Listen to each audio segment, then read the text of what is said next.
Alright. Everything should be up. And we'll see how that goes. Alright. Let me get all the little messages out and we'll start her up. Gonna do a little playthrough of the game that we're remaking. And then I'll tell you how I feel about it as I go through. There's me. Okay. Just making sure it's showing up everywhere here.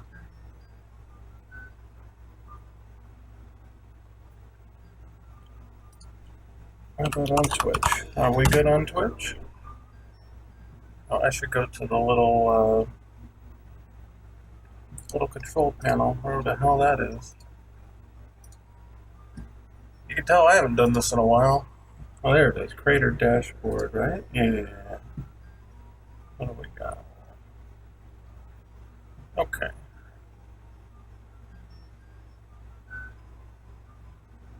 I guess it's okay.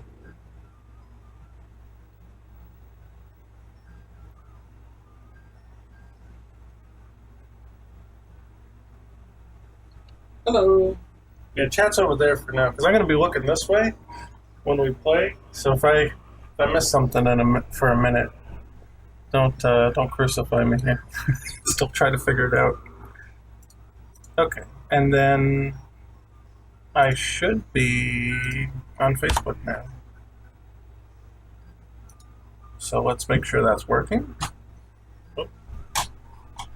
Errantly clicking the mouse, not a good thing on the stream computer. Okay, good. Actually, that does look like it's working. Wait, they have automatic subtitles on Facebook? That's actually really cool. They look really inaccurate, but hey, it's better than nothing, right? So that's fine. Okay.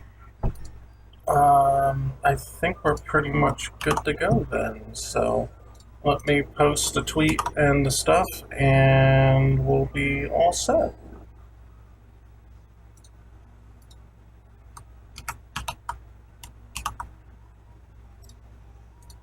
So why doesn't... Yeah, that's weird. Hold on. So Twitter won't embed the YouTube link, but it will embed the Twitch link? Hold on. Jeez, what a pain. Swear to God. There we go. I guess I had to reverse the order. So the Twitch link has to be first? Whatever. It's fine. Let's post that. And we'll post on Game Jolt, which I have no idea which link it's going to pick to embed, if any. Oh, I forgot to add my categories here.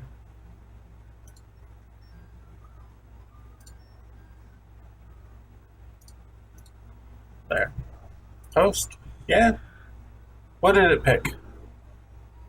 Which link are you sending people to? YouTube. Hey, how about that? All right. Honestly, that's my preferred one anyway. I think that works best for most people. Because like on Twitch, you have to have so many people following you or people watching for them to bother having like quality control on it. At YouTube, you just go to it and you just, if 1080p is too much, you just select 720 or whatever. It's so much nicer. So I would definitely recommend watching it on YouTube if you can. I don't know what Facebook does. I haven't streamed on Facebook in like over a year. Or like 2 years. Maybe even more? I don't know. Alright, I think we're all set. I think everything's running. All the links are posted. Actually, that's not true. I didn't post it on the Discord. Let me fix that real quick. Let's annoy everyone. Yeah, send it. And that embedded both of them. Okay. Alright. We are definitely ready now. So let me close that. Close that. And yeah, I guess I can just close that window too. Alright. Take the starting soon off. Wherever that is. There it is. Hide that. All right, we have started. We have officially started. So, what I'm going, jeez, and I knocked my computer with my knee because I'm sideways because I'm going to play the game and I'm going to play through the game and tell you my thoughts on what we're going to do with it while we play through the game. Pretty simple. It's a short game, maybe like an hour and a half, maybe. We're pretty decent at it. It's not a hard game. So yeah, we'll just do that, and I'll have chat over here so I can see. I've got my controller.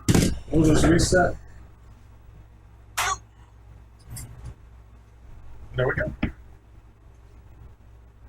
And hopefully, the microphone is close enough that you can hear me. I'll try not to skip the cutscenes. I'm used to skipping the cutscenes for when I actually want to study it on my own. But we'll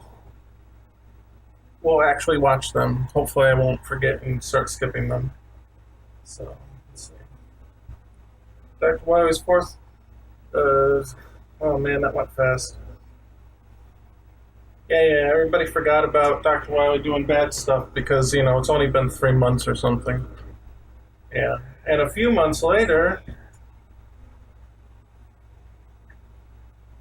Got the comet coming in.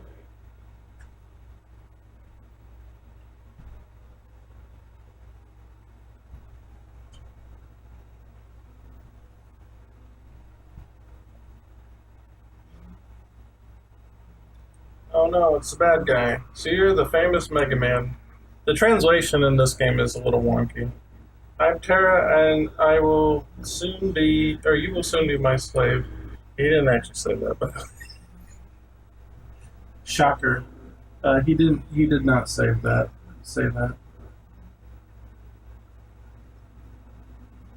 I'm actually on the right page here for this. Oh, shoot, you know what? I'm sorry, you need to see the actual screen, don't you? That's my bad. I forgot to switch it.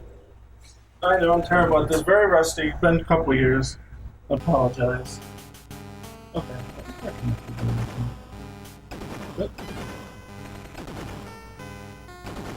We're not getting the game feed. Yeah. I just fixed it. Goodness. Yeah, the alien robots came from space. They knocked Mega Man out, and Mega Man's like, crap. Where am I?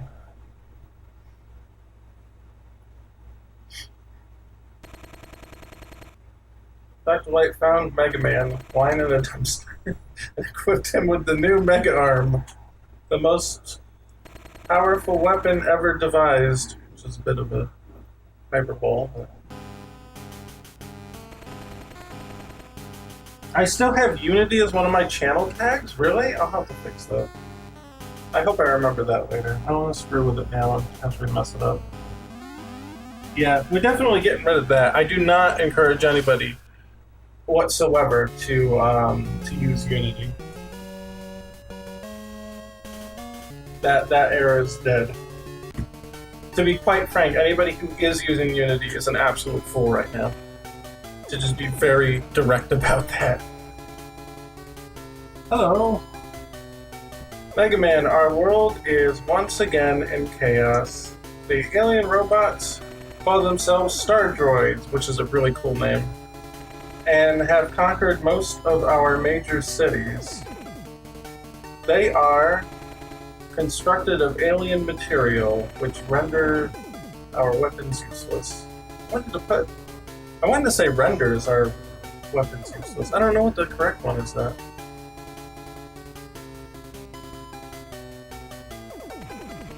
But I have done some analysis, and okay, I don't know if you heard that, but if the stream goes out suddenly, no, it's the thunderstorm that crept up on me. That's great. What great timing. We just started. I do have a battery backup, but it doesn't last very long. So we can weather some flickering, but not a full outage. And constructed a new weapon for you. It will replace your Super Mega Buster. Yeah. It's called the Mega Arm, and it allows you to charge energy into your fists before you fire it. Yeah, there's Tango. I've also created a new assistant for you. His name is Tango. There we go. I'll enhance this item replicator to make more powerful items for you. Collect as many P-chips as possible and return to my lab to exchange them for power-up items. Good luck. It's a pretty long intro for an old Mega Man game. The Game Boy games are pretty groundbreaking in that kind of regard. I always start with Mercury. I think he's the easiest one, so we're gonna do that one. Yeah, Tango. I like Tango. Tango only shows up in this game. They show up one more time in Mega Man 9's Mega Man 9's shop or something? In the background, but that's it. Or maybe it was Proto-Man's in Proto-Man's mode in Mega Man 9? I don't know. It's one of those. You will notice that this game has a lot of slowdown. This game was really, really pushing the Game Boy. Especially given that it was one of the last regular Game Boy games. It has the Super Game Boy enhancement, obviously, that you see. You know. We're playing on real hardware here. We got the whole thing. We can change the borders and the colors if we want, but it's pre-programmed with colors, so you don't want to screw with it too much, right? But we're just gonna go with the pre-programmed special stuff. But this is my favorite way to play Game Boy games, if it's supported. This does not play color games. It came out before the Game Boy Color. But I think the whole border thing is kind of neat, because the Game Boy games don't fill up the full screen, so they said, screw it, we'll just make it so that there's a little border. Because the idea here was, you can see they thought of the faceplate, right? They thought the faceplate was kind of like a little border thing, and that was the idea that they had to make that, from what I understand. Which is actually pretty cool. That's a pretty neat way to think about it. So it's like each game has its own special faceplate.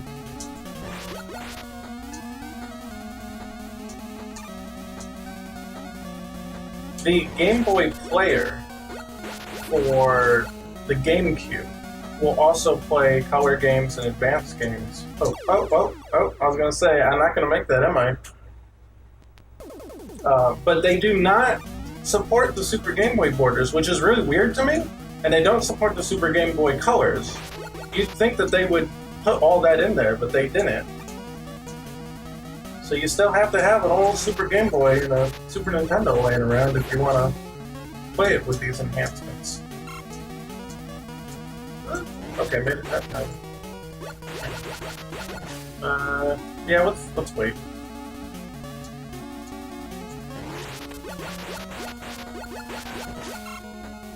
The second one that came out in Japan was pretty, in my opinion, plus having the port with... Oh, that's what I get for not looking at the screen while playing. Hold on. Plus having the port for the link cable is nice. Yeah, I do want a Super Game Boy too, so for those that don't know, Japan got a sequel to the Super Game Boy, so to speak. It's basically the same thing, but they added the link port cable and they changed some of the borders. The pre-made borders. But one of the big things that people seek it out for is that the Super Game Boy, the original one, the one that we have here in the States, well, I guess the original one in Japan too, to be clear. It's not just the United States thing. The games don't play at the correct speed. They actually play 2% faster than they're supposed to. which is fine. I don't mind that so much, but I understand wanting the authentic timing of the console. You can open up the cartridge and adjust the... I don't know what it is. It's something, some timing, little timing device in there. You can actually change it with a screwdriver if you want to do it yourself, but you kind of run the risk of screwing it up. So I'm not going to screw with it. I'm pretty sure I will mess it up, right? But you can technically fix it if you want. But I think the borders on the Super Game Boy 2 are really cool, and I would really like the link cable support on it. So they're not that expensive. They're like $60 maybe. You know, for a retro, for a pretty rare piece of retro hardware, that's not bad. So I've considered getting it. You know, whenever I can spare that much again. But for now, I'll just play him here. Yeah, Mercury's pretty easy. He'll go back and forth, do the same pattern, as long as you hit him.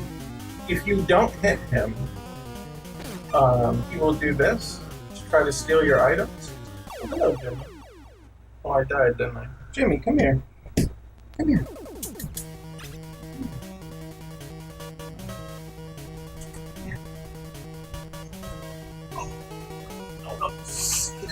No, you knocked over my ring. Oh. Yeah? This is Jimmy. What you doing? Yeah? We turn on the big camera so they can see you. This is Jimmy. It's one of our cats. What you doing? Hmm? Yeah. You don't like being held like that. Are you gonna stay? No, are you gonna walk away? You should stay. You'll get butt pets. You'll get butt scratches if you stay. Yeah? Are you gonna stay? No? Oh, he's rubbing on my foot. Okay. Oh, no, you're not staying. Okay. You leaving? Yeah? Okay, he's leaving. That didn't last too long.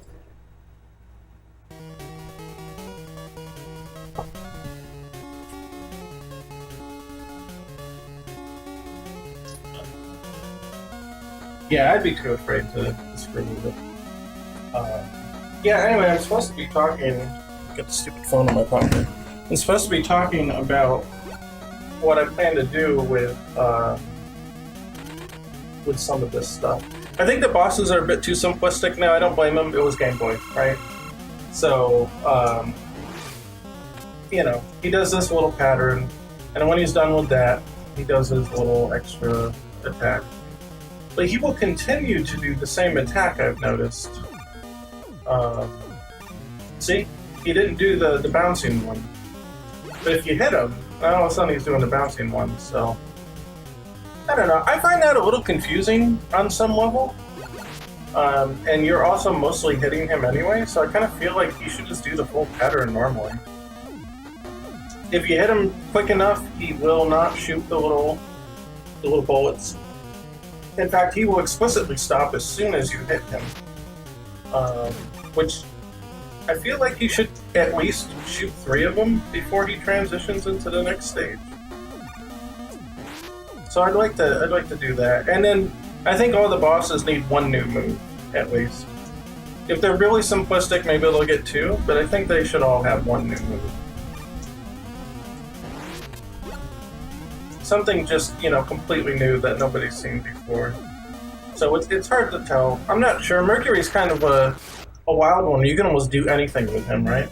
Because he could just shapeshift into something. So maybe he can go up to the ceiling and drop down goop balls all at the same time or something. I don't know. So... we're back on the right screen now, right? Yeah, okay, just making sure. I'm always screwing that up. I think Mercury Stage, for the most part, can be translated pretty directly. I don't think there's any real major changes. There is one thing I have to explain, though, about this game. is that unlike the console games, there's air momentum, and I mean that literally. Like in Super Mario, you jump, you can't turn around right away. This game is like that. So I'm just letting go of the D-pad, but you see he's still going through air. Like he's got this weird air momentum. You can't like stop him. Especially like if you're sliding and you jump, he still goes forward. It's very strange. All the Game Boy games have this, and I cannot imagine why they bothered to do that. Or moreover, why they were allowed to be that inconsistent with it. It's fine, like it doesn't break the game. It's not a bad game by any means by having it, but it is weird. So obviously we're removing that to make it more like, you know, the console games, since it's based on the 7 graphic style. I want it to mostly play reminiscent of 7. But you'll see some parts of the game where they'll have you drop down on the screen and there'll be spikes or whatever, and it doesn't look like it's very challenging, but the problem is you've got the air momentum, so you've got to like straddle and like wiggle the D-pad to make sure you don't drift too far to get hit by one of those. So it's interesting. There's definitely going to have to be changes like that. Like Mercury Stage has a segment like that. And I'll just have to make a different spike pattern that like forces you to actually move or something, because in the remake you'll just fall straight down and there's no challenge to it. So it is what it is. Oh, that would feel weird for one who mainly plays the console games. Exactly, right? Exactly, and that's why I want to change that.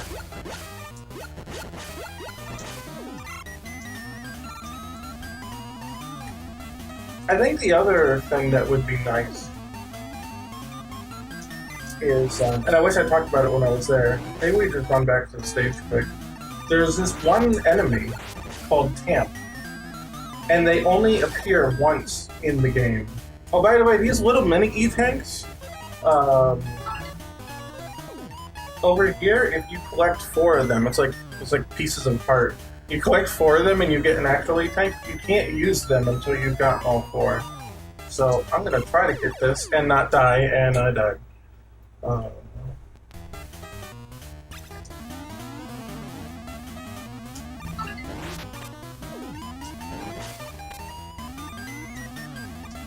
might get all notifications for it. What's going on? No! I forgot. He sucks you in like Airman. He blew me into the into the spikes. Yeah, let me go. I'm just really quick. I just want to show you Tamp, because I think this guy should be a mini boss instead of just what he is right now. So let's speed run this.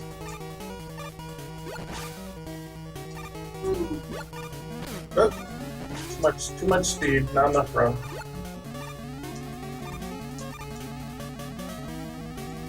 F in chat, yeah. So here's the part I was talking about with the spikes. You do have to wiggle. I'll collect these 2, that way you get an item easier. You do have to wiggle back and forth or you will drift. So, whoops. I wiggled a little too much to show off. That was my fault. That's the part where you won't have the air momentum in the remake. You know. So I've got to figure something out for that. And you can see in the prototype footage that I posted, I did change that to 2 screens instead of 1 and put different things on it. I think those items won't be there now, so we can just hug the wall and let it drop. And by then the momentum does dissipate. So Tamp's in this next room, and he literally only shows up in this one room in the entire game. He's only in one spot. This guy. This is it. This is the only time he ever shows up.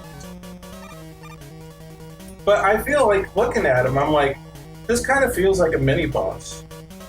Like one that, like if it was the full screen, say he took like half the screen up or a third of the screen up, it was just a big one, and it was just a big, you know, conveyor belt at the bottom. I think that would be a cool mini boss. You'd have to slide out of the way a few times and get him and whatever. Like he's really easy to defeat here. You can get him in like one shot, but I feel like he could be a mini boss.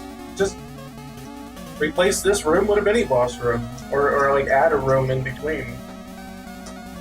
You know, I think that would work pretty well. Okay, and we don't have to do the rest of the stage. That was mainly the things I wanted to change in this one. If you watch the preview footage that I put out, you would have already seen I did change some of the crusher there. I did change some of that to be a little more interesting. Because on the Game Boy here, they couldn't do anything except a horizontal stretch here. They couldn't make it go up and down and have actual terrain like a Super Nintendo game. So they were pretty limited in that. And I felt like, well, it's going to be on Super Nintendo, you know, air quotes. It's going to look like it's on Super Nintendo. We should leverage the ability to do that. But, yeah, so anyway, we'll go back to the other stage. Now that I quickly went over that.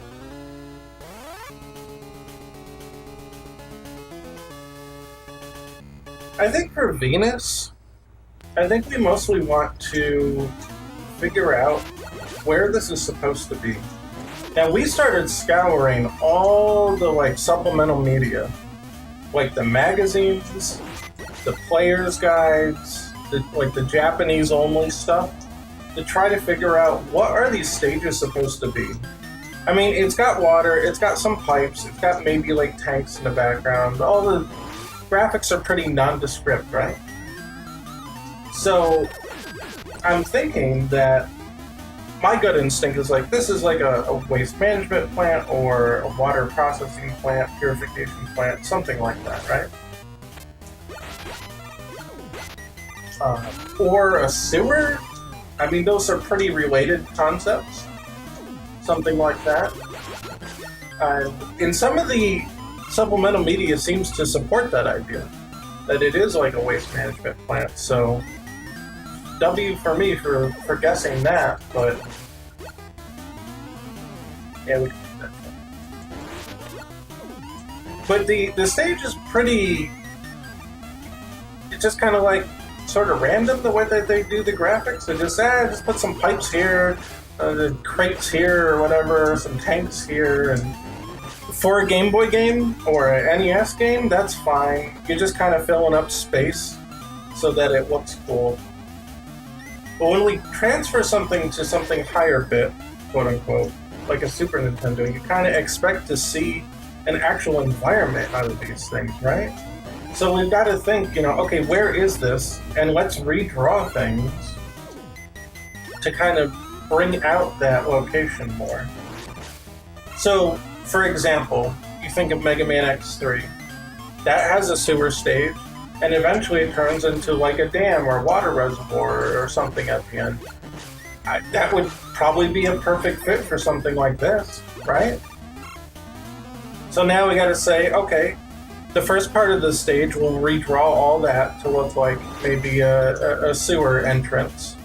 And then you're in the plant that's processing the water. And then at the very end of the stage, we redraw it so that you come out into the open and at the surface or something, and you can see the reservoir of water, or the dam, or whatever's there. That's the kind of process I want to take with this. I don't want to just upscale the graphics. Like the prototype that you saw, we just took the graphics from Mercury Stage and just made it 16-bit, but you really can only do so much with that. It's not... It doesn't translate very well. It just looks a little random at times, right? How am I doing? I'm doing good. Thank you. Lucky to catch me live. Yeah, after I've been gone for 2 years. We'll be here every Wednesday from now on. Wednesdays at 8 p.m. Eastern Standard Time. I'm trying to get back into it, get consistent, right? Second Mega Man live stream I caught by accident this week. Well, there you go. Oh, what happened? Oh no, my controller died. Uh-oh, I'm in trouble. Battery died. This won't go far enough. I'm dead. Will this go far enough? I don't think I have... I can't believe I should have charged my controller. I got one of the Switch, Super Nintendo things, and then there's a Bluetooth adapter on the Super Nintendo, which is really good. It's really nice, but... Well, this one? Wait, is this one hooked up? Random cord here. Is this hooked up? Will it reach? Is it close enough? Are we good? Nope. No? Oh no, it's charging. It's not really... I feel like the AVGN pulling cords from the back of the setup. Ooh, that's as close as it can get. Alright, I guess that's what we'll do. Out of curiosity, do you have any pixel artists who help you with the remake? Oh god, yes. No, I can't do all that. No way. Oh, come on. I gotta reconnect. Oh, is it connected to the computer now? Oh, that's not good. Can we reconnect it? Uh-oh. It's connected to the computer, so it won't use wireless. Well, that's not good. Why do I always have all these problems? I'm going to get a controller. I will be back. We're right around the corner, but, you know. Let's...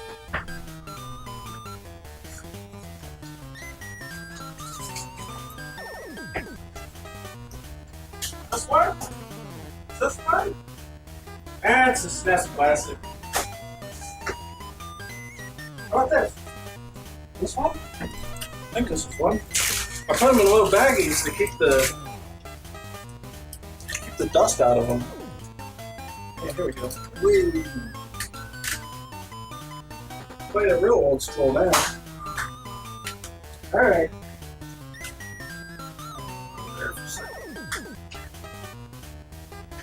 And I hope the cord reaches.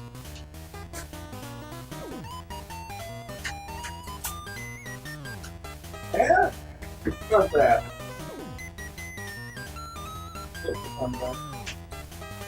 There! Real authentic now! We good? We're good. Oh, it's mushy. Oh god, this is awful. Oh, this is not my controller. I can tell you that much for sure. Oh, this is awful, actually. I'm really sorry. I'm gonna grab a different one. That one's terrible. Turn on a damn light, it'll help me.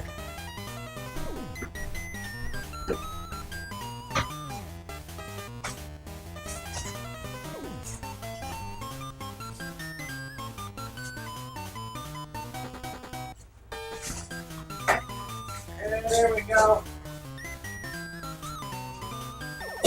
Can't lose now. Bring over 3 of them. Oh. Enjoy your game night. I'm trying. Well, that's my original controller. Way back in the day, when they had the stickers. They had the stickers. I'm not going to use this one because it's worn out. Whoops. They had the stickers. Had the little space sticker. I don't know if you can see it. It's all worn out because this was the original one. It's actually not bad either. Oh, the D-pad's mushy though. We're gonna put that one back.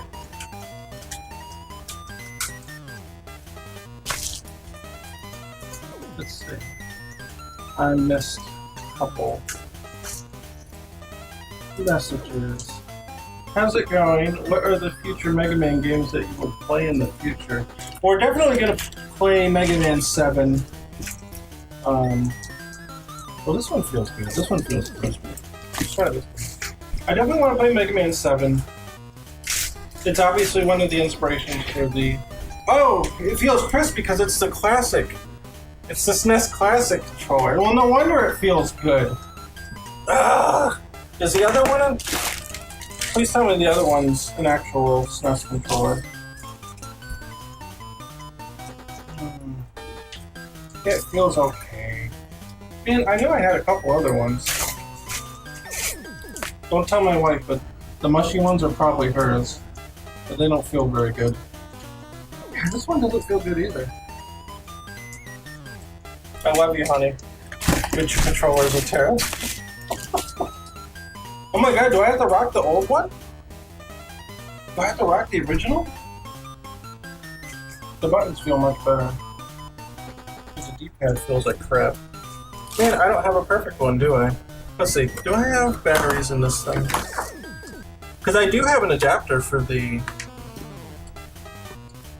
SNES ones, but I need the battery.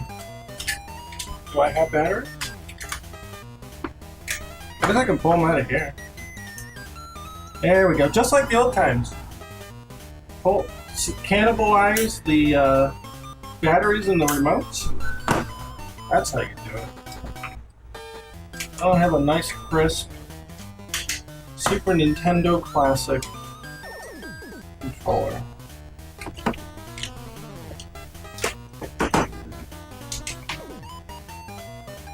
Do you play Mega Man ZX Advent? I actually really like ZX Advent.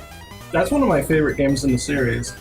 I think it's plot-wise, it's pretty cringe, and the voice acting is terrible. But I think the game itself is actually one of the best designed Mega Man games. Sadly, I cannot say the same for the first ZX. I think that one's really confusing, and the map system is not very good. But well, ZX Advent fixed everything that was wrong with ZX.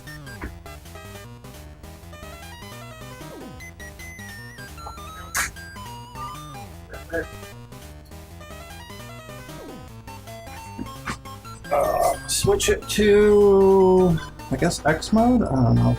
I'm pretty sure this will connect. Yeah? Why don't the batteries work? How come the batteries don't work? It works on the it worked on the controller or the remote. Is it broken? What happened? Of course I have to have all these friggin' technical issues. Did I put the batteries in backwards? Am I just dumb? Okay, that one's in right. No, that one's in right too. Dusty? What's wrong? Oh, wait. Okay, well, it's working now. I don't know what happened, but it's working now. Yeah? Oh, connected. Okay, cool. We're good. Finally!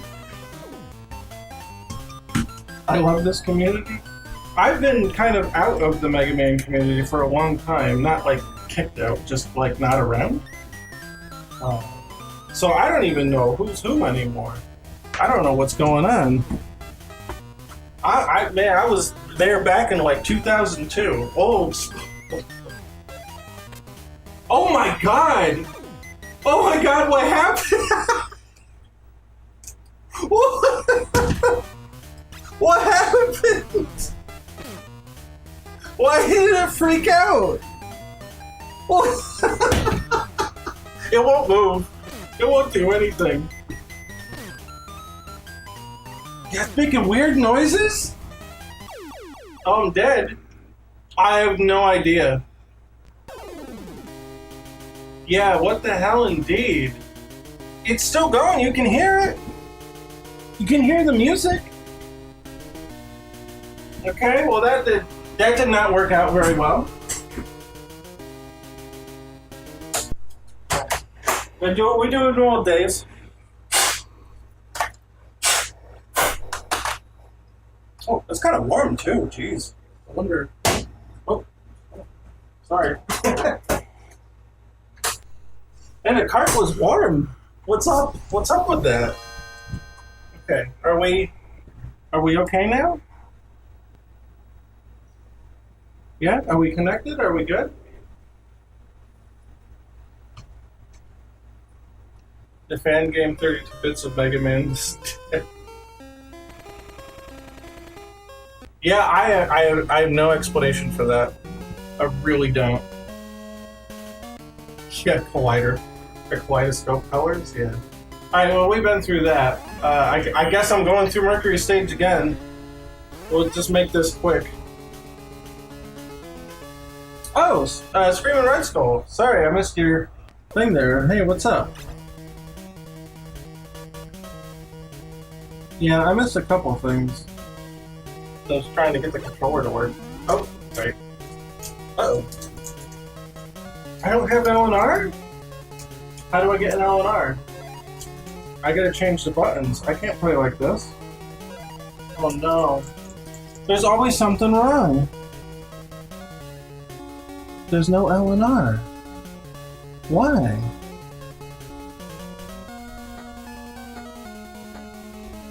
Is there a way to change it? Why would you not have L and R? Alright, hold on. I have a contingency. The Switch, or the... I'm in the middle of modding this controller, so it looks a little broken, but it's the Wii Classic Pro. But I'm taking the analog sticks out and making like custom C-stick little nubs to make it more like a circle pad, like on a 3DS. But I haven't finished it yet, so like I taped up this one, but it does have a ZL and a ZR, but that's not working either. Oh. Why would it be like that? But whatever, it works, it works. Okay, we can change the controller. Actually, this is my preferred controller for lots of stuff. Because it feels really nice, and it has the L2, R2 on the back. So it's more compatible with other games. I have big giant gorilla hands, so like the analog sticks were getting in the way, and that's why I originally removed them. But I'm like, hey, if I could make, oh my god, if I could make custom ones, like little low profile custom ones, like based on the C sticks from the GameCube controllers, then that would work perfect. So that's what I'm in the middle of doing. I just haven't finished it yet. I gotta like cut them down and then get like little more rubber grips to put on them. But they don't bother me when they're not there at all, right? So, we don't need to kill this guy. We do want the items though, because now we had to start over. There we go, we'll go through.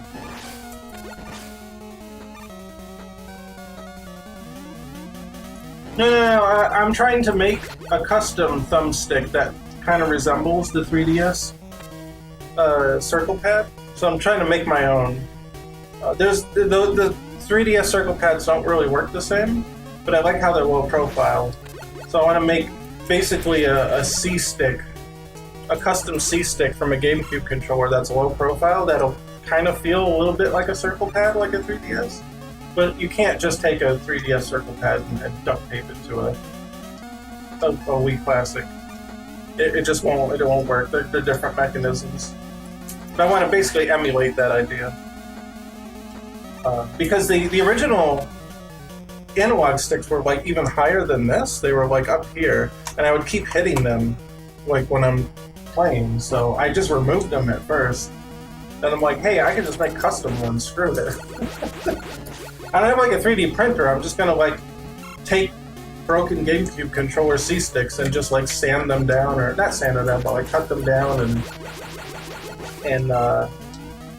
put the caps back on so that they'll be really thin and they won't interfere.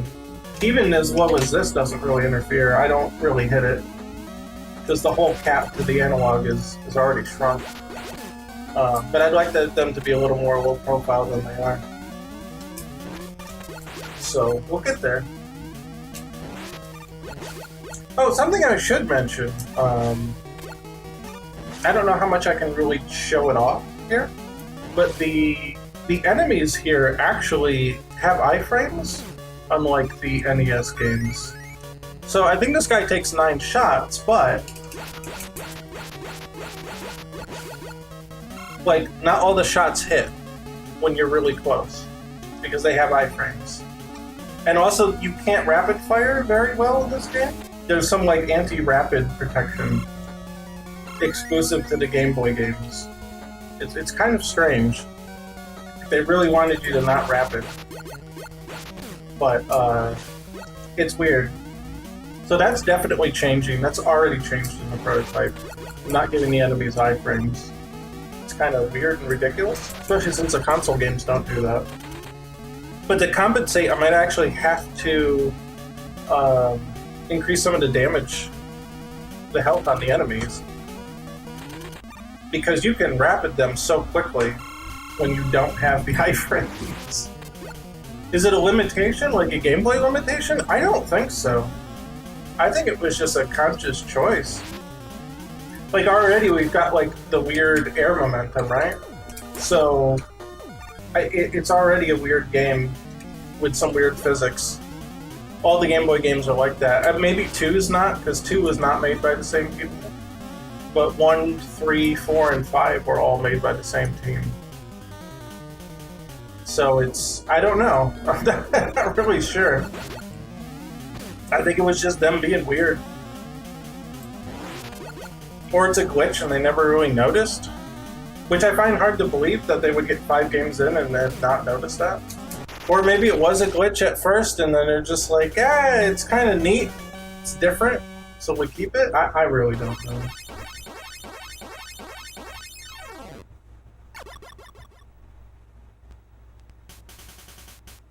Yeah, I think the problem with the L and the R on this, and maybe there's a way to configure it. I think it's saying that this is L and this is R. So if I do those together, it works. If I do these, it does nothing.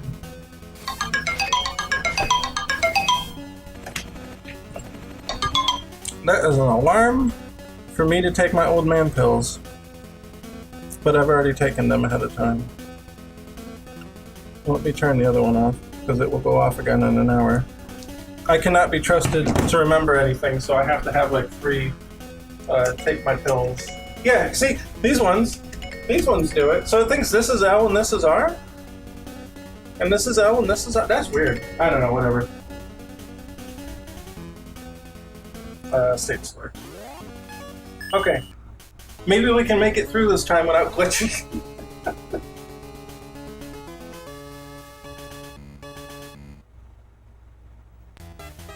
This technology's getting old. It's starting to fail. Unfortunately. I don't know enough about electronics to really open it up and like maintain it. Or like what is it? People say like is it transistors or resistors? Or something? There's some component inside electronics that, or capacitors, I think it's capacitors, that goes bad after a while. And they make really cheap ones now. So it's like even worse. But if you don't replace them, I guess there's like acid in them, and they leak. Resistors and capacitors, yeah, those ones. whatever AJ said, he knows better than I do. But they will eventually like leak, and I don't know if it's acid or something or whatever they're made out of, and they can like corrode the board, the circuit boards, and it can screw everything up. And those things are starting to fail on these old consoles now. I don't know enough on how to do it. You know, I'd have to send it to somebody to fix it, I guess, if I needed to, which is expensive, unfortunately. 'Cause I don't really know about soldering and all that stuff. That's rude. What's rude? Exploding all inside the console and screwing up the circuit board. I can't help it. It's, you know, it's old. It's old stuff. I guess we're lucky we've got, you know, like 30 years out of them without much problem. Yeah, that's what you meant? Okay. It's not its fault. It's like a baby. You don't chastise the baby for going doo-doo in its diapers. It don't know any better. Oh, I'd like to change the way that these work, by the way. They're very strange. For one, the terrain is not even here, which makes it really strange, because if you jump, don't mind the thunder, hopefully the screen don't go down. If you jump on the little ones, it doesn't go very high. If you jump on the big ones, it goes really high. But I don't think a lot of people notice the difference right away. I think it's actually kind of confusing. Um, so I was considering changing this to be more like you would expect like springs in a Mega Man game to work, like Spring Man. Like you would just bounce all the time off of it. Like that little low bounce would just be the normal movement. And it wouldn't matter if you were on a small or a big bubble. It would just, if you press jump, you would just boing, you know. Yeah, it had to be a greater visual difference or something, but it's really weird. It just doesn't come across. I think the simplest answer is just make it like any other spring in any other Mega Man game. Maybe we can try to reinvent it a little, but that's at least my fallback option. We'll just do right here. Now what in the heck happened? Sweet Man has come for the stream.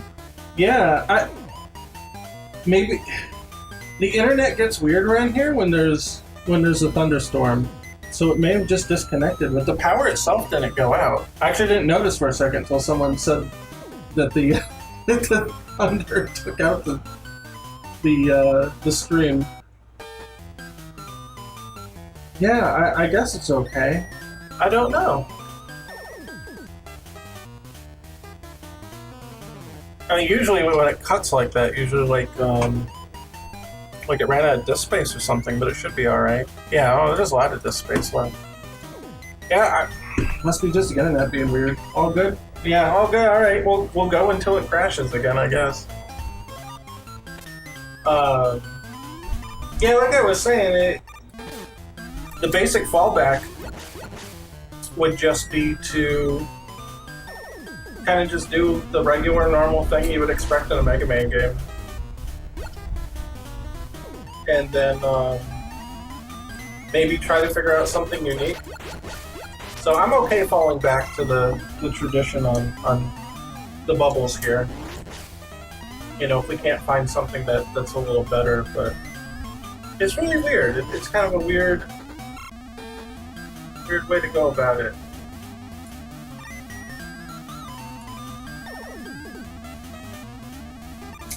I always get this guy from a distance. He's a pain. Sometimes you can't get out of that bubble quick enough.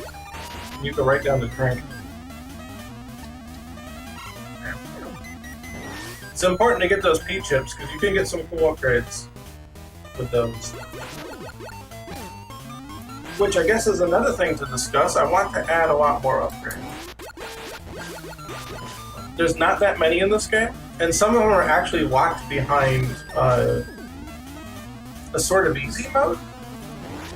And so you probably won't see that tonight, because what you have to do is you have to game over. Oh, jeez. I say that as I run into spikes. You have to game over 8 times in a row on like the same stage to get all the secret upgrades. You'll get like petty upgrades if you die enough times. You get one at 4 game overs and another one at 8 game overs. You're definitely not going to see that tonight. It's not going to happen. But I actually didn't know they were in the game until like a few months ago. And I don't know if we were reading... Tim and I were reading something about the game. And he's like, wait a minute. He's like, there's like petty upgrades. I'm like, what do you mean? He's like, yeah, you like die. You get like 4 game overs and you get like fast charge or something. And I'm like, what? And yeah, so you get 2 upgrades. One is that there's quick charge, and it's really quick. Like that thing's ready to go like 15 frames after you're holding the button. Like it's great. You can jump to the apex of your jump and have a full charge ready. And then the other upgrade speeds up all your projectiles so that they're super fast. Because you would say, oh, like the bullets here are kind of slow. You know, not quite as quick as the NES. It actually brings the speed up to more like the NES bullets. And likewise, the Mega Arm also gets way faster. So it's actually pretty interesting. But I'm not going to game over 8 times in a row, so... yeah, not gonna happen. Oh, Graphicus. Hey, it's been a while. Did you try the DX hack of this game? Yes, it's actually pretty good. God. You see, the bubbles just don't work well. They just don't work as you expect. You figure, oh, I'll land on it, I'll bounce off it, right? And then no, you don't. You just die. The bubbles are so weird. I hate the bubbles. They just don't do anything you expect them to do. It's crazy. I'm gonna have to concentrate when I actually get to that part again. It's just so weird. But yeah, let me read the rest. It was the first one to get a color hack, mainly because it has the original Robot Masters, right? But I don't doubt that the rest of the games will get the treatment too. The first one, Dr. Wily's Revenge, that one has already got the DX hack as well, and I think it's by the same people. They're doing 4 right now, from what I understand, and yeah, 5 was the most recent one, I think. I don't know if Dr. Wily's Revenge was first or not. But it was, by the time I already learned about the... Okay, concentration time. Let's not jump. Don't jump. Don't jump. Jump here. Make sure to get by the enemy. Make sure to jump on the big bubble, not the small bubble. I played this game 100 times and it's still confusing. You would expect that if you landed on it from a height, right? That you would just bounce back super high, but no, they don't do that. It just doesn't work. Oh shoot, I thought he was gonna be dead. Charge. But yeah, the DX ROM hack's pretty good. One of the major things that it does is it fixes the slowdown, because the Game Boy Color has a better processor than the original Game Boy. It's like twice as fast. So a lot of the slowdown just kind of gets fixed inherently by being on Game Boy Color. Okay. Wait. Jump. Wait. Slide. Oh boy. Oh boy. Okay. Boy, those bubbles suck. I'm gonna wait for this. You can technically jump ahead, but I'm not risking that.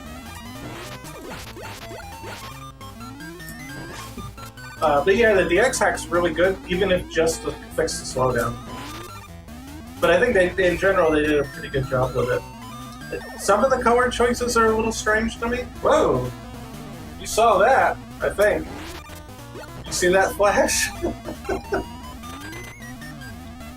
Are we still online? Wow! God damn, it's shaking the whole house. Woo-wee! Okay, are we still online? It looks like it.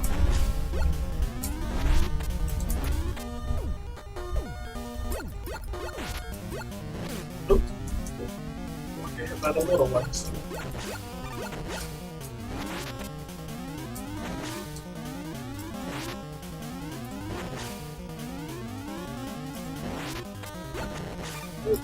Oh, no, he's just running into me. No, I don't have any lives. Please, please. Okay. Okay. Did Unity cut your power? I've been shit talking them enough. They might as well have, right? It's funny. Oh my god. Now I'm gonna be looking back every 5 seconds to make sure we're still here. Oh, I heard Unity decided to completely walk back on those fee changes. They did not! No, they did not walk it back at all, actually. They didn't walk back anything. They pretended like that they were going to do something different, but they really didn't. The fee is still there. It's pretty much the same expense. They tweaked some of the threshold numbers and called it a day. But the Unity Pro is still gone from like $40 to like $180 a month. They still did all the bad things, and they got away with it, and everybody's just like, oh, okay.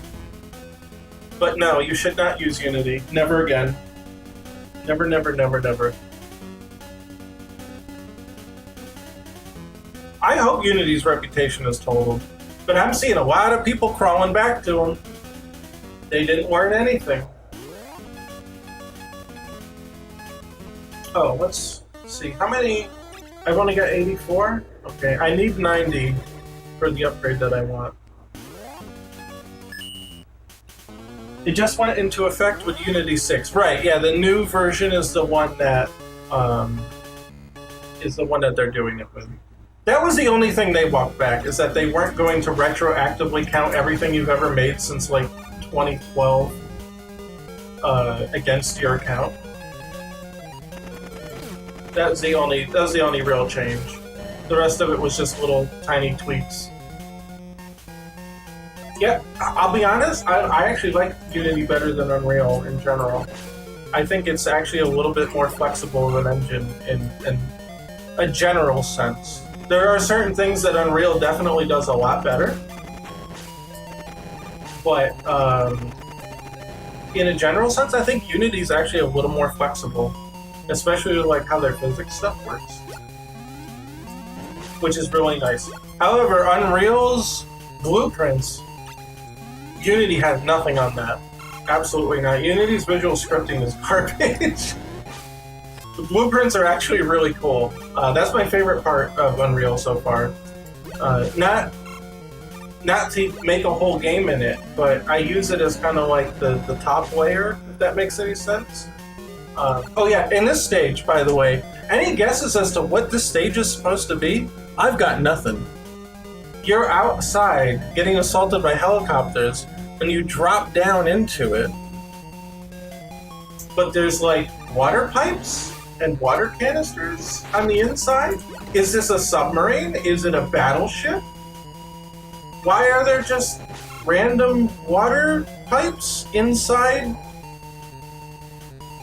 the battleship? Like, look, there's water containers, right? Like, the little water swashing around in there. Okay, is that a ballast? Are we in a submarine? I really have no idea what this stage is supposed to be. It's very strange. Very, very strange. Oh, I need that. I'll go back to that. Oh no! I don't want to go in the...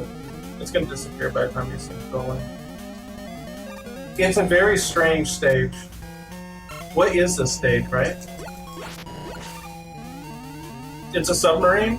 In space? No, these ones are on Earth.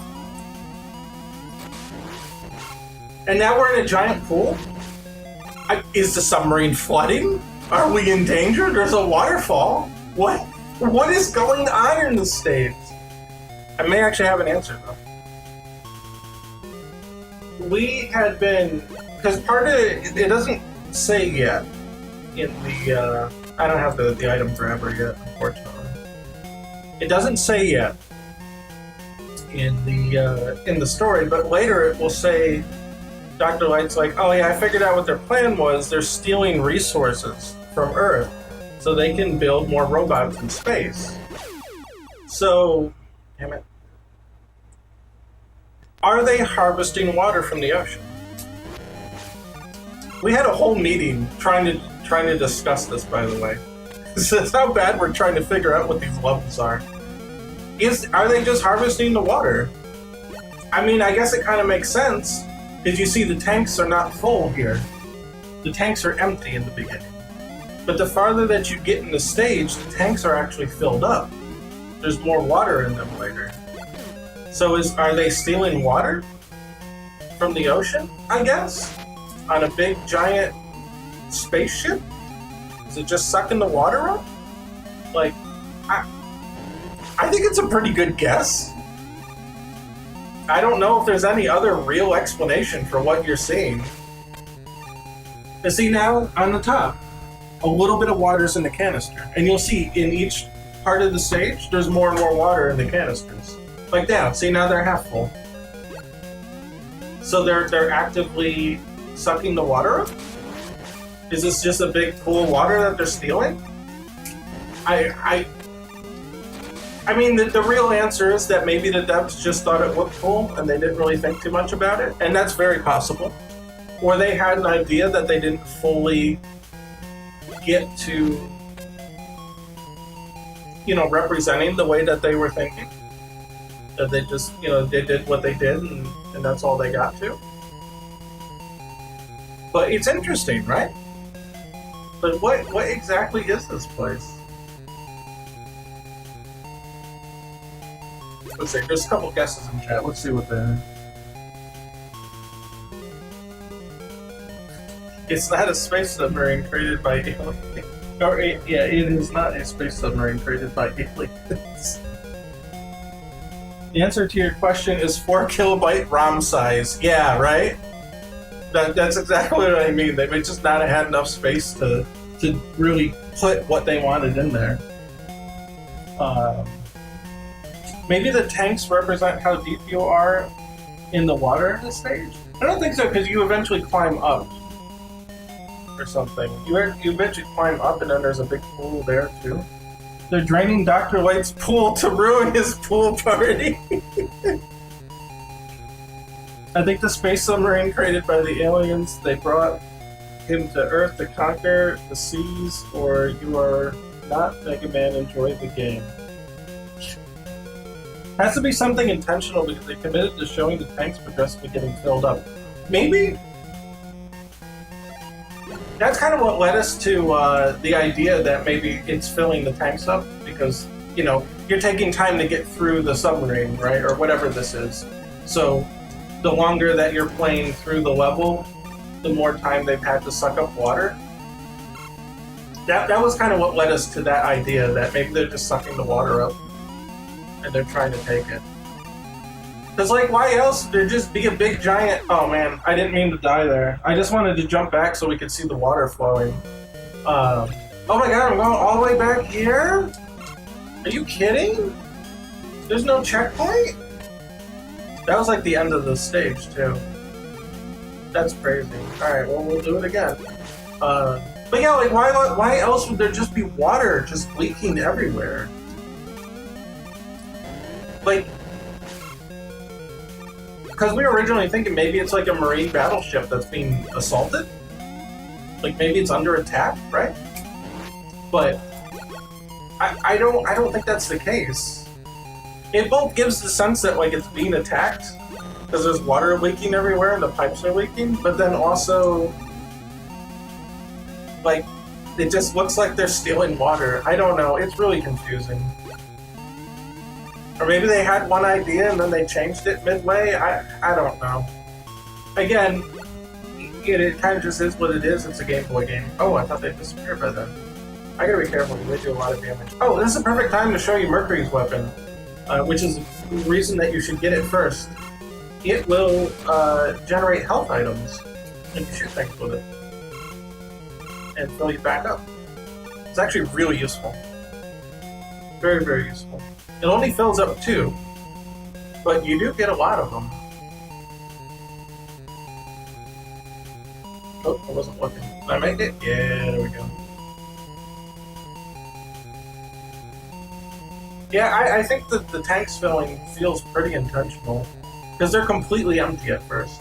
There's definitely a level of progression going on there.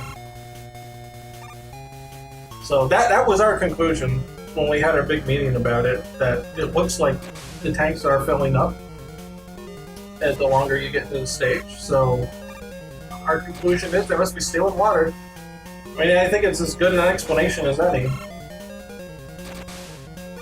Because here, like, why would there just be a giant pool of water? Why would it just be here? Does this make any sense? Why? Oh, there we go. Like I said, we were right at the end, too. Yeah, maybe I'll add a couple more checkpoints, because that was pretty rough. That was actually pretty rough. This guy's not too hard, though. He jumps a lot, but that's kind of it. But... Ah. You can usually out-DPS him, though. Because look, he hasn't done that much to me, and he's already dead.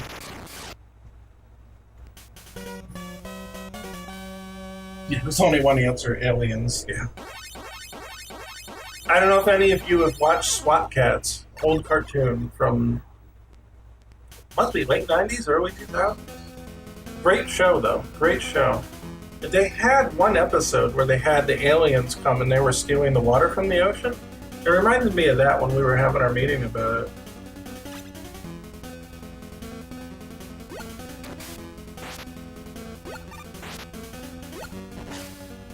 I wonder why there are 3 water and liquid theme bosses too. They usually have 1. Yeah, I think it's because they're based off the planets.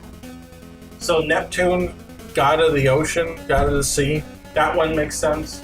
And then Venus, I don't know much about astrology and that kind of stuff, but I get the feeling that some of these bosses are based in a little bit of astrology. Because you've got, I don't know, you usually get those, what are they? The constellations or the zodiac signs or whatever. They got like the crab for Aquarius or something. I don't know. I don't know much about them, but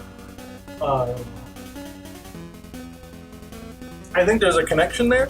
So maybe something about Venus has something to do with the zodiac crab, and therefore they made it a crab, and now it's a water boss. But then Neptune, literally, is just god of the sea. Okay, we have to have that. That's a water boss too. And they go in order. Think. Is Neptune before Jupiter? Man, I don't even know now. I'm dumb. I'm really dumb. Because they do Mercury. Obviously, Mercury is the closest to the sun. And Venus is the second closest, right? And then it's Earth, and then Mars. But Earth is Terra, so we don't do that one. And then, is Neptune the closest next planet? I thought Jupiter was the closest next planet after Mars. Or maybe it is Neptune. I don't know. Making me think of a Sonic fan game tile set I tried to make as a teen called Water Waste Zone. Oh, that's neat. I think the idea was that it was circulating strong water for no reason. Well, at least you admit that. I honestly, sometimes in games we're just like, hey, look, the water goes zoom. There's no reason behind it. It's just cool. Just put it in, and that's perfectly valid. They made a Mega Man strategy RPG game for Taiwan. I remember that. I haven't played it. It's awful looking. Go look it up. It's really bad. It's really bad looking. Oh, we can get the item now. So here's the items. You can buy some consumables, which you get enough of them in the stage, in my opinion, so you don't really need to.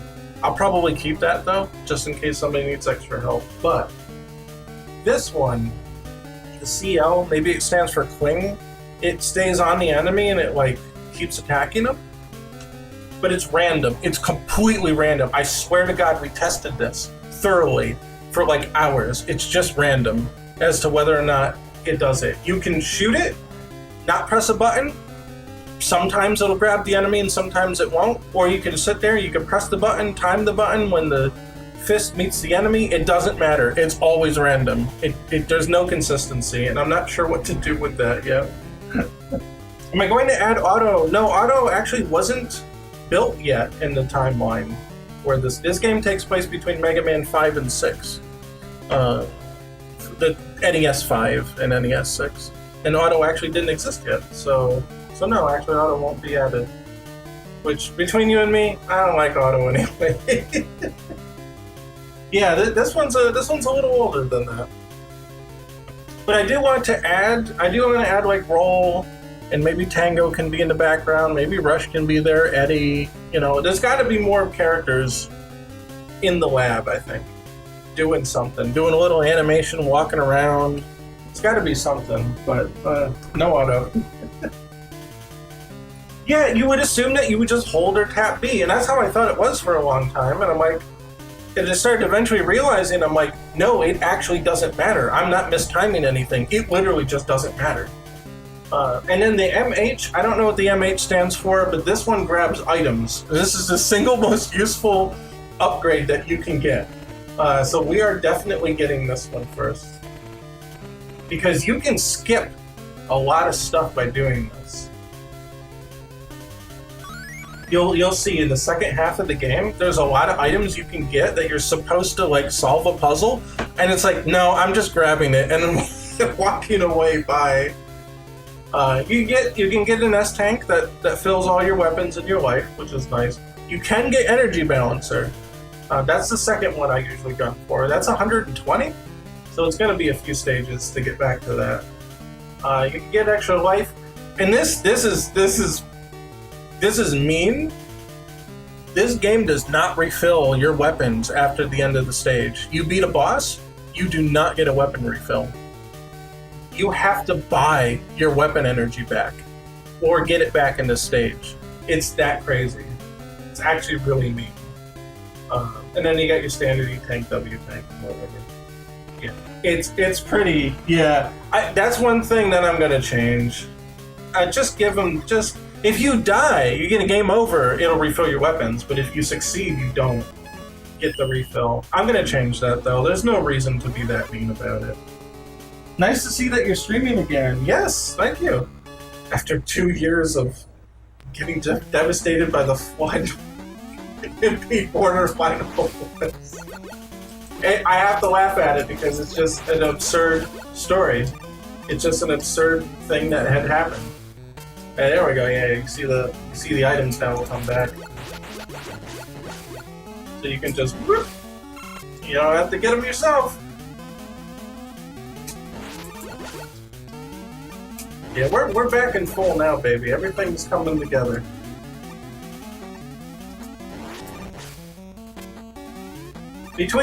I'll be honest, it's been a rough couple of years between that and then Unity just completely making itself unusable and all that stuff. It's been a very depressing 2 years. like no joke, it's been pretty bad. I feel like my entire livelihood had been ripped out from under my feet, and having to just abandon projects and start all over, it's been pretty rough. I'm not gonna lie, it's been really bad. Again, I promise we'll do a video about the flood story eventually. But I've been pretty busy, so I haven't recorded anything outside of streams. Or we could just tell it on stream and I could just upload that as a little segment or something, but not today. I don't want to open those can of worms today. So we'll get to that some other time. So you switch Unity and Unreal? Yes. Unreal is... and it's its own beast. It's... I feel like the sentiment that Unreal is completely and in all areas better than Unity is not true after having used them both. Not just... yeah, see what I mean? You can just get everything with that upgrade. It's great. I feel... obviously 2D is not Unreal's target thing, and so it's very hard to get good 2D results. Because their 2D tools, okay, are not finished. They just don't care. They just actually just don't care. They have not finished them. They're half done. So you kind of gotta do some stuff yourself. You gotta kind of roll your own thing. So it's not great for that. However, the other benefits of the engine kind of outweigh it from all the other options. So yes, as Chad asked, what about Godot and GameMaker? Well, GameMaker I can write off really quick. I've never in my life have played a GameMaker game and not had some severe technical issues with it.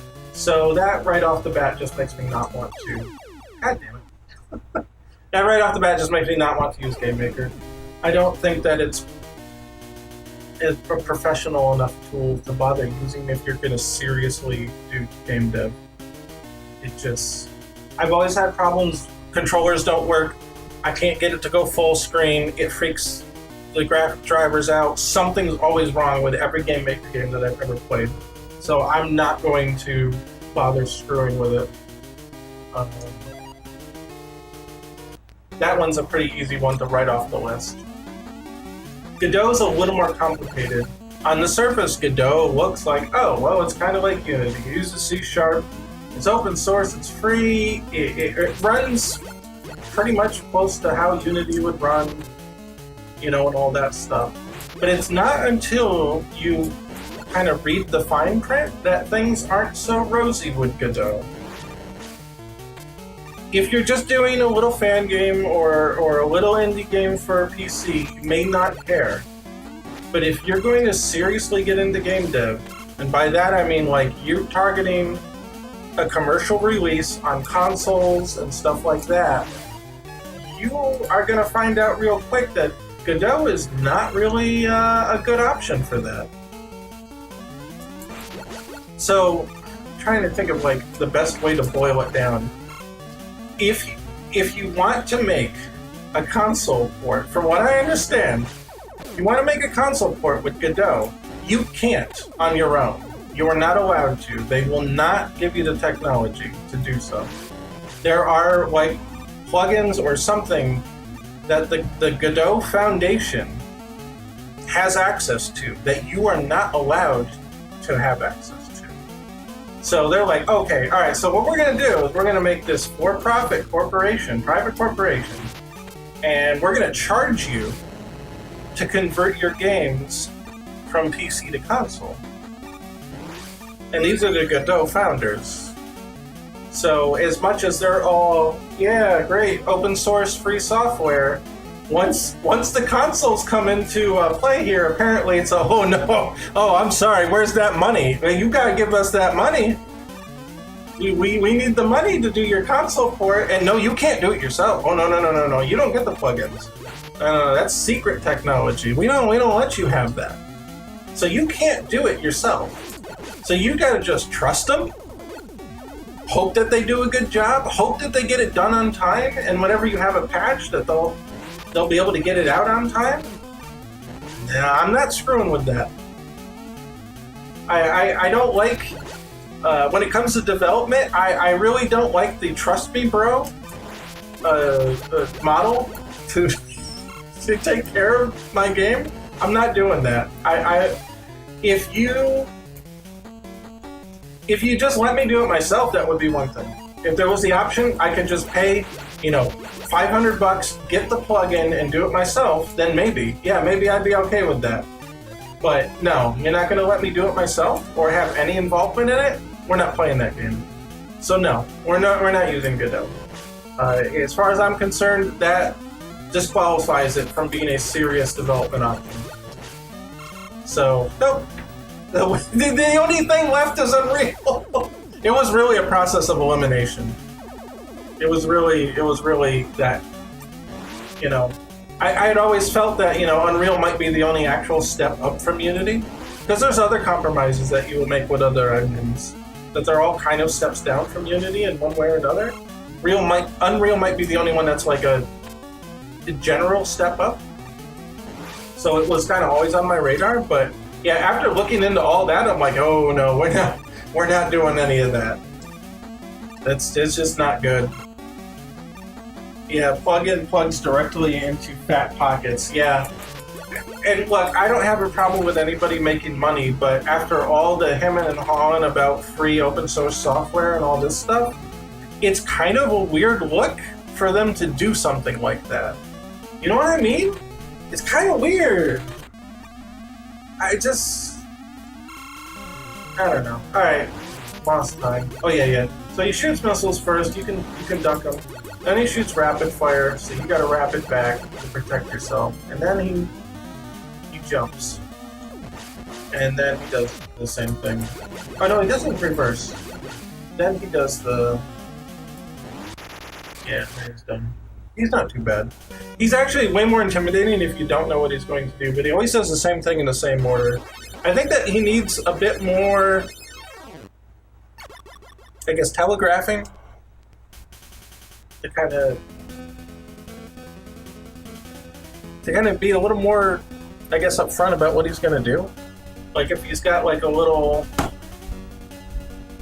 A raid from who? From where? I can't see. It doesn't come up on mine. I have the combined chat. Who raided? Someone please tell me. I appreciate it, whoever it was, but I can't tell. Because I don't have like just a Twitch chat. EDOM Games sent us. Okay. I don't know who they are, but I'm thankful. Well, thank you. So let's see, there was a question about Pocket Fighter EX. Do you plan to release the game's unique assets on the server code in a way for people to continue development through other means? No. No, I'm not. One, I do not think that anyone should ever use Unity ever again, so I don't want to encourage people to continue that. And number two, nah, it's coming to the grave with me. I think it'd be in a really rough position that I'm not sure anybody could actually parse out and fix up the rollback on it and actually finish it up. And maybe I'll end up doing it myself one day. I don't know. But no, it's not open source. It was never meant to be open like that, so no. No more Unity? No, Unity's crap. They decided to screw all their developers, so we stopped using it. That's the short version. I don't think I'll have enough for... I won't have enough for Energy Balancer yet. RPG Maker 95 or bust. You know, the old RPG makers, I don't know what it was. It was Lewis Script or something. They added something to it. You could make some wild stuff with it. If my game engine didn't screw me, I'd get no action at all. Oh, yeah, right? Ugh, it's nasty. It really is. Yeah, the whole Unity thing. We were doing a fan game, like a Street Fighter versus King of Fighters kind of thing. And yeah, no. Once Unity pulled that, it's just like, there's no future working in it, right? I mean, I can take the engine eventually. The idea is you take the engine, I can use parts of it to do more stuff, to do other games. You know, other 2D games, doesn't have to be a fighting game. And I was starting to do that, and then Unity pulls this, and it's like, there's no development future for Unity. You know, I can't trust them to not screw me over again. So we have to stop using it and start all over again and something else. And then getting rollback netcode to work in Unreal is going to be a process of learning Unreal very thoroughly and then being able to design the rollback and then actually implementing it. So I said, we're going to do a different project in Unreal that doesn't have to be online, just a platformer. So we're going to do a Mega Man fan game. We're going to remake Mega Man 5 for Game Boy. And it should be relatively short of a project. And then we'll get just kind of used to that, and then we can see what will we do after that. You know, we need to get practice, we need to get experience in Unreal. Why not? I just explained why not Godot. I know you guys just came in. TLDR, if you want to do a console port on Godot, you have to pay up big, and you're not allowed to do it yourself. No, don't. It's fine. No, don't be sorry. It's just really funny that you guys popped in literally 30 seconds after I finished talking about it. Yeah, Godot's free until you want to do a console port, and then you're not allowed to do it. You have to pay up the big bucks to the Godot founders who made their private for-profit corporation for doing console ports. You better hope that they do a good job on it, and you better hope they get it done on time, and I'm not going to take that gamble. I don't think anyone should take that gamble. I don't think Trust Me Bro is good enough to get me to use your engine. That's just not going to happen. I really not happy with that kind of arrangement.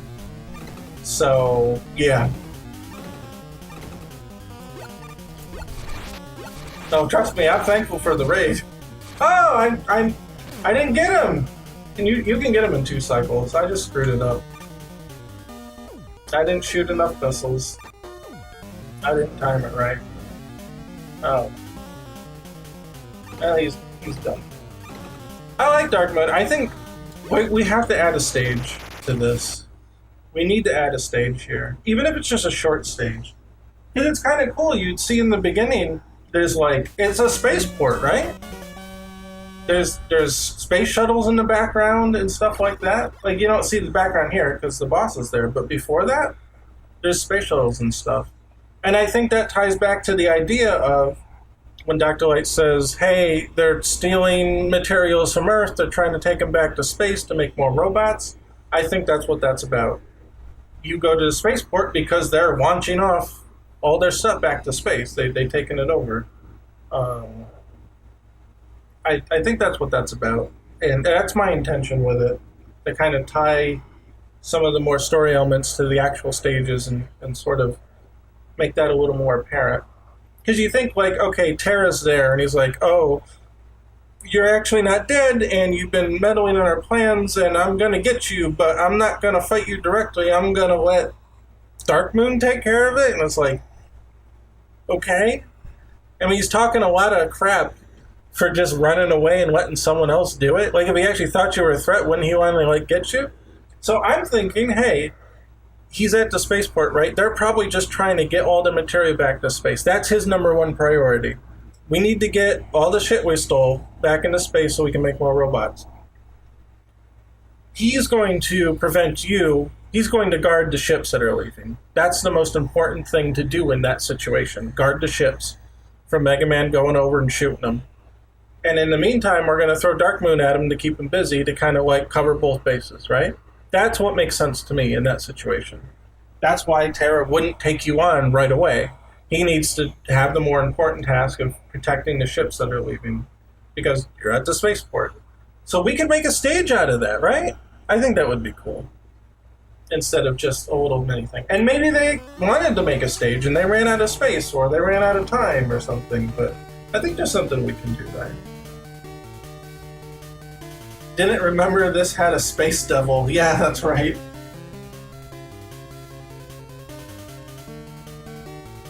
You don't want to drop down to something like XNA? Yeah. Welcome back, Mega Man. I've just discovered some shocking news. The Star Droids have been using the resources from Earth to create an even more powerful generation of robots. And that's what I'm talking about. So, like, there seems to be some thought behind, you know, what you're seeing there. It seems like there was some intent by the developers to string together that little bit of plot. So I think we can expand on that and do a little more with it. If they launch an all-out attack now, we'll be easily defeated. I'm not sure what to do. Dr. Light, we need to strike now. If you can transform Rush for space travel, we can try a surprise attack and wipe them out. So now we get to go to space, which is the second part of the game. I'll start modifying Rush and give him some extra firepower. This may take some time, so why don't you go exchange your P-chips for items? Which, we didn't... That's the other thing, you don't gain any P-chips from beating bosses. So you would not have gained any in this last stage anyway. I just feel like it would make so much sense to have a stage here. And again, maybe they wanted to. Oh, we got enough to get the energy balancer. Oh no, it's 140? I'm literally 8 off. Well, that's a pain. Jeez, I don't know. I think we're just gonna wait till we get the extra bit. Yeah, so the plan right now is we're in Unity by remaking Mega Man 5 for Game Boy. Not we're in Unity. We're in Unreal because we can't use Unity anymore. Or at least it doesn't make sense to use Unity anymore. And then we'll remake this game because it shouldn't be a huge long project. If it takes more than 2 years, I'll be actually pretty shocked, I think. Because, like, the game's, like, mostly designed already, right? We're just pretty much adapting it and making some additional changes. So it shouldn't be too bad. You can go back to the, that goes to the shop. You can go back to the other stages. I don't know if everybody knows this, but if you press B, you can actually go back to the old stages. There's no reason to do so. There are no hidden items. in the game, which is something I might change. Um, there's no reason to go back other than the grind for P-chips. There's no items to find. I mean, you can find E-tanks, right? But you can't like find permanent upgrades anywhere. So maybe we'll change that. I do like in like Mega Man X where you find your upgrades instead of buying them. However, the shop is such a pivotal part of this game, and it was one of the first Mega Man games to have a shop, period, that I feel like you can't remove the shop and keep the spirit of the game. So as much as I don't like shops in Mega Man games necessarily, I don't have the heart to rip it out, because I think that would change too much about the game. So as much as we want to add stuff and refine things, we really don't want to destroy the original vibe of the game, I guess. There are certain things that you just can't remove from this game without it just being different. You know, we don't want to ruin that aspect of the game. We want to respect it, I guess would be the better way to put it. Put some respect on it. Because I like it. I think it doesn't necessarily need a remake. It's a fine game on its own. But I think part of the goal here is most people don't know that either this game exists or they've never played it for whatever reason. And you can't get it anywhere. It's never been ported anywhere. You can't get it anywhere except on Game Boy. So you've got to have a Game Boy, and if you want to play it in color, you've got to have a Super Game Boy, or find the ROM or something. Like, it's really hard to come by. And I think for that reason, most people haven't played it. So part of the goal is to make an accessible version of the game. Something that, you know, clearly there's no intention to port or remake it officially. And then more people can play it. And then while we're at it, we might as well upgrade it, right? Just making a simple port is not enough. You know, upgrading it makes a lot of sense. Not only to, like, make it a little more consistent with the rest of the console games, but just kind of, you know, there's little things. This bugs me about, like, Mega Man 9 and 10, because they kind of, like, went backwards. But, like, Mega Man 8 was really cool because it did things like, hey, alright, so we have enough power with the 32-bit now, we can have it so, like, you can use special weapons and the Buster at the same time. You know, things like that are just really cool. So why don't we do that? Why don't we upgrade things so that you can do things like that? That's the spirit of what I want to do. Kind of say, like, Mega Man has changed in the last 25 years. It has evolved. So why don't we give the game those kinds of upgrades along with it while we're at it, right? So that's where my mind is with how to handle this remake. I don't think that the game's bad, and I don't think that there's that many things that require much actual fixing, but I think we can enhance things. You know, there's some goofy things here and there that, you know, obviously I want to change, but or like glitches or maybe some oversights. But for the most part, I really just want to add stuff. Remix it a little bit. You know, it's not the same exact thing. And in some ways, I think that's kind of the right way to think about a remake. You know, how much you should really change. People have different opinions on that. You know, some people say, well, it should be one-to-one completely. Everything should be exactly the same, except, you know, it looks prettier or something. I don't really feel that that's very interesting. Because you could just play the original, right? Like, it's not like it's impossible to find. If you really wanted to go out of your way to know what the original game is like, you can do it. But not everybody's going to want to spend the time to do that. That's kind of a niche behavior. and I think we have sort of a duty to upgrade things. Okay, here's what I was talking about. Where you're supposed to go get Uranus's weapon so that you can clear these blocks out, right? But if you have the grab arm, you just do that and you're done. Like, you can bypass so many puzzles in the game just by having the grabby arm. It's incredible. So I actually do want to change that. I think that the Mega Arm should actually reflect off of those blocks.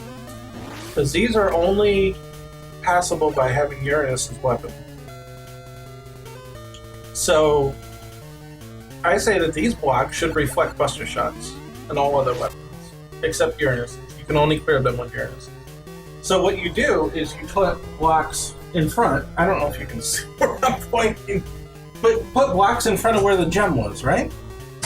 Put blocks in front of there, have them reflect, and then you actually would have to get Uranus's weapon and then come back and get it. Something like that. I don't think it's a bad idea to necessarily have multiple solutions to some of these puzzles. However, all of them can be circumvented that way.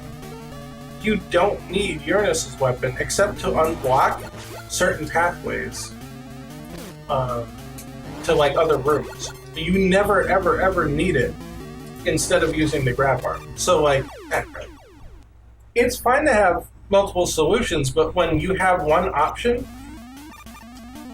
that is the solution to everything without having to do any of the normal puzzle solving or whatever, then at that point it feels kind of broken. It feels like something's wrong.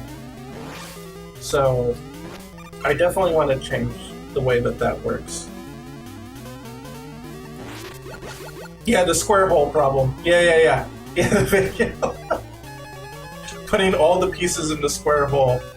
I really like the idea of having the item grabbing, which is neat. It just kind of breaks a whole bunch of stuff. I'm looking for this.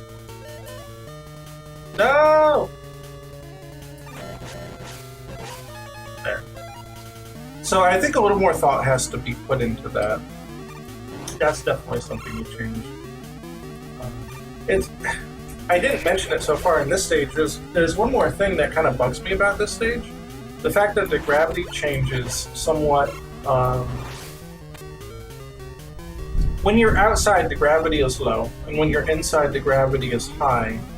But I feel like they don't do enough to really help you realize the change right away. So I might have to revisit this stage to show it properly. But here, you know, you're doing whatever, and then like you go here, and all of a sudden the gravity's back to normal. I feel like as a designer, you should have, because see, they're throwing enemies at you right away, right? And if you forget that the gravity has changed, and you try to moon jump over that first guy, you will find out real quick you are not moon jumping, and you're going to land on him and take damage.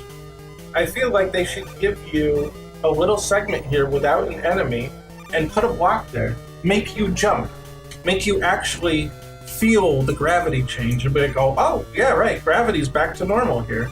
Because you jumped and you figured it out in a safe environment before you just start throwing enemies at people who may have just kind of forgotten about the gravity change. You know, just put a little stairway here, say that guy's not there, there's no enemy. You put a little stairway there, you're gonna figure out, oh yeah, the gravity's back to normal, because you force them to jump. And there's a bunch of instances in this level where they just jump you with enemies right away once you come back into normal gravity. And it feels a little unfair. It feels a little cheap. So I'd like to change that. I mean, it's not a huge change, you just add one more room after the gravity changes, or enough of a room to kind of get around the fact that you're going to get popped by something. But I think it's important to do something like that. Oh yeah, this guy's weakness is Venus. There's definitely some AI changes and boss changes I want for Jupiter. It's fine that this thing reflects stuff, but he will still reflect things even after he has stopped shooting the beam here. See how he reflected that first bubble?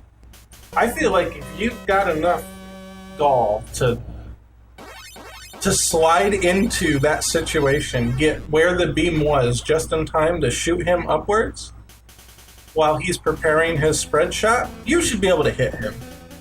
Absolutely should be able to hit him in that situation.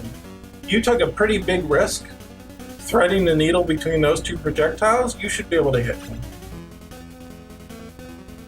So that's definitely one change I want to make for him. Other than giving all the bosses at least one new, weapon. Or, I say weapon, but like a new move, right?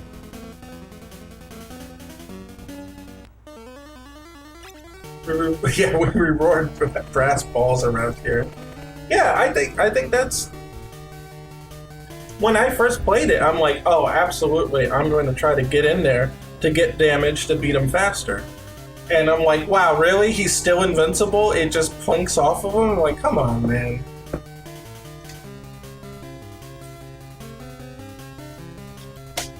So here, Mega Man brings back the... What here? Yeah, Mega Man brings back the gem that he found. So that way I found this crystal on the planet. You better analyze it. So let me see. Well, this crystal seems to be the energy source used by that planet's ancient civilization. With 4 of these, I can make an item that will reduce the energy consumption of your special weapons by half. I assume there are similar crystals like this on other planets too. Collect all 4 crystals and bring them back to the lab. Good luck. I like this one, because you actually do find these items in these stages. I just wish they put some in the original stages, something to help. Something more defined to explore a little bit. Which, we can add, I think, in Mercury stage, where they're dropping the crates, right? Out of the chutes. What if you went up the chute? And there's a secret room up there. Crates can come down, you should be able to go up, right? We talked about that a little bit when we were discussing the stage. We didn't have time to put that in the prototype, but I think it would be cool to have like a hidden room up there. And I don't know, just make up some kind of upgrade that you have to get 4 more parts from the original 4 stages. Something like that. There's a lot of possibilities. I think that we could add things like that. Oh, we have enough. We have enough to buy energy balance for sure this time. So let's buy that. That one's, because your weapons don't refill, this one's really useful. And it saves a lot of time and not having to switch back and forth. And so that's it. I got 58 and we're out. I'll get the cling. Yeah, I like having the incentive to go back. Yeah, right. If you can revisit the stage, you should give a reason to revisit the stage. I mean, Mega Man 4 even had that, where they had the additional, the wire and the balloon weapons, or utilities, or whatever you want to call them. You had to find those. There was incentive to go back and explore a bit, so I think this game should double down on that for sure. Any guest art unlocks? Actually, it's funny you mentioned that, because I think because this game's got a Super Game Boy border, right? And the remake is not widescreen. We're not doing widescreen. We're going to keep kind of the same screen sort of proportion. And we're going to have to fill out the sides with art, right? It's kind of like a pseudo Super Game Boy reminiscent thing. So yes, we could absolutely have guest artists contributing art that can be seen for the borders, so that they can, the user can select, or player. I say user, that's a very software development term. The player can select whatever border that they want.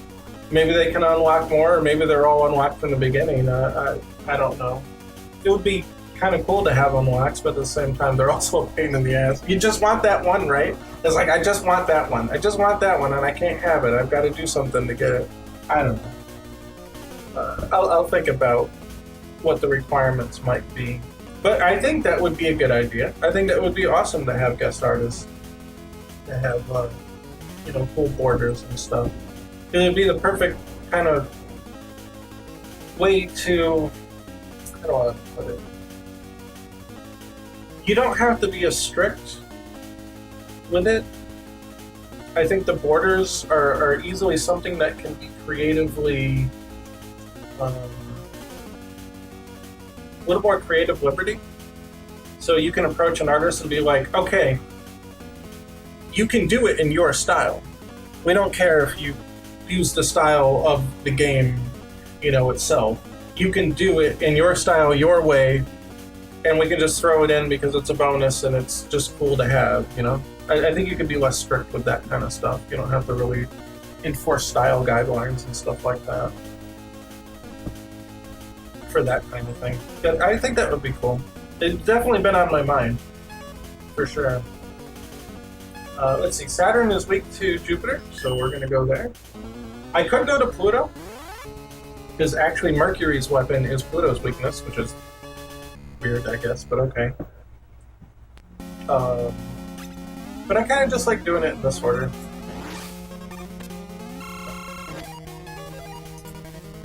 We ain't leaving that one behind. And there we go.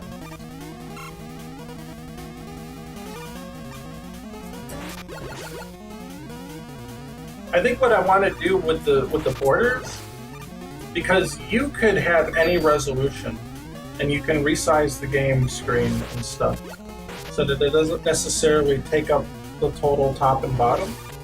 And the reason why that's important is because if we do like CRT effects, those don't necessarily work at any resolution. See, again, you're supposed to do this whole puzzle, but you don't have to at all. You just do that and you're done. 8K borders only, yeah. Well, so like, I think at 720p, you can get a perfect scale out of a Super Nintendo resolution. But at 1080p, you have to do it like 4.5 scale instead of like 5 or 4. So you'd have to choose 5 or 4. But if you do it like a 0.5 and you have like a scan line filter on, it just won't look right. It'll look uneven. So again here, this thing just cheats all these Uranus puzzles.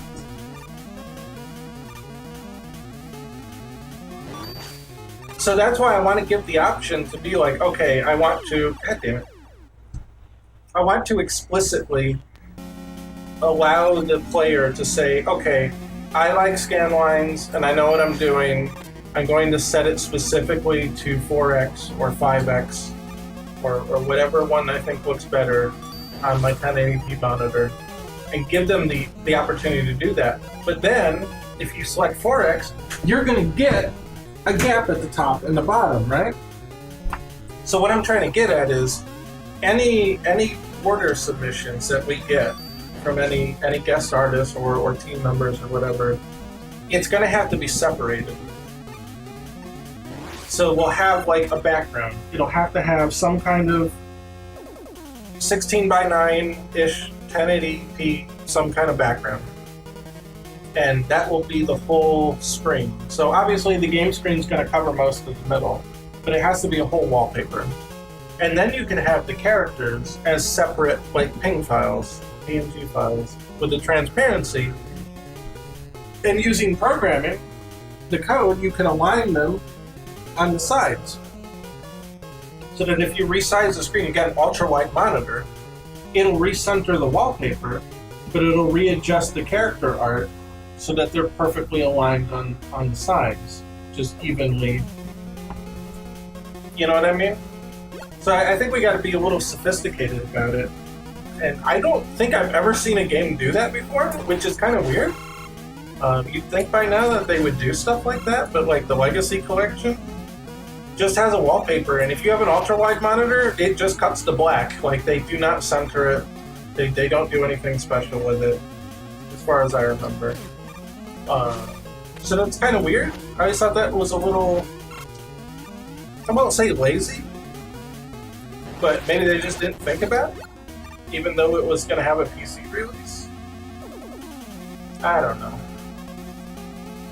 But I'd like to go ahead and take that extra step. I mean, God knows systems now have enough RAM to handle it. It's not going to be a memory issue. You know? We can have a full wallpaper. I mean, games now basically have full wallpaper resolution textures for like half the things in the game now, so it's not like that's going to be breaking any computer to do that. Oh, we're already through the stage. Alright.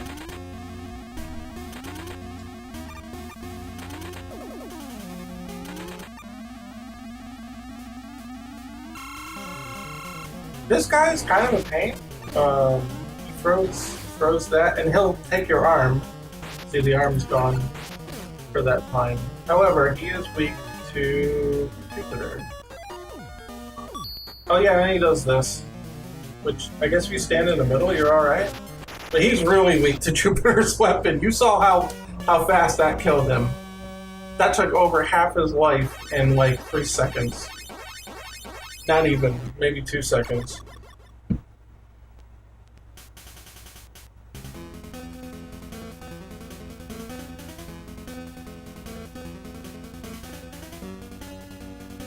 I like this art of him with the Buster like that. That's really cool. The Mega Man 4 for Game Boy, that was one of the rehash games where they reused the bosses from the NES games. But they added a whole bunch of like cutscenes to it with their own unique art and stuff. And it was actually really elaborate, far more elaborate than what the NES games did. It was pretty cool. Greek myth accurate weakness? Well, I'm a dummy about Greek mythology, so I actually don't know. So tell me about that. What's that about? I don't know if we have enough. Yeah, we have enough to get the queen. Right? I think it's only 9.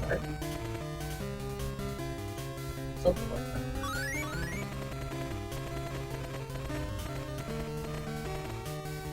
I don't want another one. We're done.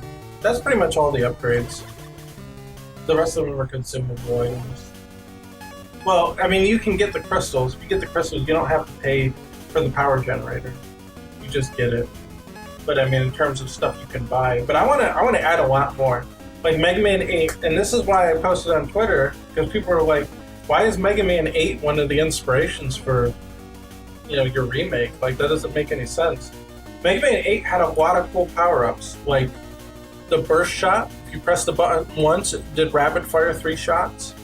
If like they had different charge attack types. They had the ability to shoot 5 bullets on screen instead of 3.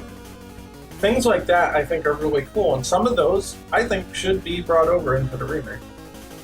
Okay, so chat says, in Roman and Greek myth, Jupiter, or Zeus, to the Greeks, defeats his father Saturn, or Kronos, with his lightning bolt. Okay, and that makes a lot of sense, actually. That's pretty funny. Alright, I didn't know that. And that's what I was saying before. I think they're pulling in a lot of references that I just don't know about when it comes to the design and the way the bosses work. Because you look at Uranus and you're like, well, he's obviously inspired by like a bowl. So is there like a constellation or a zodiac thing that has something to do with Uranus, that has something to do with bowls? Maybe. You know, you look at Venus. Venus is a crab in this game. There's probably something there. I don't know much about those things, so I don't know what the connection is, but there's obviously something going on there. I don't know why Pluto would be a captain.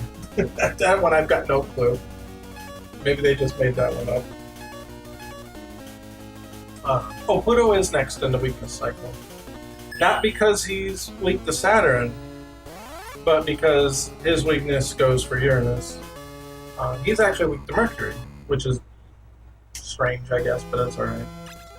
Oh yeah, can we address the... I've gotten this question actually a few times. The weakness order in this game is weird. it's really weird because not so much of the second half. Second half kind of makes sense a little bit. But the first half of the game, Mercury has no weakness in the first 4 set of bosses. His weakness is Saturn. So you could never get his weakness to defeat him right away.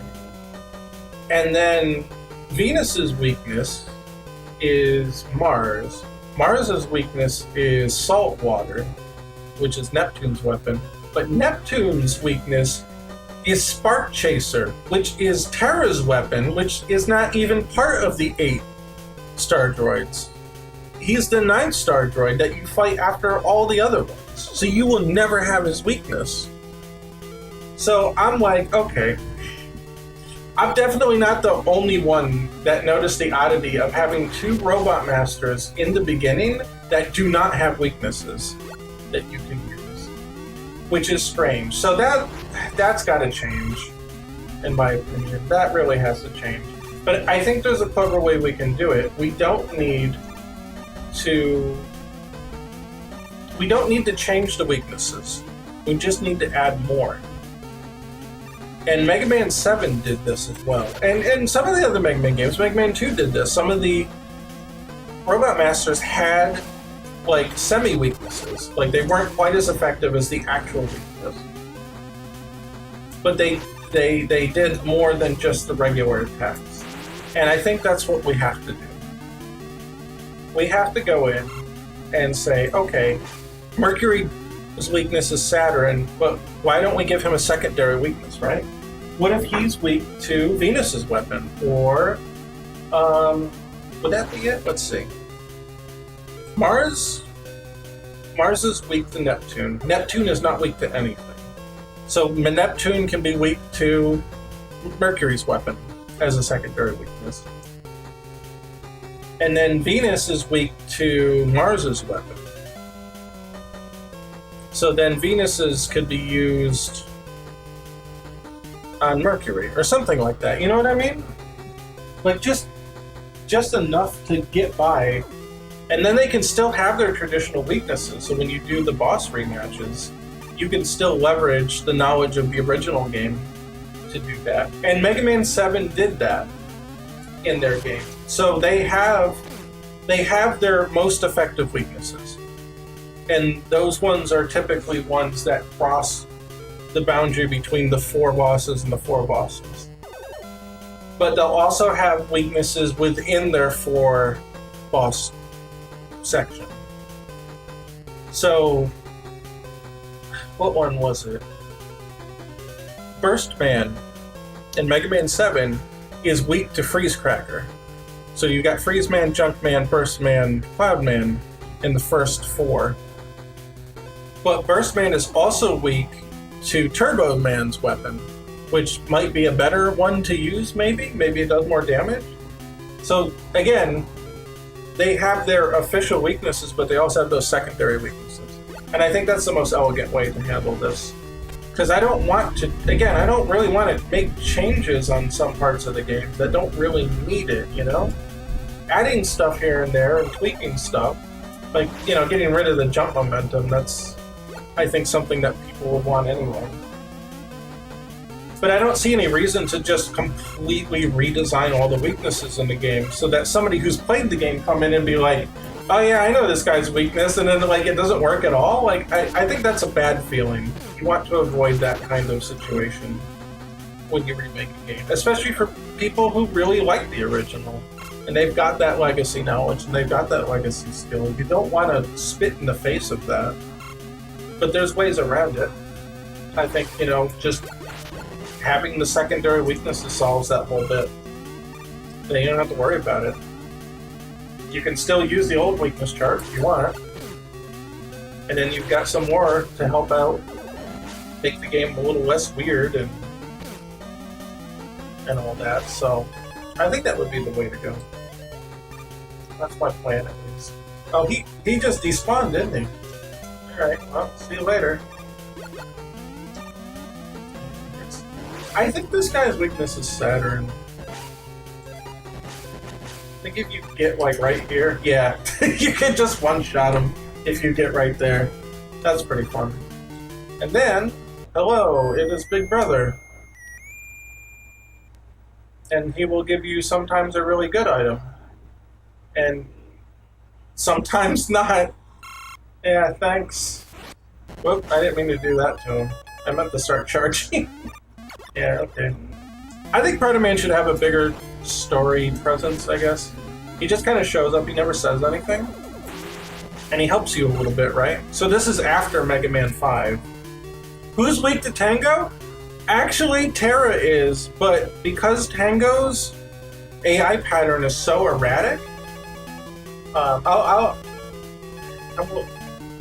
use him in the boss. I'll use him in the boss just to show it.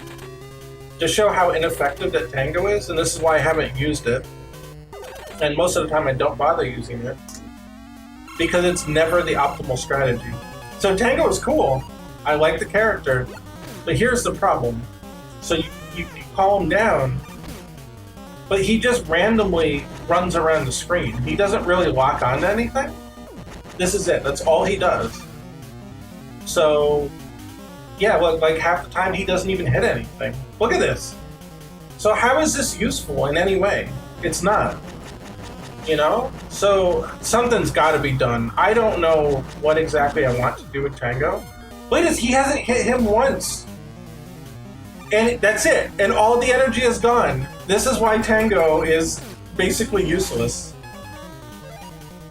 Anti-cheat Tango. Yeah. Something has to be done. Something's got to be done with Tango. I just don't know yet. I haven't really thought about it too deeply as to what I want to do. I feel like it's okay to have Tango. You're dying of laughter. Yeah, exactly. It just... Terra's actually weak to Tango, which is really funny. He's weak to Uranus and Tango's weapon. But it's so slow and unreliable that you might as well just use the Buster. The Buster's actually faster to kill anything than it is to use Tango. I feel like you have to be able to aim him in some capacity.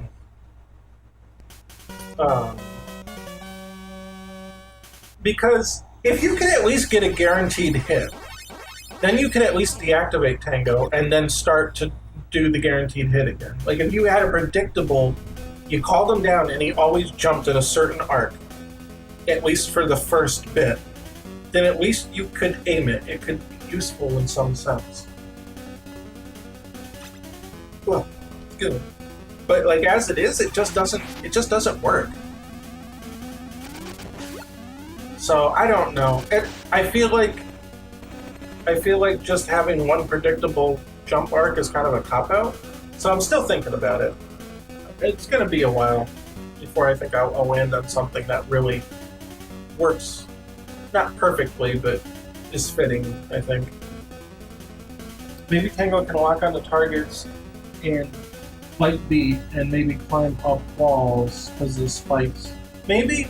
The problem with that is just programming all that AI, and it still may malfunction in a lot of stage layouts. So it's hard to make the NPCs smart like that without just letting them fly through the wall. Like Beat works because Beat just goes through walls. It doesn't have to worry about navigating any terrain. It can just go, oh, I'm flying into the enemy, and it doesn't matter because I just fly through walls. So I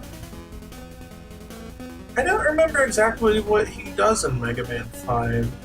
In Mega Man 8, in the Rush Jet sections, he does shoot out when you shoot a charge shot. But again, he doesn't respect walls, so he can just go through the wall and just use ChatGPT. Yeah, we'll ask ChatGPT.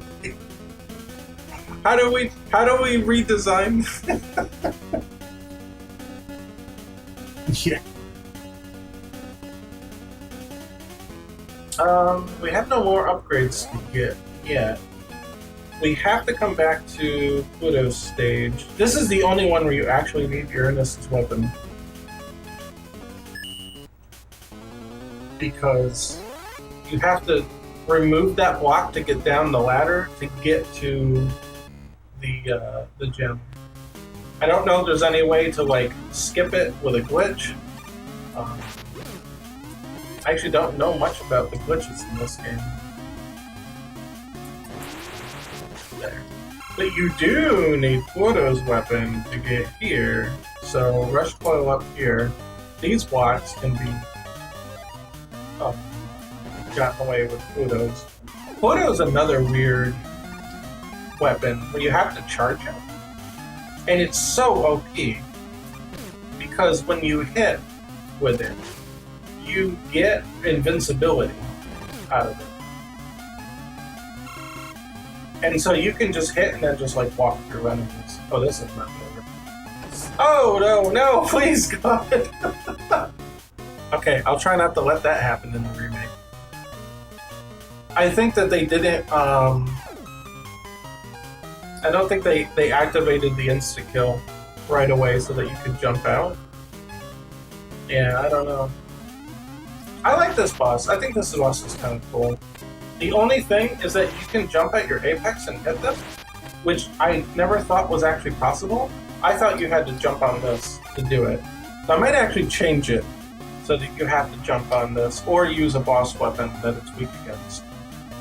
Because it just, I don't know, it just makes more sense that you have to do a little more than just jump and shoot it. You should have to jump on it and then get them. Or again, use a boss weapon without having to do all that. Like, oops. Like maybe Venus's could go up there or something. I don't know. I'm actually not sure what weapons can actually hurt this gun. So let's experiment with that. Oh yeah, that's the grabber, by the way. The grabber upgrade, which is absolutely just random. Because you'll notice, like, it never did anything to him. For whatever reason. Let's see, Mercury? Oh, hey, look at that. Mercury's weapon. That's unusual. Most of the sub-bosses I don't think can be hurt by Mercury. Because it's kind of OP with the life restore.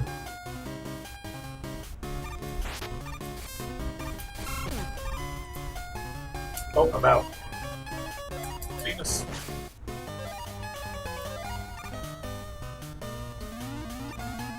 I think some of the potency of the weapons could be upgraded. For sure.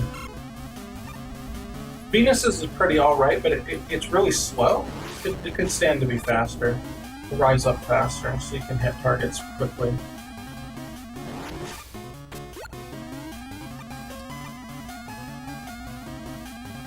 Saltwater is actually like legitimately terrible as a weapon.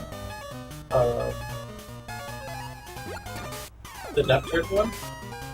So it looks like it would be cool, right? But watch when I actually hit an enemy with it. You would expect that when it hits the enemy that it splashes, but it doesn't. So what I want to do, I want to make it so that when it hits the enemy, it still splashes. So like maybe you can get like 2 or 3 hits off of it. You know? I think that would be cool. But as it is currently, it just, if you make a direct hit, it doesn't do anything. And it's really hard to like, yeah, saltwater? Yeah, no, I'm not kidding. His weapon's literally named Saltwater. I mean, it's really salty, I guess. It's really corrosive? I don't know. But you see kind of the problem with it, both functionally and name-wise. Okay, again, we could do it the hard way, or we could just cheat it.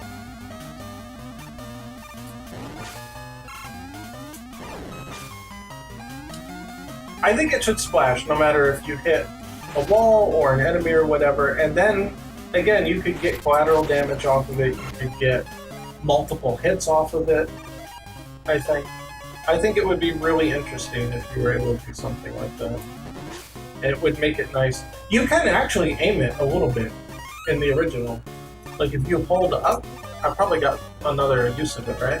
Like if you hold up, it'll like go a different trajectory. If you hold forward, it goes much farther. But again, it's kind of useless, so it's neat, but it's useless in most situations. So Splash damage would definitely help with the salt.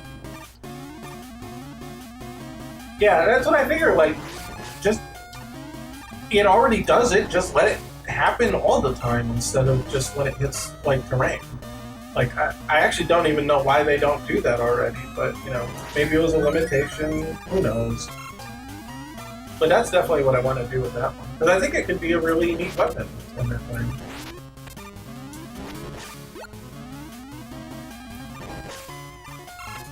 That one's tricky. You can get knocked in the pit real easy there. Because I'm not using many of the special weapons, but Saturn's weapon can really destroy some stuff. Do we have full defense? We do. I'm gonna get it anyway.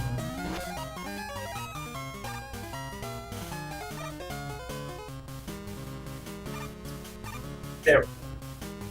That's how I get up there. I don't know if that's how you're supposed to do it, but that's what I do. You can't... The Mega Arm will not reach full screen, so you can't just shoot it from the right side, jumping. You can't just jump and get it. Don't duck me in the pit. Yeah, so we found out that Mercury... I kind of wonder, though, are there any other... Oh, you can hit him with beams, too. Okay. Now I'm kind of curious if there's more... I think I tried that one. Salt water! Salt water? No! It just bounces off. Jupiter? And it's close range, but it might... Oh yeah, that does. Yeah, really get at the apex, though. Saturn? Yeah, that works too. It's hard to tell what's a weakness because he doesn't have a white bar, right? That's actually, you know what? That's something to talk about.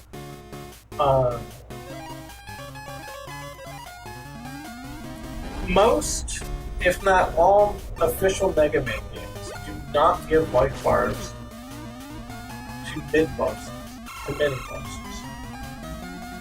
But almost every Mega Man fan game that I've seen gives white bars to mini-bosses, including the remake, the Sequel Wars remake of Mega Man 4. Do people really want the white bars on the mini-bosses that bad?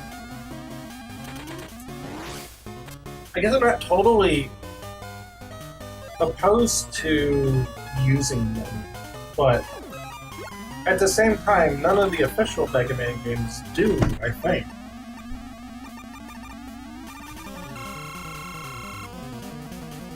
Yeah, I guess you could see it as an oversight. I just don't know. I kind of wonder, what are your guys' opinions on that? Because, I don't know, I feel like if none of the official games do it, that I kind of don't want to do it. But I can see why it would sort of make sense to, because they're not a typical enemy. By the way, Uranus is really easy. It just, as you've noticed, he's really easy. Especially because you get iframes whenever you use Pluto's weapon. Which is weird, and I think that was a workaround. I think that they couldn't get it to work properly without it being like damaging yourself every time you use it, so they're just like, just make him invincible at the end. I think that was kind of not a cop-out thing, but just a compromise of what they probably had time to engineer and do at the time with the power that they had on hand. But I think what would be more interesting is if when you hit with Pluto's weapon, you just got knocked backwards. You didn't take damage, but you just get pushed backwards, like a little jump back, or a little flip back, or something. So you hit him, boom, and then you flip back. Not too far. You don't want to like flip into a pit. But I think that would make more sense. And maybe take away the charge requirement for it, because you're not getting the iframes now, so it's not as good.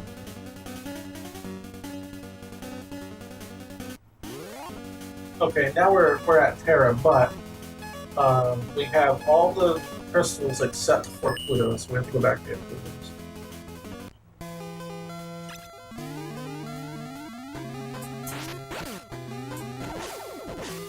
Yeah, there. I didn't do anything different. It just randomly wanted to do the grabby upgrade. It's really random. It's a really weird thing. See, doesn't matter if you hold it, let it go. It doesn't matter. It's random. Health bars would work better for a mid boss that's a character like Breakman, but for normal strong mini bosses, I don't care either way. I can see that. Yeah, it is really weird, right? When Proto-Man shows up as Breakman in Mega Man 3, he's just jumping around and he's there, but it's kind of like, well, he looks like a robot master, right? So why doesn't he have a life bar? Now, Mega Man 3's development was kind of a mess. They really had to ship it unfinished, and even the devs were kind of like, yeah, this is our least favorite game. Yeah, I got him in the wall. All right, here's where we use here. This is the only time you actually have to use it, and then we can actually get down here. And lo and behold, just like all the other ones, all we have to do is grab it and bypass the entire puzzle. Yeah, so when Proto-Man shows up, it absolutely feels like there should have been a life bar for that situation. Yeah, I don't know. I guess now that the objective benefit to having it, right? Other than aesthetics, because aesthetics is sometimes a reason to do something. It looks cool, it looks pretty, or it looks more consistent. You know, those are all good reasons to still do something like that. But let's think of it more from like the general objective benefits from having it, other than the aesthetics. We can see how much life the boss has left. That one's pretty standard. That's understandable. But I think the more interesting thing is that you don't have to guess so hard to know what a weakness is. Because remember what we were just doing in Saturn State. I'm like, hey, does this guy have a weakness? And I hit him with like 5 different weapons, but I don't know which one did the most damage. There's no way to know unless I count. I know how much each weapon does normally, and then replay the stage over and over and only use that one weapon and see how many it takes to kill and do the math, right? Where if I could see the life bar, I could just say, oh, Saturn's weapon did 5 points of damage and everything else did 1. Okay, obviously the weakness is Saturn.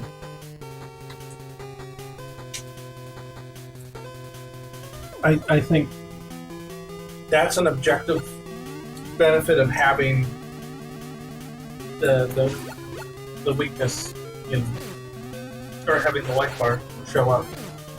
You suck, bitch. Those little nuts are painful in the ass.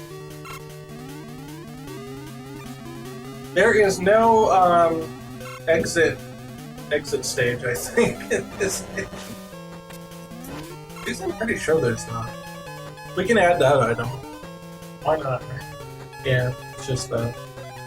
Yeah, we'll add an exit stage item. Get more things that you can spend those P-chips on other than pumping out 9 lives and refilling your damn weapons. Oh. Oh, that should be hard to say.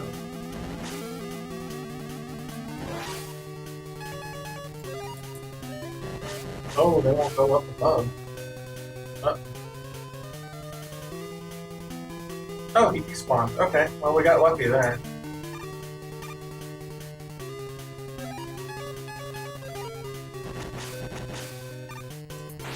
Bonk. Bye-bye. Birdman back? Yes, he is. He's just gonna hang out in the stage for the rest of the game, I guess. Thank you. He usually gives you like an S tank or something. That's incredible. I got the really crappy item twice in a row. I have never seen that.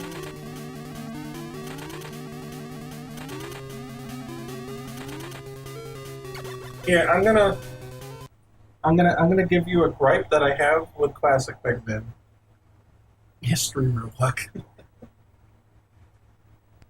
When Mega Man X came out, and I think that was the first game that had the energy balancer. Right? Did 5 have? No, this game came out before X. Was Energy Balancer in Mega Man 5 or 6 on NES? Well, either way, the point is, in Mega Man X, from what I remember, Energy Balancer is just there. You just have it all the time. You don't need to unlock it, you don't need to get it. And what does it do? All it does is it saves you time. It's a function that probably should have always existed in the games. If you don't have a weapon equipped and you pick up a weapon capsule, it just doesn't vanish into thin air, it just gets applied to the one with the lowest amount of energy. That seems like a normal thing you would want to do in the game. Like, it's just a quality of life thing that you do. But in the classic games, they're like, no, you have to pay. You have to pay up or find the quality of life update. And I'm like, why? X had it right. Just give him. Just give him the pickle. Just give him the pickle, if you know what that means. There's this one guy, I don't know, he ran a restaurant or whatever, I forget what his name is now, but his slogan was just give him the pickle. If someone wants a pickle, don't charge them $1 for it, you're just gonna piss them off, and then they won't want to come back. Just give them the pickle. Well, just give them the energy balancer. Just give it to them. Why do you want to annoy the player until they pay enough in-game power chips to pick up the thing that should have just been there anyway? So that's one thing I really hate about the classic series. The same thing with exiting the levels. You have to pick up the item to exit the level early, but you also have to have beaten the boss to use the item. And in Mega Man X, you just exit the level if you've beaten the boss. You don't need to buy it, you don't need to find it, you don't need to upgrade it, it's just there. It makes sense. Why would you want to force someone to go through the whole stage again if all they're looking for is a damn sub-tank and they just want out? Pickles for everyone. Yeah. I like pickles. Pickles are great. But, and then in the classic game, they're like, no, you have to buy that item from the shop.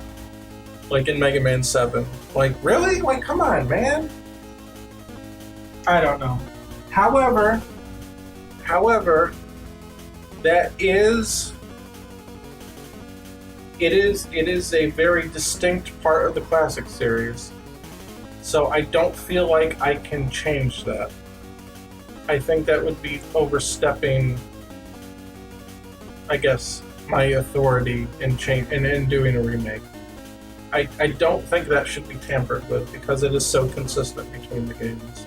I don't like it and I don't agree with it, but I think I have to just...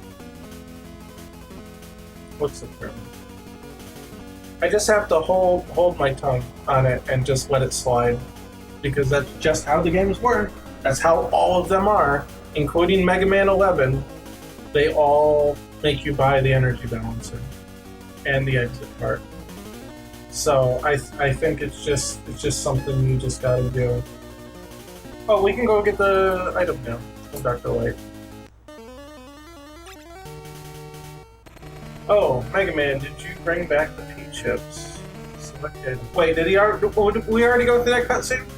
I probably just went right through it and didn't even notice. But yeah, here's the energy generator. Power generator was made from the 4 crystals you brought back from the power generator. To reduce the amount of energy your special weapons use by them. No P-chips are required for this item, only the crystals. Do you want this item? Hell yeah, I do. Why wouldn't I?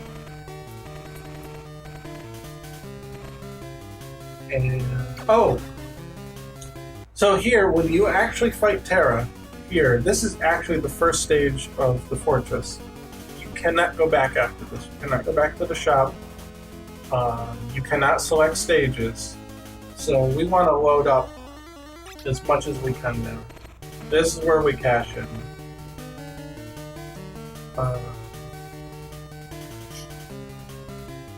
So we got all that. Do we have it next time? We'll get one in the fortress, I think. So I guess I don't really need that. We're full up on E-tanks. We do want weapon tanks, though. Just in case. I'm gonna take 2 or 3 of them.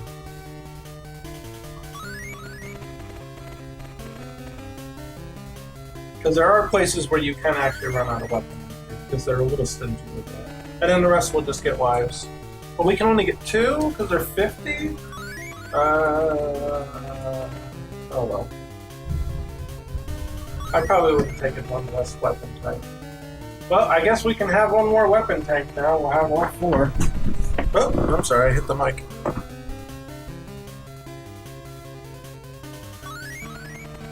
That's it. Get much with 2 P-chips.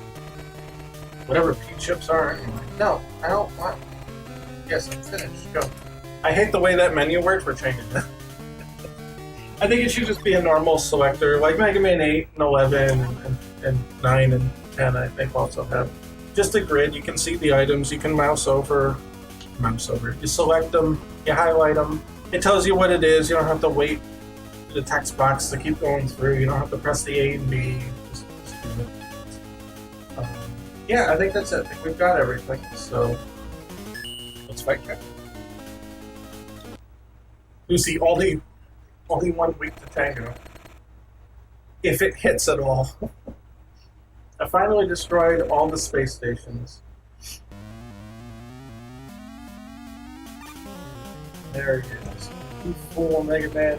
You have meddled with my plan for the last time. We could have created a new world for all robots. How can I face my master now? I must redeem myself by blowing you to pieces. I do like that last line. Most of the lines are pretty made up. Now, the problem with translations back in the day, I mean, number one, the quality may not have been there, just because, you know, it was... I wouldn't say that it's not a respected profession in the games industry, but it wasn't as respected as much as it is now. There's not a lot of importance on it back then. They're like, okay, you can read it, you get the general idea, and there's like 3 paragraphs worth of text in an NES game, good enough, you know.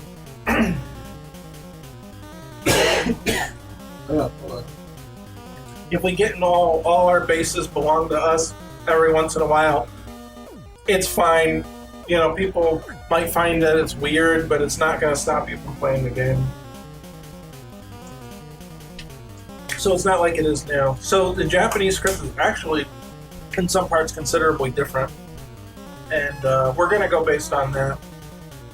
We're just going to do an actual translation of that and see what it is. And other people have already done that, so we might just read an existing retranslation of it and just kind of see what's up.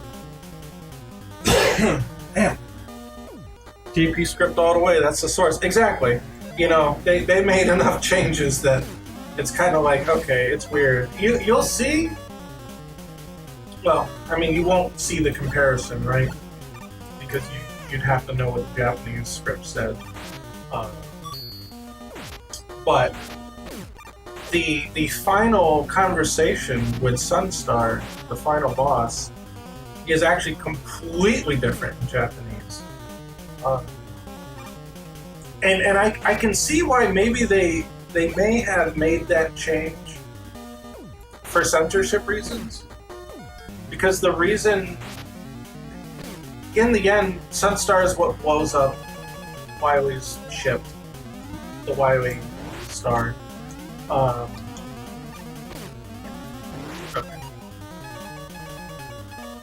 We're gonna use one. I hate to use it, but I had... Damn it, my throat. I had Tango running around so much, I took so much damage, I can't avoid it now.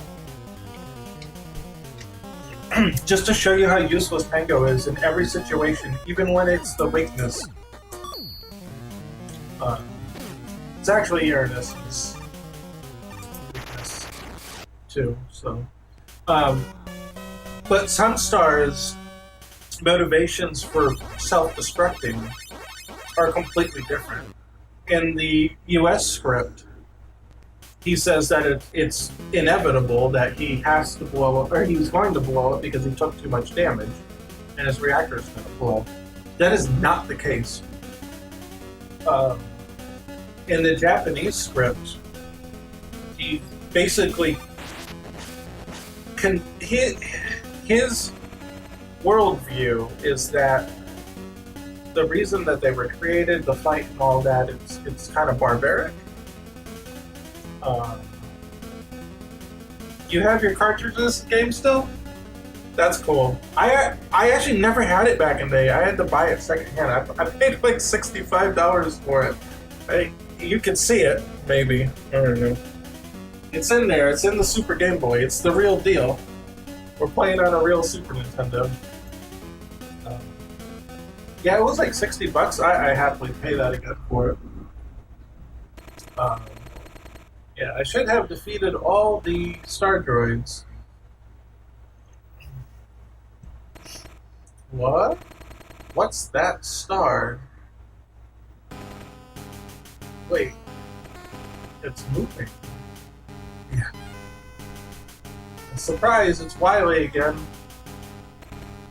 And it's got the little pipe.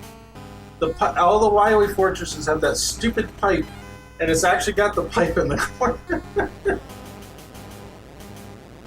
But yeah, so Sunstar's original, like, worldview is that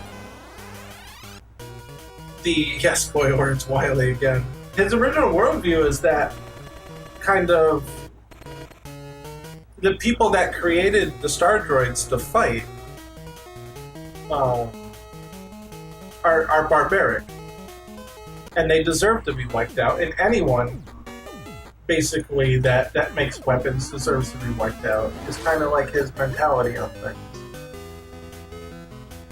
And in the Japanese script, he's like, yeah, I'm probably the only thing that could blow this space station up, and as long as this thing is active, you know, your ideal of peace is just not attainable.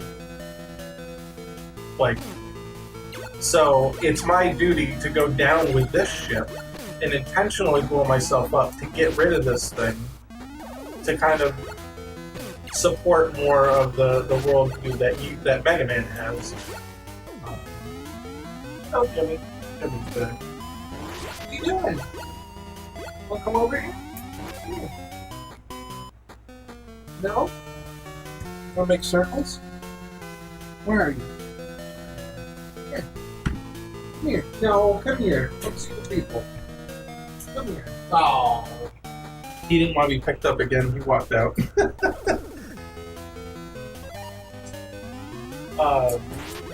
But yeah, the US script is just like, yeah, well, power reactor's gonna blow. Guess we don't have a choice. Better get out of here before I blow up. But yeah, the Japanese script was very deliberate that it was a self-destruct, and he chose to do it, and for philosophical reasons. But all of that was lost in the translation. It was that was definitely the point where I was like, okay, there's no way we can use the English script. We have to redo this. Because it loses a lot of its impact when you take that away from it, for sure.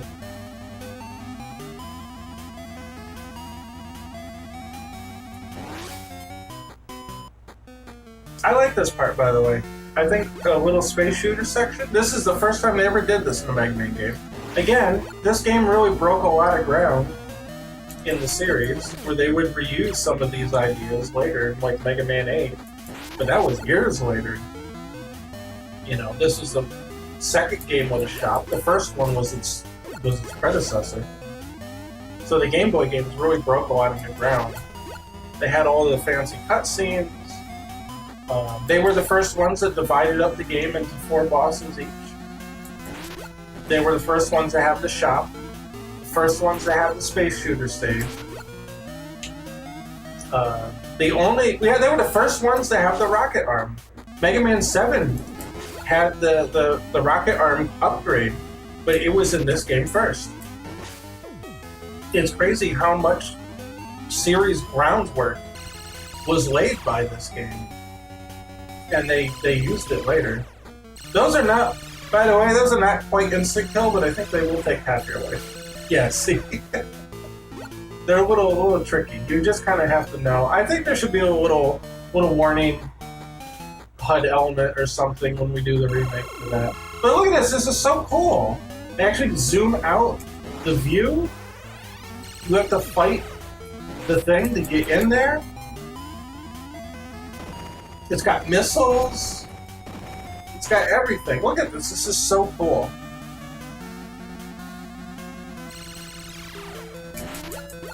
I want to expand on this boss a lot, and the stage. I think there's a lot more that they could do if they had time. And I figure they did what they could with the space they had and the time they had. But I want to make this stage a lot more interesting. I think there's a lot of stuff we can do that is really cool. You know, one might be just allowing special weapons for one. You can only use the Buster.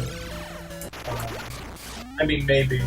But I think this boss could be more interesting. Like, you could have more things that you can shoot. Like, maybe you can't... Maybe it doesn't shoot the lasers until you get the top and the bottom sections destroyed. And then the lasers will open up. And then maybe the top and bottom sections will repair themselves and, you know, shoot more stuff. Perfect stage for a Tatanga cameo. Yeah. Yeah, right. Mario Land did the same thing. They added a little shmup area. It's just really cool. And then now you're in it, and it's basically a one big long stage from here. There's really not an ending to the stage anymore, which is something that I do want to change. The Game Boy Games Data Collection, they canceled it. They were actually working on a Game Boy collection. They were going to make it for Game Boy Advance, and they were going to colorize all the Game Boy Color or all the Game Boy games into color and package it as a collection on the Game Boy Advance, and they canceled it midway through development. It was actually going to happen, and I was so mad about it. They called it Mega Man Mania, and it was supposed to come out around when the PlayStation 2 and the GameCube Anniversary Collection were being made. Yeah. And it sucks. And again, that's part of why I'm remaking the game, because it's never been ported anywhere. It's so hard to find if you want an actual legit copy. I mean, yeah, you could always emulate, but not everybody wants to go through the trouble of doing that. This is the only place you actually need RushJet, by the way, which is weird to me. I think because of the screen crunch, you don't really need RushJet for anything. Don't get me. Here. Jimmy's back. What are you doing? Alright, hello. He's making circles around me. Change the camera. Hi, Jimmy. Come here. Come right up here. Come up. Yeah? Come here. What? What are you looking at?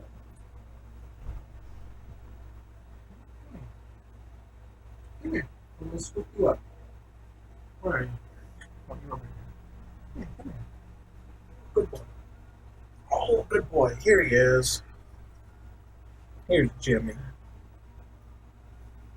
Hey, Jimmy. We found Jimmy in a Wendy's parking lot, and he was stuck inside a cup. But it looked like he was so small that I almost don't believe that he was actually able to get stuck like that. So I almost kind of wonder if someone did that to him and left him there, which is really mean. But we got him, and we love him, and he likes us, so... Yeah, good boy. And he's named after Jim Leahy from Trailer Park Boys. There was something about him when he was a kitten. When you looked at him, He just kind of looked like Jim Leahy. Just kind of like the way his coloring was and his pattern, and something reminded us of Mr. Leahy. So we named him after him. Good old Jimmy. He's pretty docile. Pretty much goes with the flow. Yeah. Well, you done? Okay. Well, you want to get on the. You're not supposed to get on my desk. I guess I'll allow it. Just don't get on the. Don't get on the mouse. Don't turn the stream off on me. Yeah. What do you want? He was kind of aloof for a long time when we first got him. But then he got a lot more bonded with us, just kind of out of nowhere. So I'm happy with that, though. Yeah. Oh, you want to sit? You want to sit? He's digging into my leg. Please don't pull my leg. I know it means you love me, but it hurts. Yeah. Want to play Mega Man? Yeah, get on. Yeah. Hi.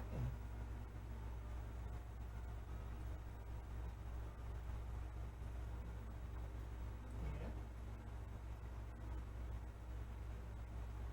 What do you want? Oh, you're gonna lay down? Okay. I don't know how long that'll last. Here, hold on. Let's do this. Lay like that. It'll be much easier on me. Yeah. You can lay like that. That's all right. Yeah. He's ripping into my. He's making biscuits on my leg. That hurts, you know. Yeah. I don't know if you can see him now that he's in my lap. Can you? Oh, I guess barely. Yeah, just barely. All right, you want to sit there? Ow, that hurts. Please don't do that. I should have worn jeans if I knew you were going to be up here like this. Yeah.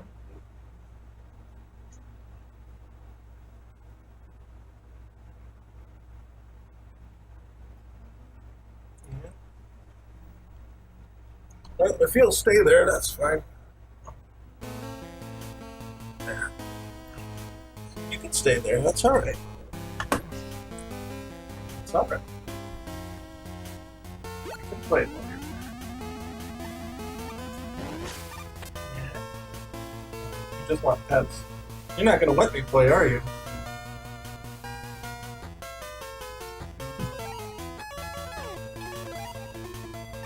Yeah, again, this is the only place that you really need to use Rush Cut.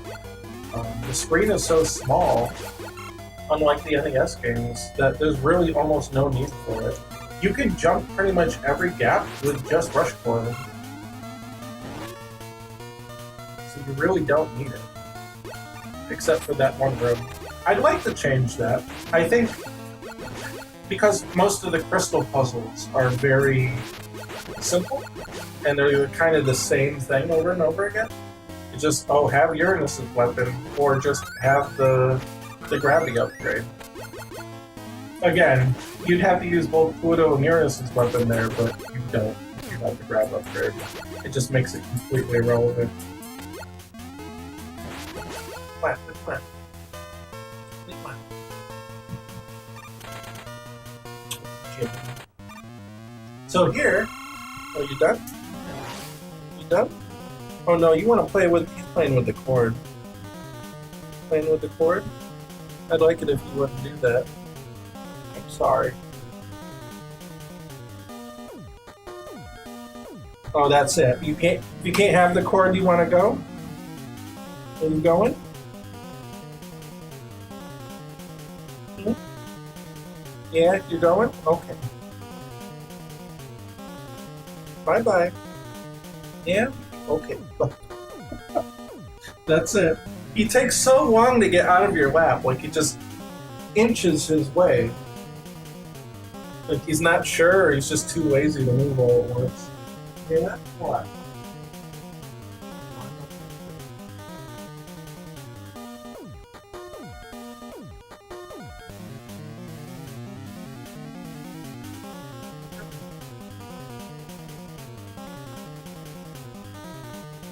Now he's flopped on the floor.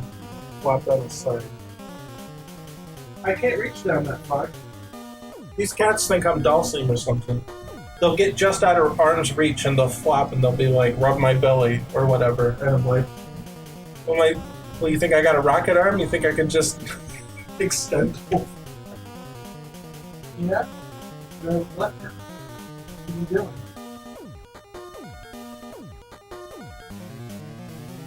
I'm sorry, I have to play the game. Everybody's waiting for me to play the game. Am I on the right screen? Okay, good. Make sure I'm not sitting.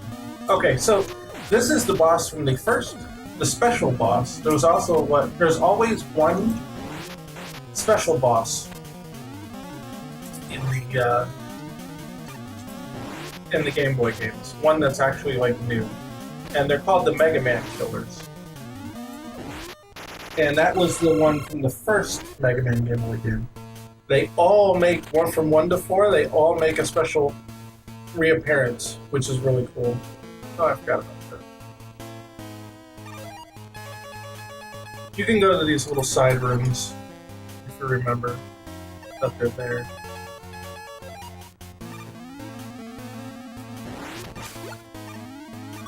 Some of them have E-tanks. I think one might have a S-tank.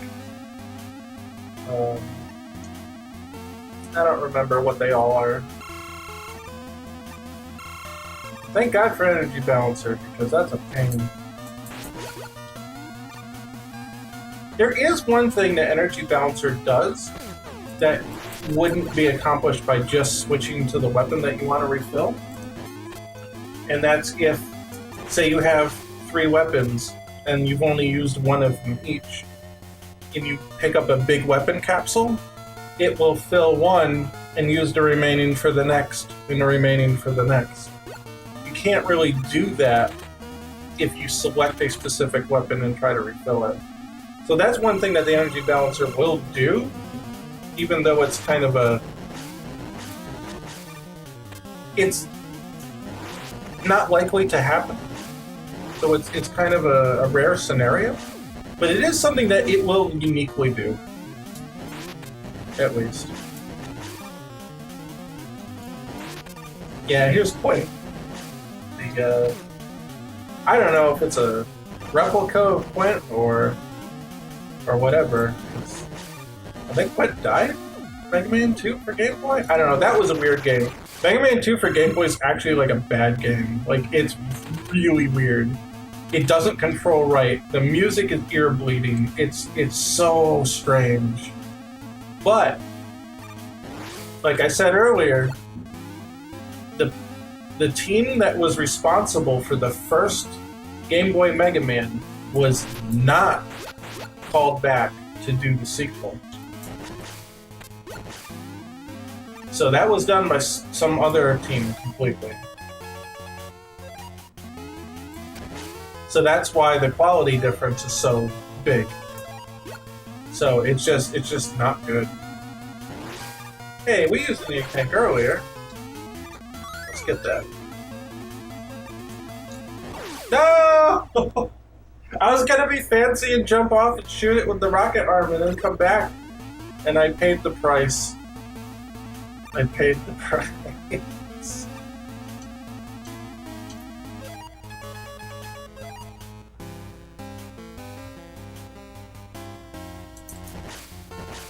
There we go. That's what we should do there. So much for being fancy. Well, let's see what the bottom path is.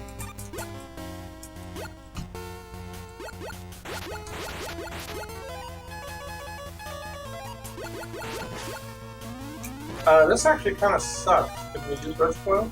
Okay. I was gonna say, again, it looks like you would have to use Jet, but you don't. You almost never have to use Jet. There's only one room that you have to actually use Jet. It's just really strange. Coil will get the job done because the screen's so small.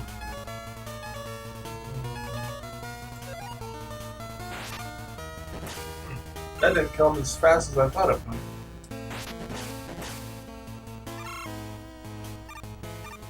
want the E-Tank, right? I know we have 4 already. Yeah, whatever. We'll just get it anyway. Have you considered allowing the use of the normal buster with an equipped weapon? Absolutely. In fact, the prototype already has that. It's just that we didn't show off a special weapon, so it wasn't apparent. But the prototype already functions that way. I love that about Mega Man 8. I think that's one of the best things they ever did, allowing you to have the normal buster being used while you have a weapon equipped. And they took it away in 9 and 10 and 11. And I don't know. They made so many cool little advancements in 8. You know, I think overall 8's not like a great game. It's got some design issues, like the jump, slide, it's not great. Things like that. But things like give them a burst fire upgrade. Let them shoot 5 shots on the screen at once. Let them have the buster available while using special weapons on a different button. Those are great.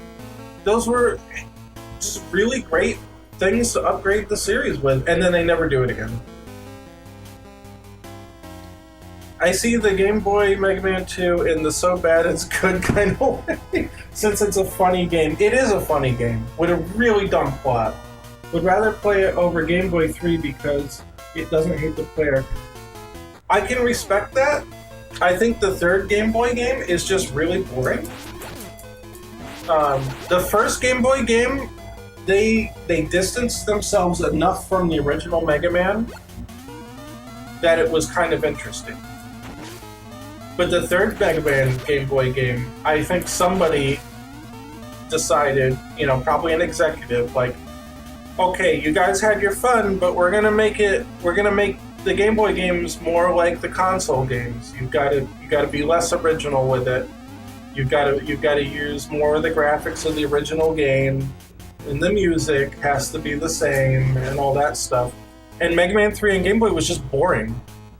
It's just boring. Speaking of 3, that's where Punk comes from. That's this guy, Punk. I think his weakness is saltwater, actually. Yeah, it is.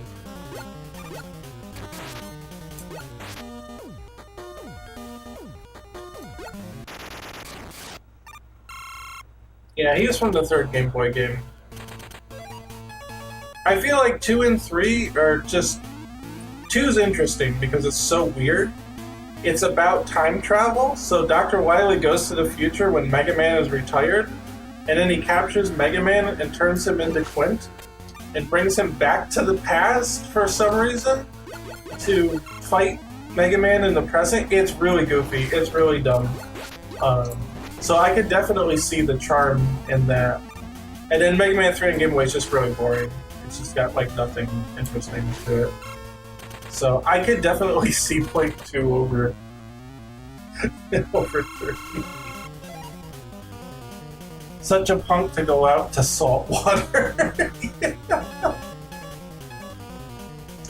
I don't remember what his weakness is. Is it Mars?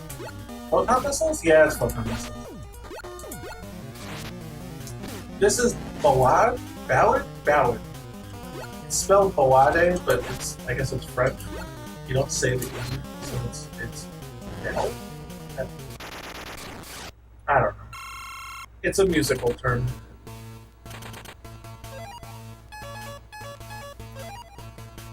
Correction, Brock traveled to the past before being captured by Wily?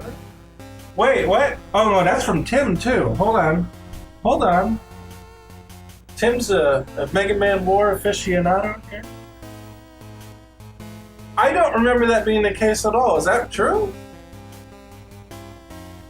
Why would Mega Man come back to the past? That doesn't even make any sense.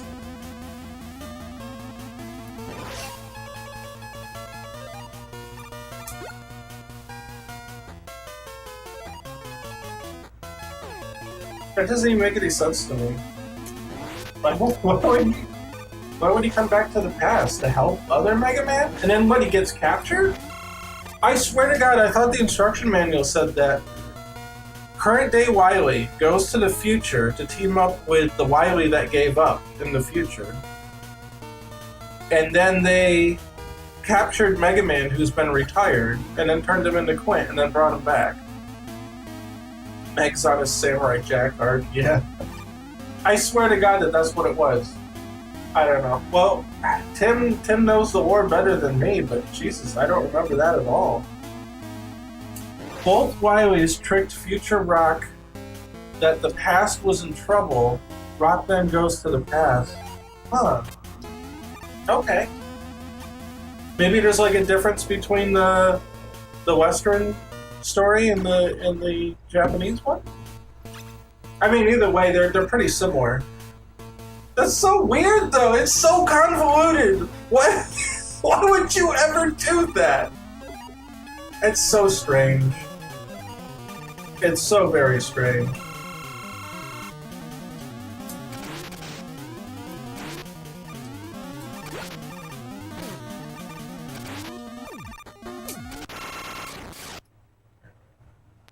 Future Rock is dumb then because he's living in a good future?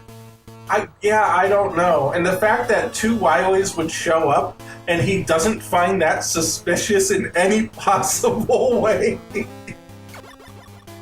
Very, very strange. Very strange. Alright, so here's Mercury, and his weapon is Saturn, which you would never be able to actually fight him with. Hey! He stole my goddamn weapon tank! You asshole! That's so mean! What the hell? That is so mean!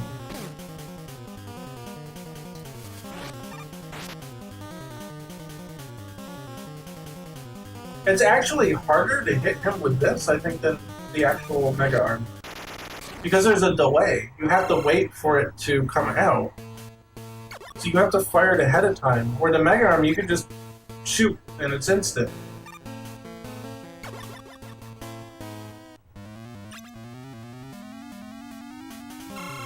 Alright, and this one is... Oops, I may have Mercury.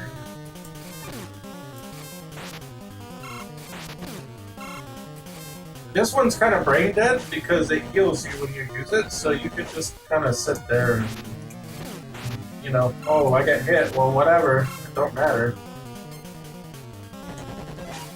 You can hit him with Venus's weapon, though. If you really want to max out what to do with him, it's just like, yeah, it's really, once you know his weakness, it's really hard. That's from the manual, but what region's manual? Western or Dr. Wily modified his plan and decided instead to spy on Mega Man's future. He found that in the future, Mega Man had been reset back to a peaceful household robot. Right, he was retired. Recognizing this chance, Dr. Wily conspired with his own future self to bring the battle functions of Mega Man back in time. The battle functionless Mega Man back in time and alter him to make him fight against Mega Man in the present. It's such a stupid story. That was from Japan too? Okay.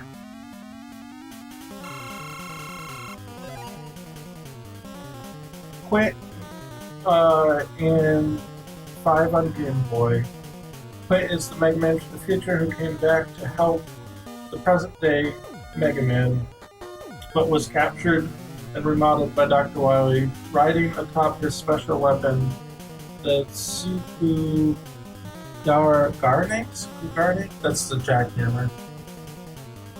He can attack by jumping high into the air and dropping down on his opponents. That's it.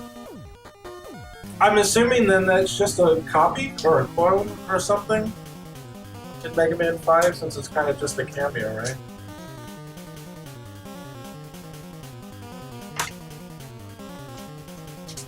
Right? Yeah, why didn't Dr. Wily just go back in the past to before Mega Man was built?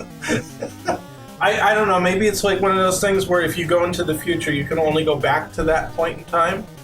where you can only go back in an offset. Like, say you go to the future for a month, you can only come back 1 month ahead of when you left. I don't know. Time travel's stupid. It's just really dumb.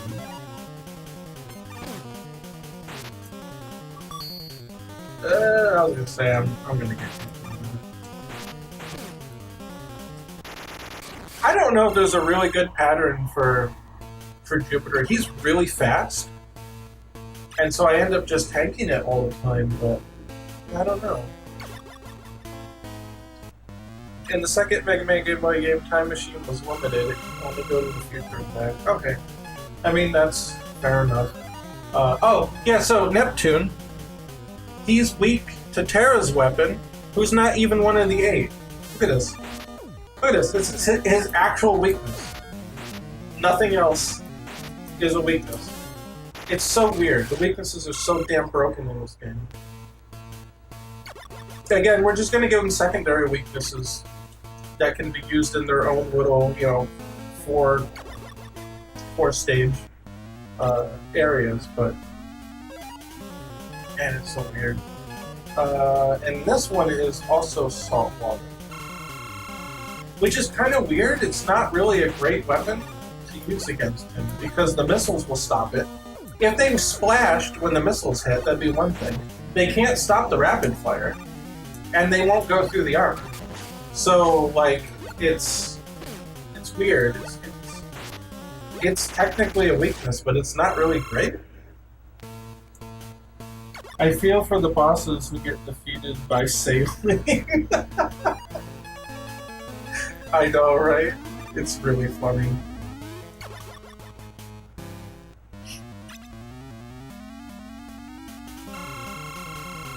Okay, wait, so in Wily Wars, Wily made a time machine to go back and change the past, and that's why you're playing Mega Man 1 through 3 again? That's also really dumb. Time machines are the worst plot device in the fucking world. And that was actually what he wanted to do before discovering the limitations on the stolen time machine. Yeah, that was the weird thing. It was apparently a stolen time machine from the Kronos Foundation. That game was just so dumb. Like, it was just so weird. And then the final level was just melting clocks, like that painting of the melting clocks. They just took that and plastered that all over the stage. It was just very strange. All set to ear bleeding music. It's quite a game. Let's see, this is Jupiter, so we're gonna use Venus. Oh.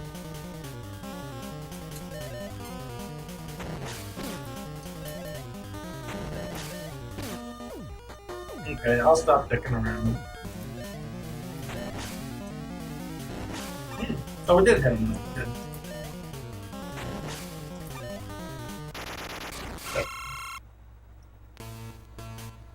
So you'll notice that we haven't really gone through all that much in the Wily stages, and we're already at the rematches.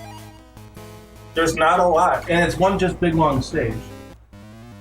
There's checkpoints. I think if you game over, you'll just come back here, but it's really weird. I want to make actual stages. Oh, probably. MA for Mars. I want to make actual stages out of this, and I want to add more bosses for this area. Because I think this part of the game is just oddly short, and I think it just ran out of space or something. If they could have done more, I truly believe they would have done more. So this part's really dumb. So they've given you all this this weapon energy, right? And you're like, oh yeah, I'm gonna fill up all my weapons. I got my energy balancer, we're good. You know, you get a E-tank or whatever. And then, immediately, well, once you fall to the bottom, immediately, guess who shows up? And he usually full heals you. So, like, it was all useless. He did it this time! He gave me the shittiest stuff the whole game! Most of the time, I'm serious, like 80% of the time, he will full heal you here. So it's like you got all those items, and then you get full healed anyway. He is literally giving me the crappiest things in the entire game, the whole time. I have never seen Proto Man give me such crap. Yeah, sure, it was a life, right? It was an extra life. But, like, the other times, he literally just gave me a weapon capsule. Say it again. It's mostly the spin-offs, but it's funny the classic Mega Man has time travel and aliens, and then X onward doesn't. I feel the same way. It's kind of weird how X is very straightforward and human and Earth-centric when we've got all these concepts from the earlier games, even before X. You can say, oh, well, Mega Man 8 had aliens, and that was after X started, but no, this game came before X. This game came before it. It was already established that there's aliens and all that stuff. Shadow Man is also an alien, apparently. So the precedent was there, and then the X series is just like, yeah, we're going to forget all that.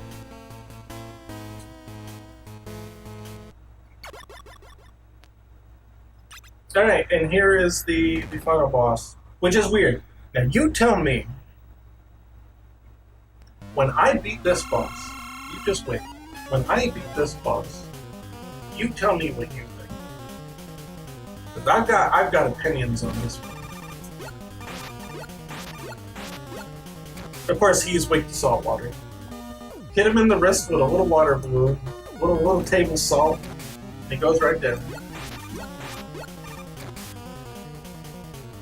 So here, this is obviously an arm, right? This is an extendo hand from some kind of arm of some machine. Now listen to this. Listen.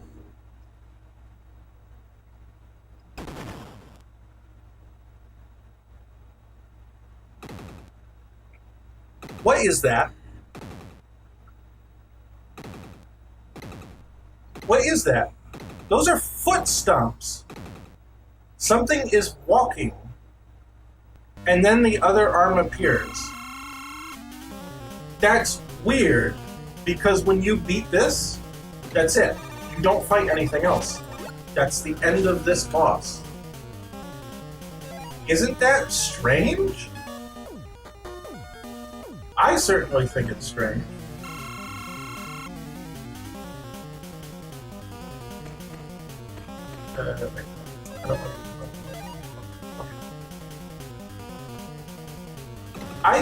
I think this boss was unfinished. That's what I think. I think this was supposed to be a big robot battle.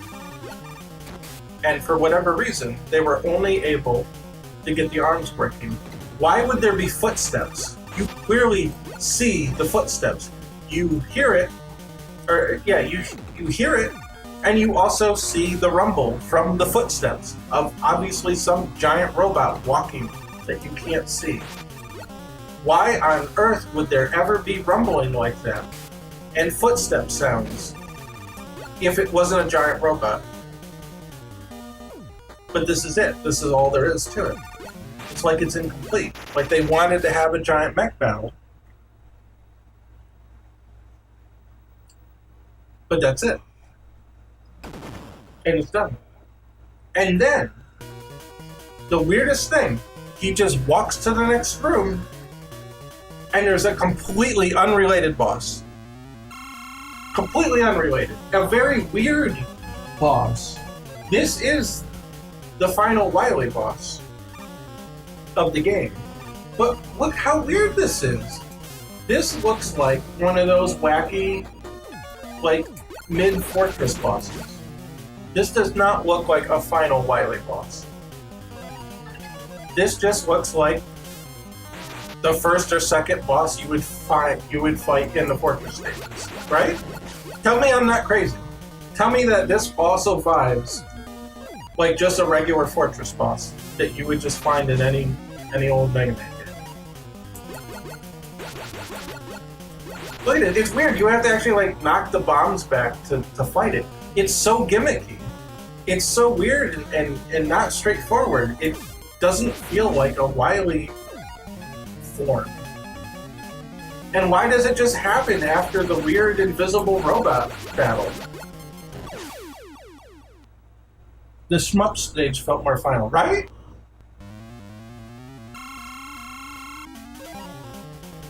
This Wily is the computing brain for Wily Star. I know what the manual says. I know what the manual says. But I truly believe, they wanted something else. And this is just what they ended up with. Either this boss may have been made for a stage that didn't make the cut, and maybe they didn't finish the big old mech battle, and they're just like, well, we just gotta duct tape them together, we don't got time, we'll just put one after the other, and then that's it. We'll just turn it into the final boss, even though maybe it wasn't meant to be. Obviously, we won't know. We could never know unless we track the people down and talk to them, and whether or not they would even remember or would even be willing to divulge that information. But I think it's a pretty good educated guess. It does not look like any kind of battle you would ever see in a final battle. Not in even any of the Game Boy games do anything like this. In fact, the Game Boy 4 has a giant mech battle at the end. You fight like a giant Wily mech, which is kind of basically what it looked like they were trying to do with this. Maybe to make like a better version of that, and they either ran out of time or something. But this does not vibe like a final boss. It just doesn't. And I know that Sunstar is actually after this, so he's the real final boss, but man, it don't track for me. It doesn't vibe. There's something just weird about it. I really think that it was just not finished. Or something, they changed plans last minute. Because again, what about the footsteps? Why were the giant robot footsteps? You didn't see the thing. You just saw the arms. Where's the head? Where's the torso? Where's the rest of it? It's not there. Did they just not finish it? It's really weird. So my proposal is, this boss feels like a normal, an ordinary, gimmicky, weirdo fortress boss. I say we put him in a new stage. We'll make more fortress stages. Put this guy as the boss of that stage. Make him not, make him so Wily's not piloting or whatever. This is just a weird, gimmicky fortress boss. He looks like a fortress boss. He doesn't look like a final boss. He looks like a fortress boss. He's gimmicky like a fortress boss. Just make him a fortress boss. Just do it. Make a new stage. Put him in there. He's the boss of that stage, man. Because we want to add more stages to the end anyway. Because, again, this is the final battle. We're already done. This game is basically over. And then finish the mech battle. Actually finish the mech battle. Make you fight the arms. Make you fight the head. Whatever else, the shoulders, the feet, whatever you gotta fight. Make that actual, like, a big epic giant mech battle that's being powered by the Wily Star, because it's basically an alien base fortified with Wily's technology and Sunstar's powering the thing or whatever. Just do that. I think that would be way more interesting and way more fitting than to have this weirdo final battle thing. It's just strange. That's it. And oh no, Wily pops out. And like, that's it. But this is it? This is really the Wily battle? Like, are you serious? It's so strange. It is so fucking weird. He's also weak to Spartacus, by the way. That's it. That's it. That's all it is. You really think that's a Wily final form? Nah. That's just weird, man. That's just weird. So I say demote that thing. Demote that to its own stage. Is the ancient weapon Sunstar? It's going on its own. This is how to read it. Its no weapon will whatever destroy you. Yeah, this cutscene's weird where it actually advances without you. You don't actually have to press the button. Sunstar, destroy Mega Man.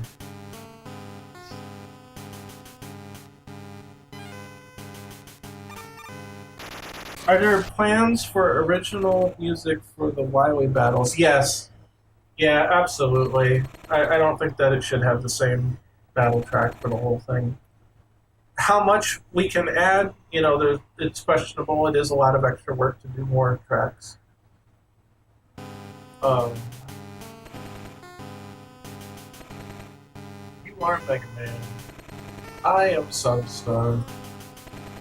The Doomsday Weapon. I must destroy all inferior life forms.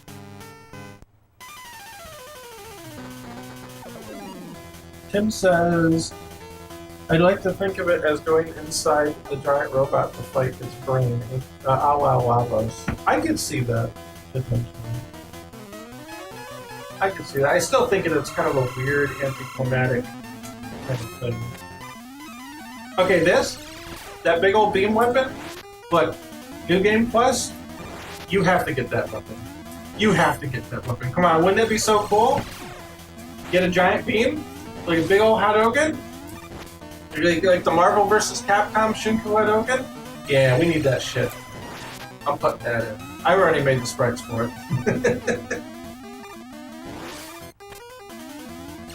I already got the sprites for that done.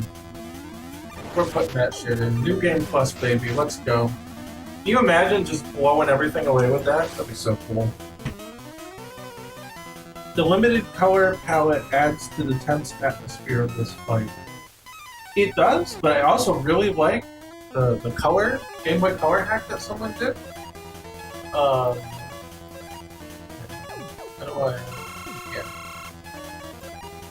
They actually made the background like flashing red, like glowing. It was actually really cool. So I really like their interpretation of that. I want to do, because I want to make the Wily battle more interesting. I want to put Sunstar in his own little mini stage. I want you to blow up Wily's stuff. I want Wily to freak out and be like, oh shit, and start running away, and then you go to another stage. So it's like, what? It's like in Mega Man 2. You beat Wily's machine, and then you go to the basement stage. It's just a little tiny stage with the little acid drops, and then you fight, Wily's alien illusion thing. I want something like that.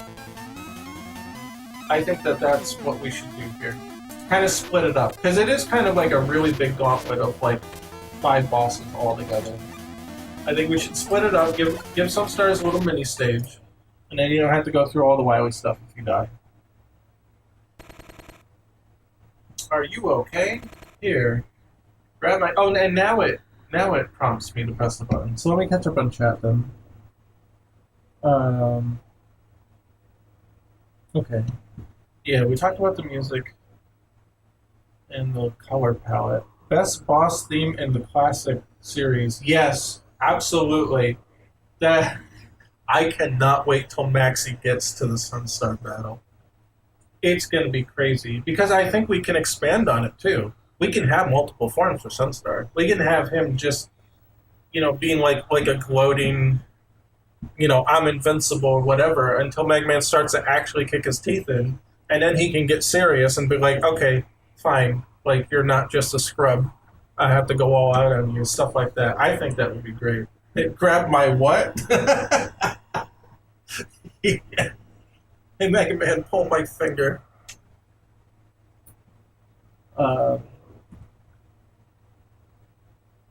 Just find the original devs on Twitter. They might respond. Yeah, I don't know. I don't know if any of them are on Twitter. I know we've got 2 people who worked on X2 are on Twitter, and then the guy who made or directed the original Mega Man 1 and 2, he's on Twitter now. That are answering. A lot of interesting questions have been answered, actually, which I'm very much enjoying that.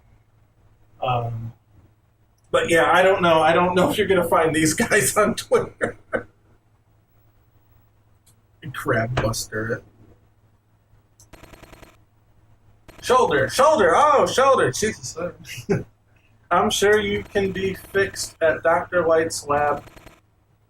Mega Man, why? Why are you helping me? Because we are both robots. Of course, you don't know who's speaking who, but you can see. Yes. And we were both created to fight. No, you're wrong. I only fight when I'm forced to protect the world from those who would pit machines against man. I believe humans and robots can live in peace. Maybe. But I will never know. My fusion reactor is going critical, and when it does, it will destroy this entire fortress. Sunstar, leave now.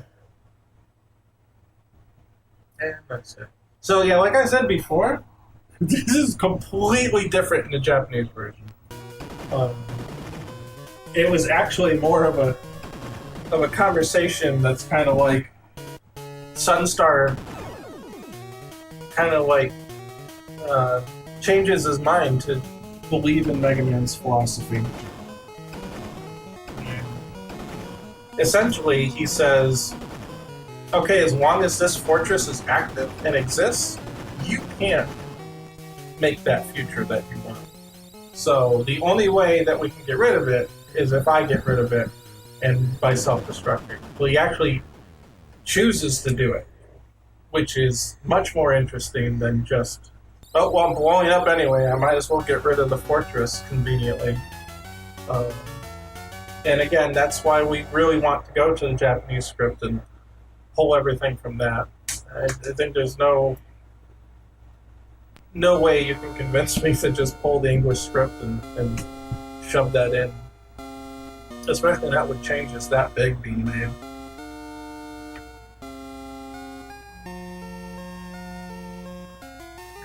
You know, and I don't know if maybe they felt that they had to censor the idea of self-sacrifice like that. Because it is, I mean, when you think about it, he blew himself up. Yeah, he chose to do that, and that's not always an easy topic to have in an old game on a Nintendo console, where Nintendo's a little shaky about that. Not so much in Japan, but in America, they were much more strict about that kind of stuff. I mean, his name was Sun God in the original, and they changed it to Sunstar, so they're already censoring part of it, you know? So, I don't know. I think on that note that we definitely want to keep the English names. At least as a default, right? And here's Wiley. Sore loser as always. Wiley, you survived?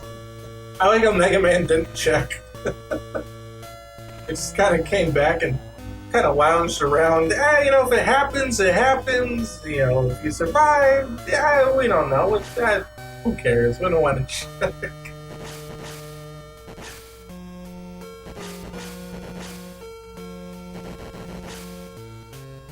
Oh yeah, where is it in the timeline? It is between the NES 5 and 6, yeah, as Tim mentioned. Yeah, so NES 5, Game Boy 4, Game Boy 5, NES 6. And somewhere in there is the very important Mega Man Soccer, somewhere along that timeline. Yeah, who knows? I'm sure Tim can tell you.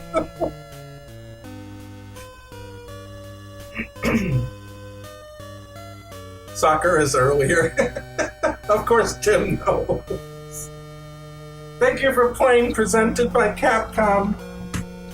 And that's it. I think that's it. You can't press nothing. It is what it is. So yeah, there's the game. There's the game. So that pretty much concludes the stream. Are there any questions before I head out? Do a little impromptu Q&A. Because that was a lot to talk about, for sure.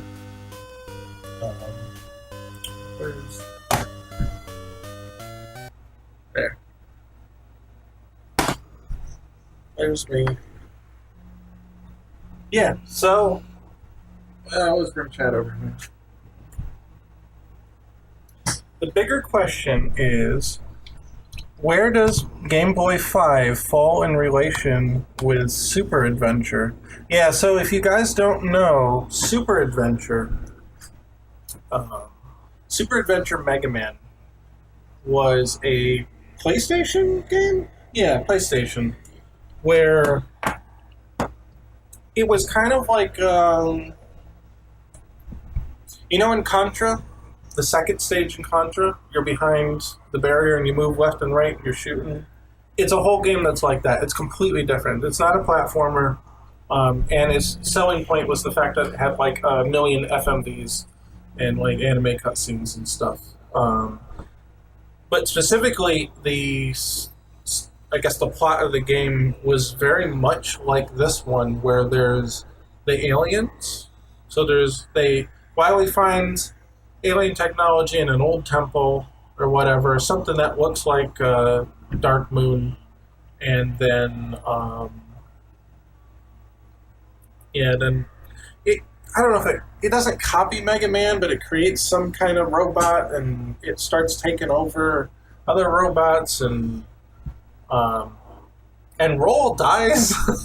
It's weird. There's an ending, I think, where Roll dies. It's very weird. And even Inafune, after a while, he's like, yeah, that was a weird game, and we would never do that again, because it's just not... It was on Saturn, too? No way. Wait, what? Really? Hold on. I gotta look that up. I thought it was PlayStation only. Let's see. Super Adventure Rock. What do we got? Hold on. Tablets on top of my... It was on Saturn! Oh my god, I could play it then. I have a Saturn. Not enough parachutes. Oh yeah, too grimdark because the pilots didn't survive or something. They got shot down and it didn't. That's crazy. That's on Saturn too. Because we've got a Saturn and we've got the region hack on it. We might actually be able to play it. That would be very interesting. Well, we'll put that on the list. Maybe one day we'll play Super Adventure Rockman. Not that we can understand any of it, but... oh yeah, they consider it a rail shooter. I think that's a pretty good descriptor for it. It's a very strange game. Very, very strange game. That's cool, though. I didn't know it was on Saturn. But yeah. So any questions about the remake? Or are we done?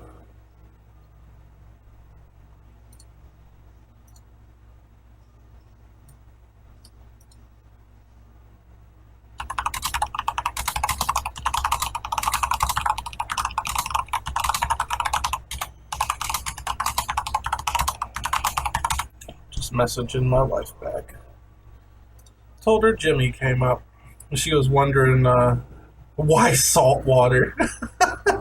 I know. I am just mystified by it too. I like, really, salt water? It does not sound threatening at all. It's like, oh no, I splash you with the ocean.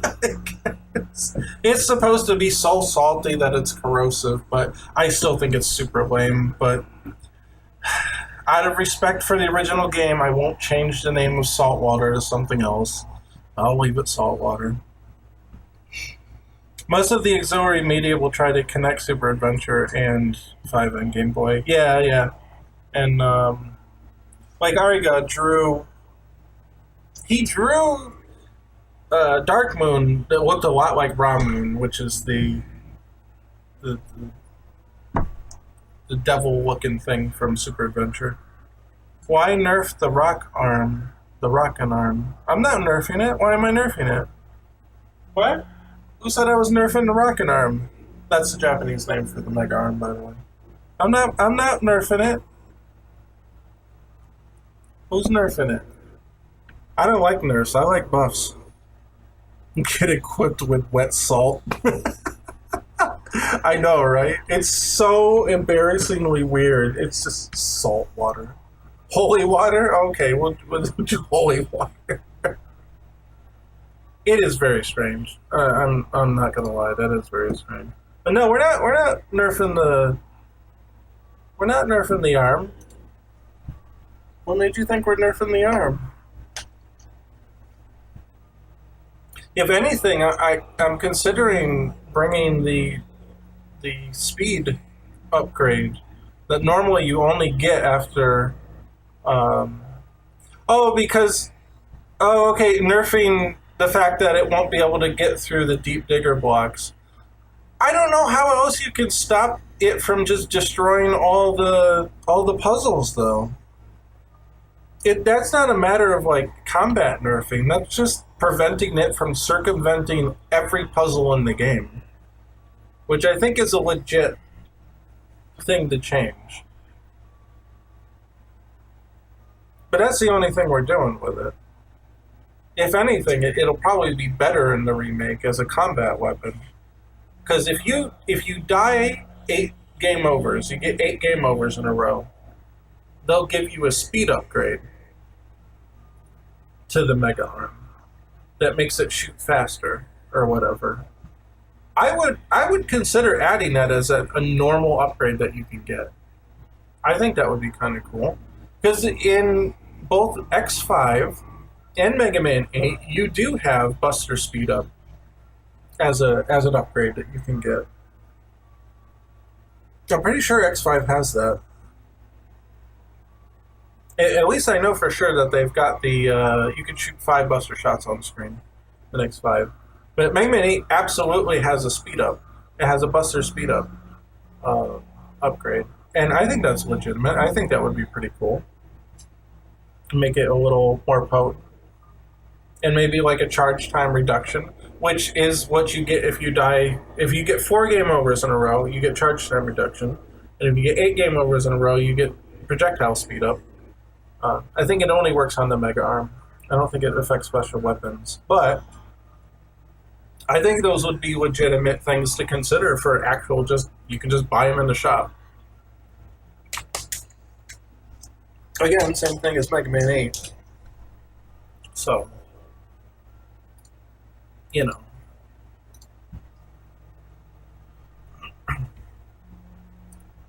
But I absolutely think that it should not be allowed to circumvent puzzles like that. It literally circumvents every single puzzle.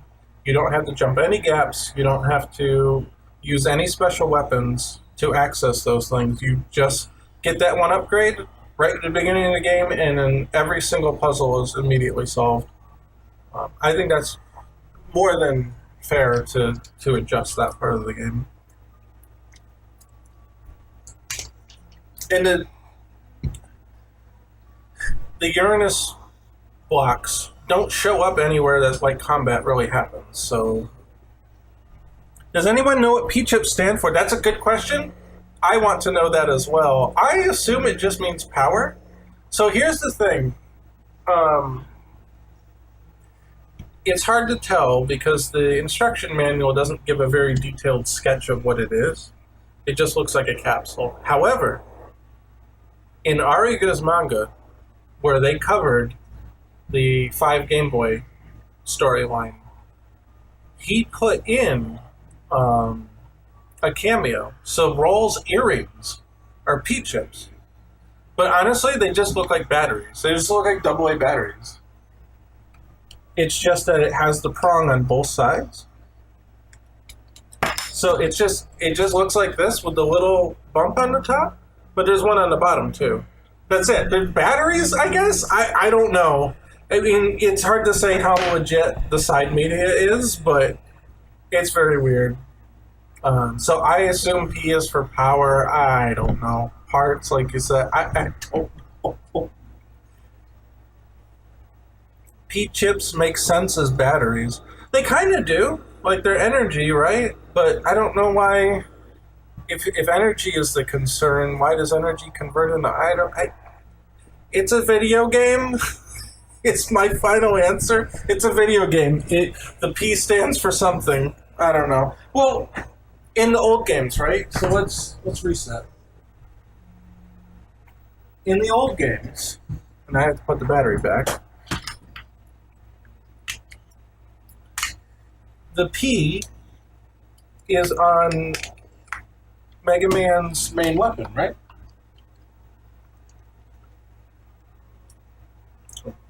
Oh, I'm gonna turn it back on. Yeah? You good?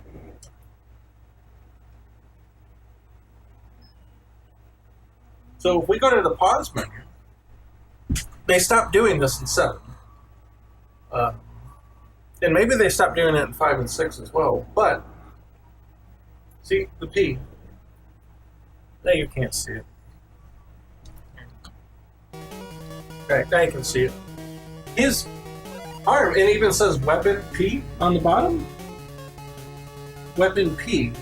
What does that mean? Is that the same thing? Is it power?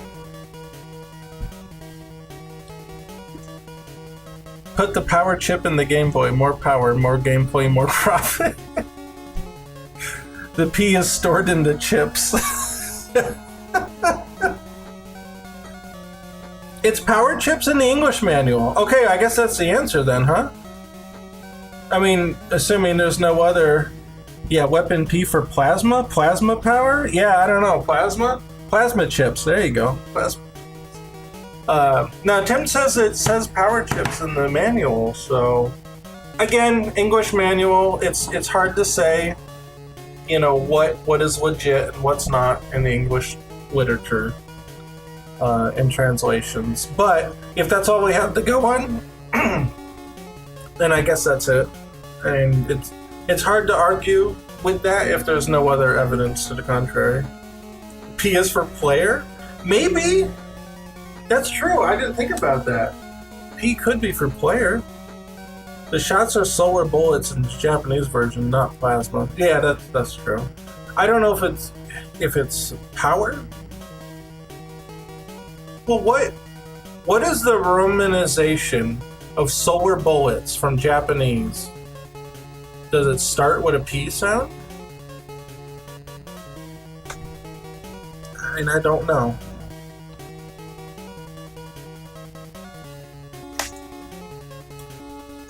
I don't know any Japanese, so I have no idea. You know what? Let's ask Sir about 20. He might know. He'd be the single person on the planet that might know. That guy is a walking encyclopedia. Solar plasma exists. That's true.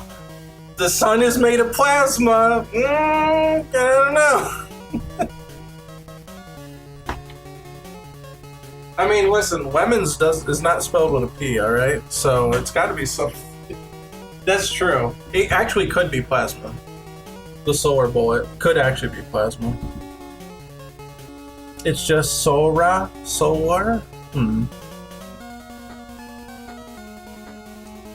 Yeah, I guess we don't really know, because plasma is just charged particles. Essentially charged gas, I guess, technically. So yeah, I mean, the solar bullet could just be plasma charged by solar energy. I don't know. Sun's made of plasma. I don't know. Could be, could not be. I don't know. Was that something from the first game? Did they actually define what the weapon was in the first game? Or was that something they kind of just filled in the gaps later? Just the devs weren't thinking of it in those terms. What do you mean by that? Ruby Spears. So the P is likely to be player, but English thought it was plasma. Maybe? I don't know. But it says weapon. Weapon P. Literally it says weapon P. So I don't know if that's really true. I mean, maybe it was true in the old games and they just whatever. Wait. We can find out what the old game is. Because I have it.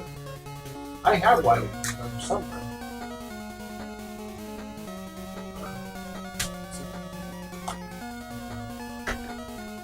I've got 4. I've got Mega Man 4. Then I've also got Pokemon. I have one of these around somewhere. I don't know if it's in my little side here. Hang on. It's dark in the room because it makes it look fancy, but then I can't find anything.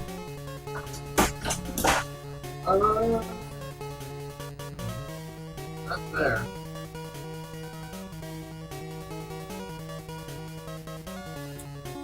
Where are the Game Boy games? Okay. That's Game Boy Advance. There. I've got a little tub of them. Let me look for a second.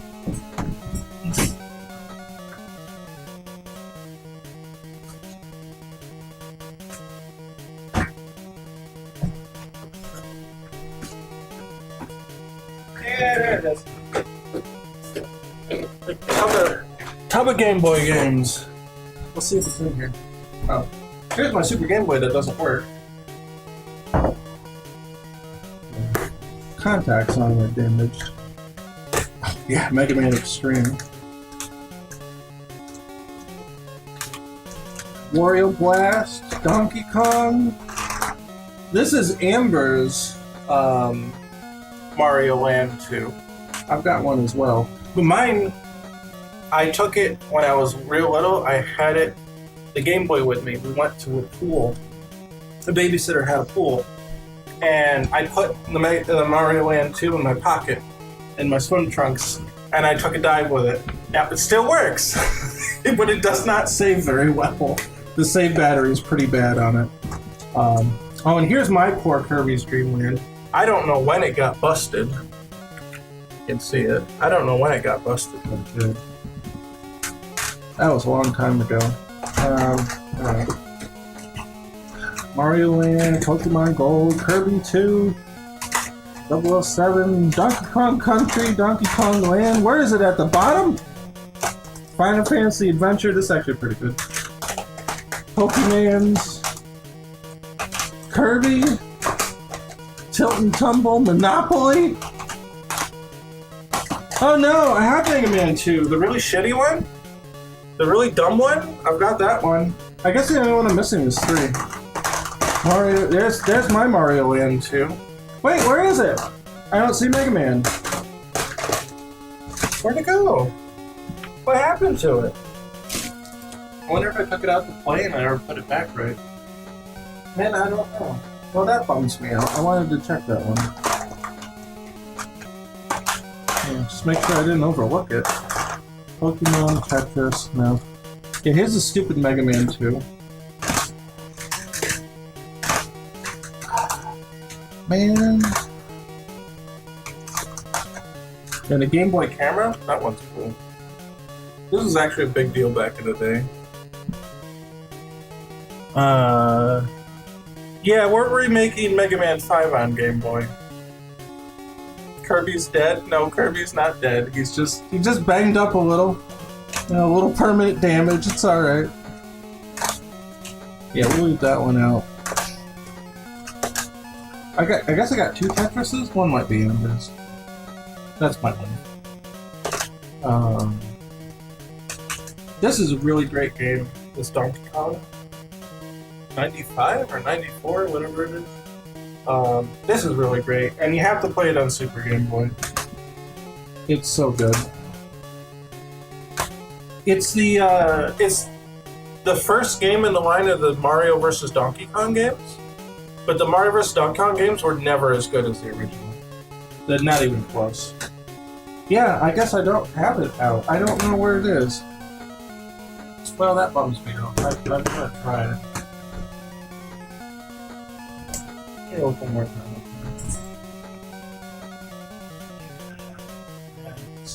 I mean, it could be in the GBA. So, I doubt it.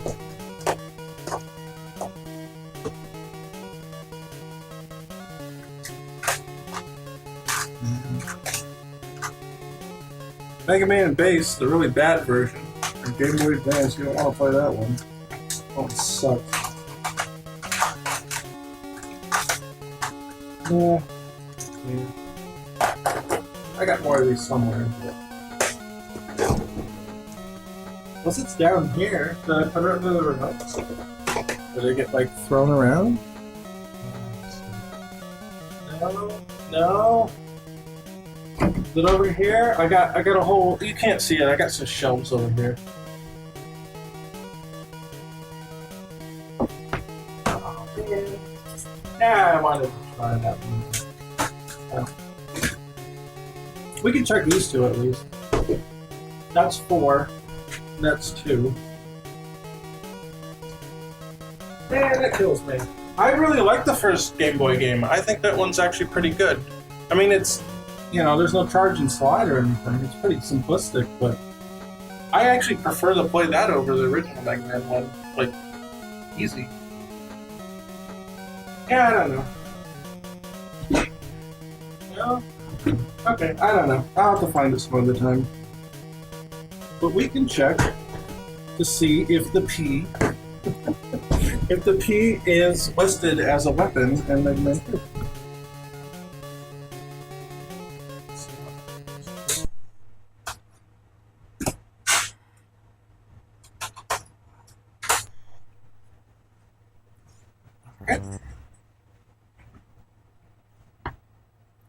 No, I don't have Mega Man in Base 2. I just got the GBA version.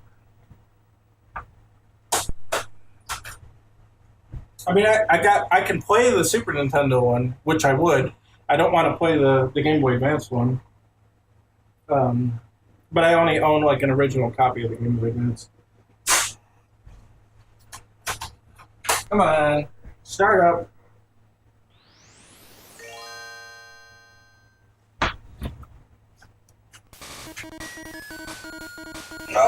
Oh, the awful music.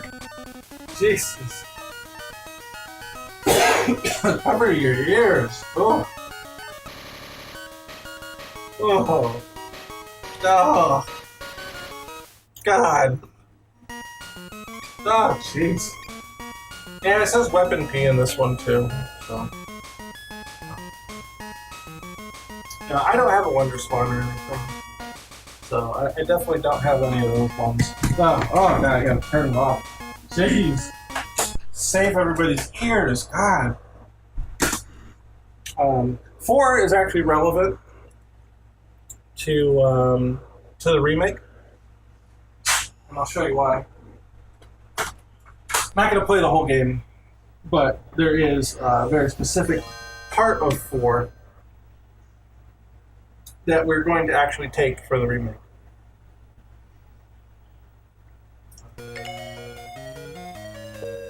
This one's actually good, and it's got good music. Although most of it is just from...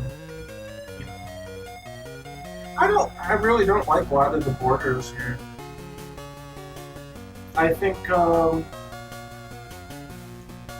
Super Game Boy 2 has better borders for just like more general topics. Like, there's no sci-fi border. Why would you not have a sci-fi border? Half the damn games on Nintendo are sci-fi. But it's kind of weird. The Super Game Boy 2 had better stuff for that. Well, let's see.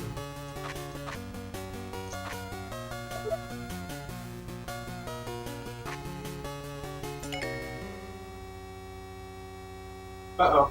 Did it break? Oh no, it broke! Oh, it broke! No! God damn it. I guess this thing needs to be cleaned.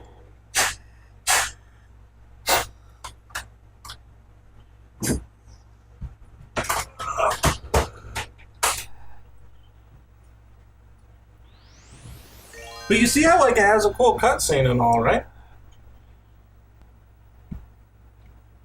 There's a music improvement hack that would be good. I need a Game Boy ROM loader or something. I think that would be cool. I like this song. I like this one. I think this one's actually better than.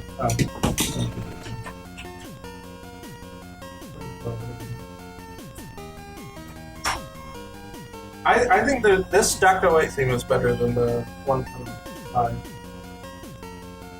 It just seems to fit a little better. But that's not what we're gonna pick in this game.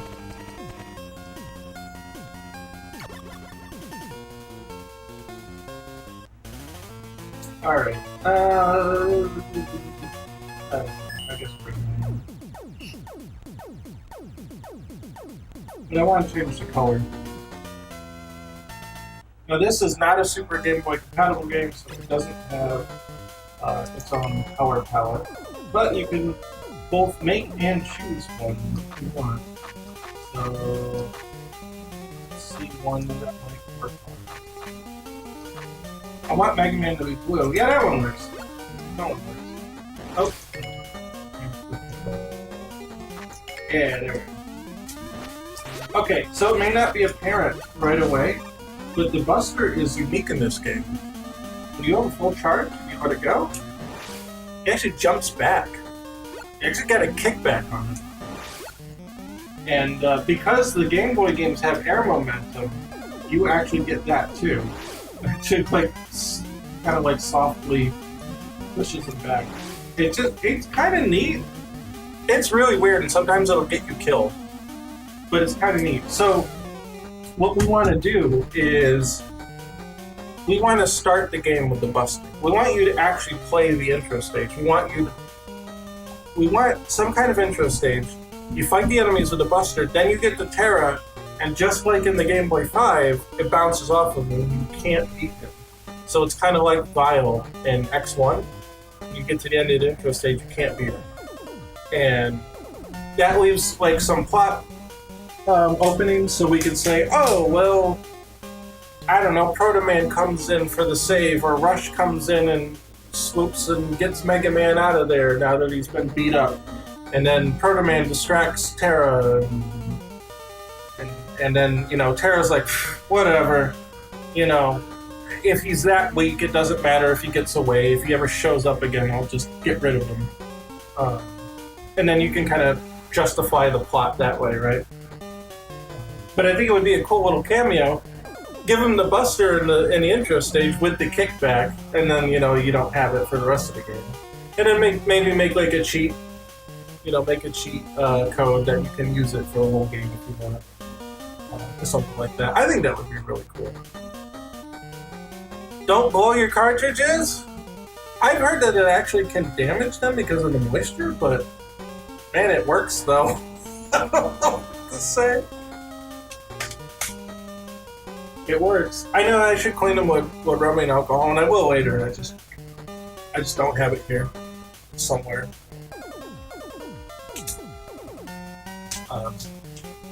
I'd like to play this on stream at some point. Like not today, obviously, because we're out of time. But just as kind of like, because the people made 4 also made 5, right? So it would be a good idea to just kind of play it and pay attention. I mean, what are the kinds of things that they did? What's the kind of mentality that these devs seem to have had? And, you know, knowing how they think can give us an idea, like, okay, so when we do expanded material, maybe we have more of an idea of how they might have approached it if they had the time or the power of the console and things like that. And I don't want to strictly tie it to that. You know, I don't want to lock us into that, you know, mentality 100%, but I think it could be a guiding principle to run by. I think there's merit in that, and I'd like to think of it that way. You know, approach it in that way. And that was actually, I'd like to play the Wily Wars too on stream for the same reason. Because Wily Wars, again, was made by these guys. That's also why Wily Wars is a little weird. If you notice in Wily Wars, a lot of people complain that you can't rapid fire the same way that you can in the console games. Well, guess what? It's because you rapid fire the same way in these games. It's the same as the Game Boy. So it's very weird. So would Earth only be damaged by the rocket arm without the Buster Lemon shots? We brought that up as a team. I think there's 2 ways to look at it.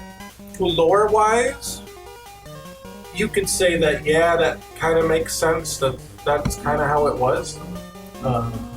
Because everything bounced off of him, right? Unless it was the ARM power-up the idea was that it just bounced off his armor or whatever, or shielding. Who knows what it was exactly. Um, However, from a gameplay perspective, I think that would not be good. Um, Not only does the original game not do that, you could just justify it as the Mega Arm is an upgraded Buster weapon, and therefore the lemons are now able to damage them because it's upgraded for whatever reason. You know, like it's video games, just don't think about it. They certainly didn't seem to care. You can still use lemons on Terra when you fight them, so I don't see any reason to change that. I think you could, as easily as you could justify it to say that only the Mega Arm itself should be able to hit Terra, you could just as easily headcanon that, well, now the lemons are stronger because the Mega Arm is just a better weapon.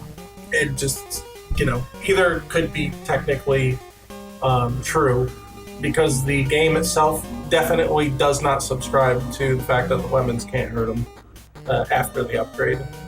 So I think preserving the gameplay in this case is the primary thing that you need to do.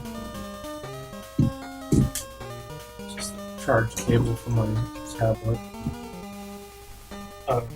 So yeah, I have no plans to make the bosses immune. Any of the bosses immune to the lemons.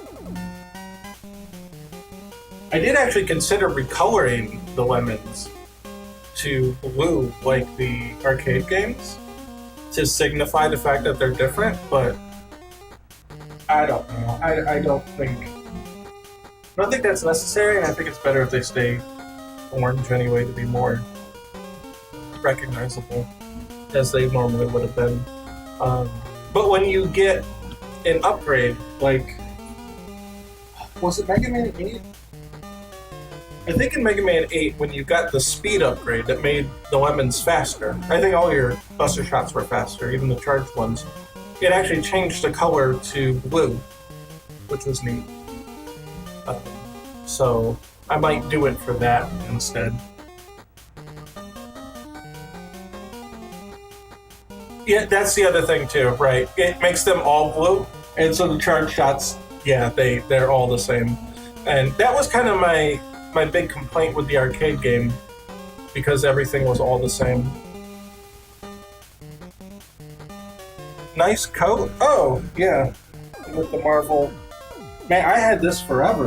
It's got the art on the back. I don't know if you can see it, but here, let me. Yeah, I'm on the small camera, right? So let's. Yeah, so it's got the. I'm pretty sure it's got the art on the back. Man, I've had this forever. I think I had this in high school. This is old, but I love it. I wear it all the time. To be fair, they probably had the color code the Buster Shots in the arcade because multiplayer. That's my suspicion too. So in the arcade game, all of Mega Mans were blue, all of Proto Mans were red, all of bases were green, and all of duos were purple. And I think it was just an easy way to identify. Well, one, they didn't have to use multiple palettes, which, I mean, maybe they could have used the explosion palette. That's a different story, but. It does cut down on palette usage, but it also, you know exactly who fired what. Even though the shape may be different, you still have a really good indicator of everything blue Mega Man shot. Okay, that's pretty understandable. And that would be my guess, too, as to why they did that. But for the reason, like you mentioned before, it does cut down on how special that they look. And I don't think that any other color works. So you can say, "Oh, we'll just make it green." And I'm like, I don't think green works. I don't think that would look good. Blue would be the only thing that I would think to actually color the Buster Shots if they're not going to be orange. However, you could say, well, then just make the charge shots orange and yellow. Or something like that. Yeah, it could be like a two-tone kind of thing. I do that. I do from yellow to orange. when I recolored them. Um, so there is a gradient there. Yeah, you could do that. You know, like you said, from yellow to green or green to yellow.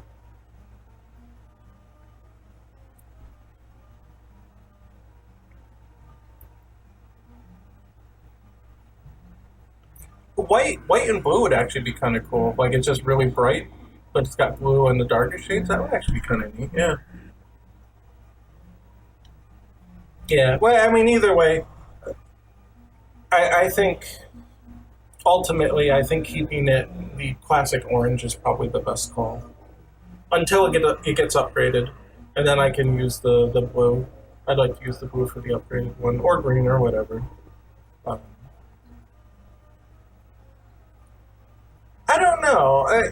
The Buster sprites are pretty much white in the center anyway. They are pretty bright already, the arcade ones, and I actually had to darken the darker shades so that they wouldn't get lost in the background, like you were saying.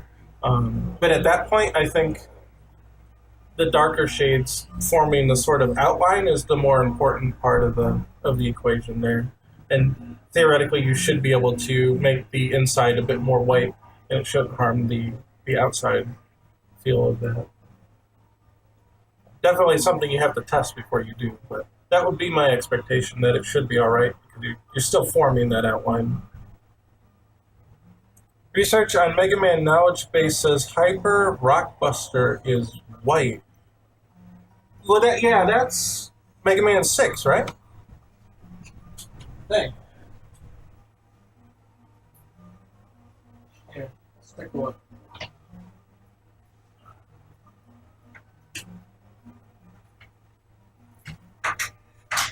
I'm sure that's Mega Man 6 is the Hyper.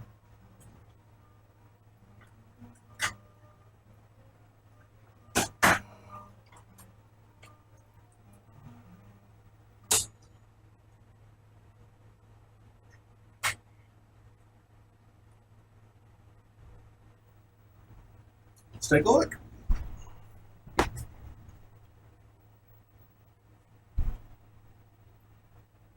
Hi, Jimmy.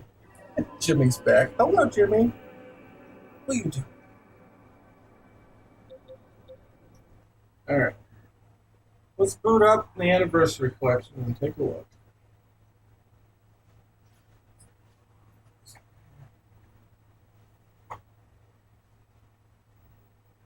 You can see it, right?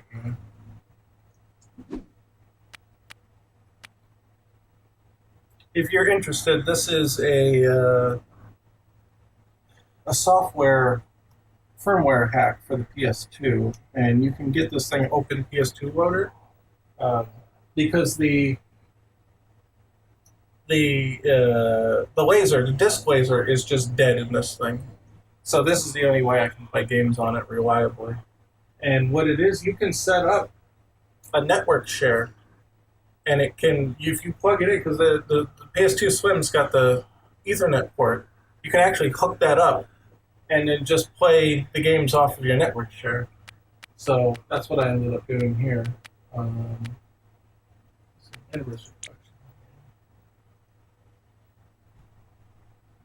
yeah, from what I understand, the internal hard drive is not as good as having it through the network for some reason.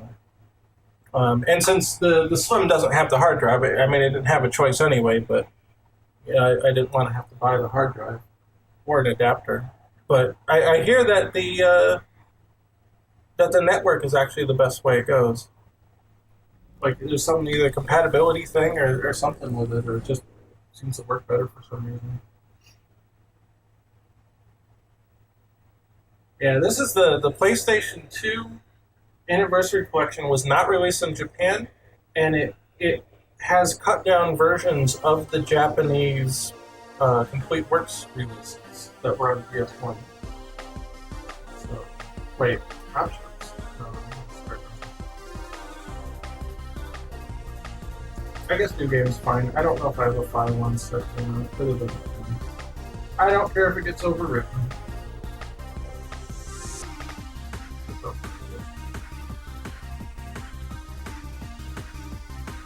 I think the charge shot is white, but the lemon should just be the same, right?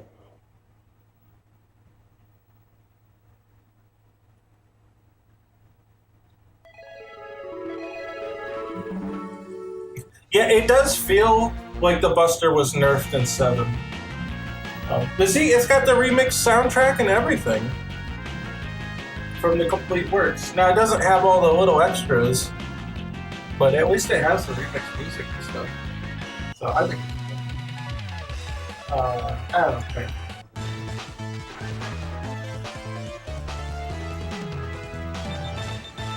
Forgotten area? Forgotten. Yeah, it's got all the extra stuff. Okay, it doesn't say P anymore. It does say Mega Buster.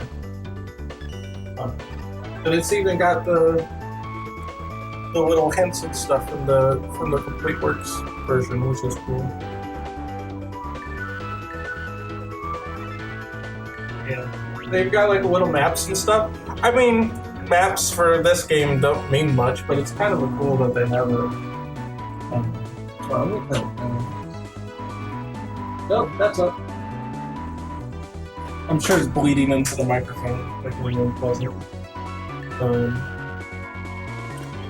Rockman Forte 2, which follows Rockman Forte, which also followed after 8, brought mentioned of Quint. Yeah, that's the Wonder Swan game. I remember playing a little bit of it, but it's not that great.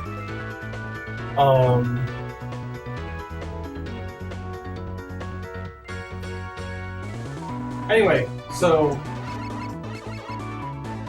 the level 1 shot, the first card shot is definitely white. You can see that clearly. And yeah, so the full charge is like white and blue flashing. I'd still call that blue. I think it looks good too. I think 5's probably looks the best, right? Wonder Swan game is in the Complete Works. Yeah, it is in the book. The Complete Works book. The art book, yeah. Remember when my dad had a PS2 with a working optical disc drive? Those are cool. And we had the whole library of PS2 games downloaded off the internet. And we would use Swap Magic to play them. I actually used to have a Swap Magic for the for that one, but then like the laser disc died, so like it didn't really work anymore. And I also lost a disc, so that didn't. When the Mega Man Comics were a thing, they told Ian Flynn, the writer, he wasn't allowed to use the Wonder Swan game characters. That's interesting. I feel like 6 is the perfect charge shot. 5 feels too strong and broken. I think 5 looks good. I think 6, because it's smaller, it's got a nice animation, but it's smaller and it feels weaker as a result.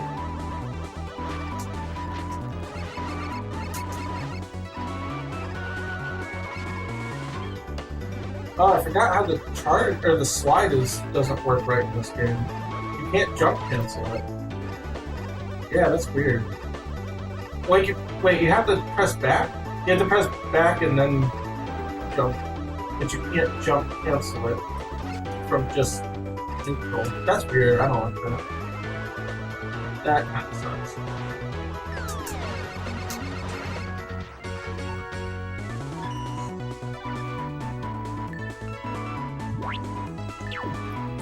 So we'll look at 5 just to show you like how 5's looks.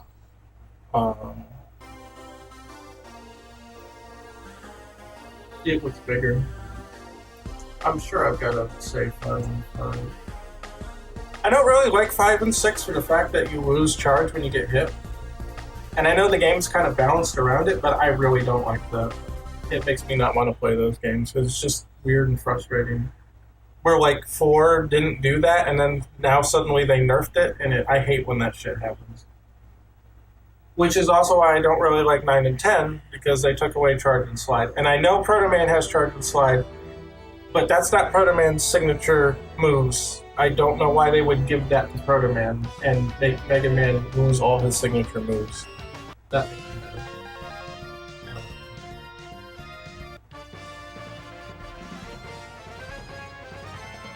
That's my little rant about 9 and 10.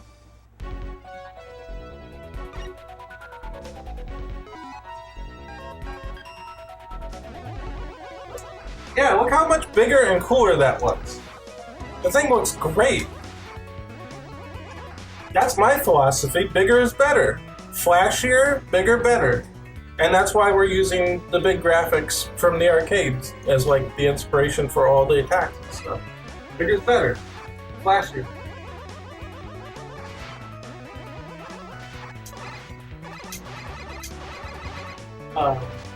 Yeah, the level 1 is still white. So I guess that description is partially true. I mean, the level 2 is obviously, white and blue. It's still got blue in it. Yeah, the level 1's still white. I love how big they look. It's really cool. Yeah, 4's looked really weird because it was just really small. It was almost like a drill shot.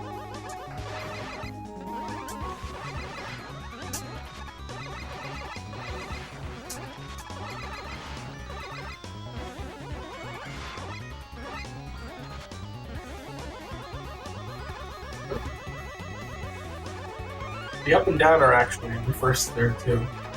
It's kind of a pain. Just means you slide by holding up there.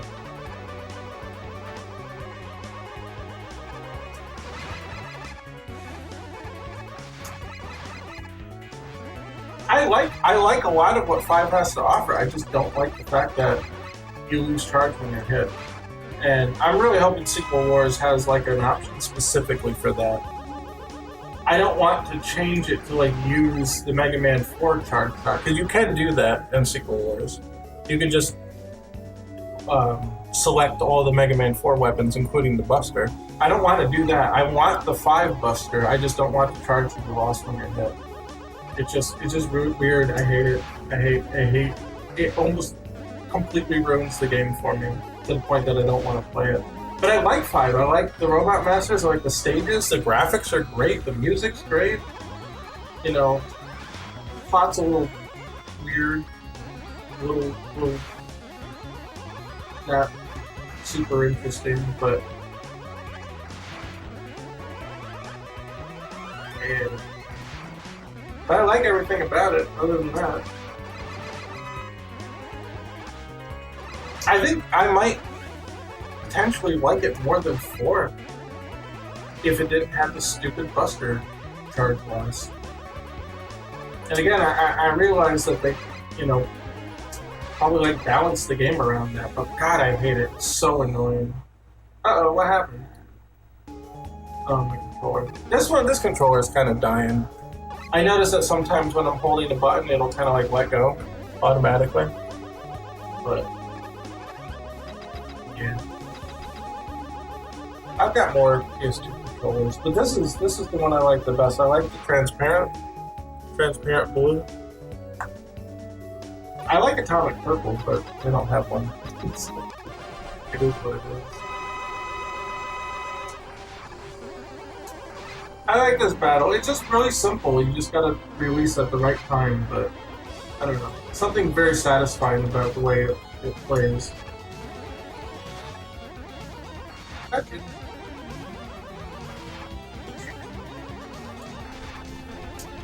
Focusing on the cat.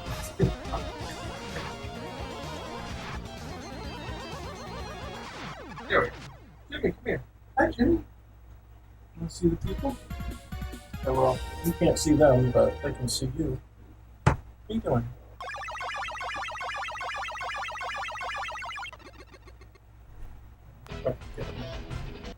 Jimmy.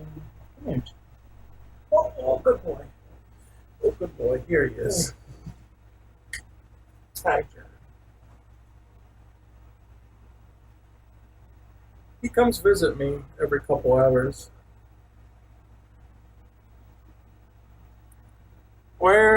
What are you using to capture your PS2? I've got, I've got the Retro Tank 5X. I've had that one a while. And, I just plug it into an HDMI capture. I've got Naver Media. Come here. What you doing? Hi. Oh, you don't like that? No? Okay. Alright. You don't like being upside down. What are you doing? Yeah? Yeah, like chin rubs. Yeah.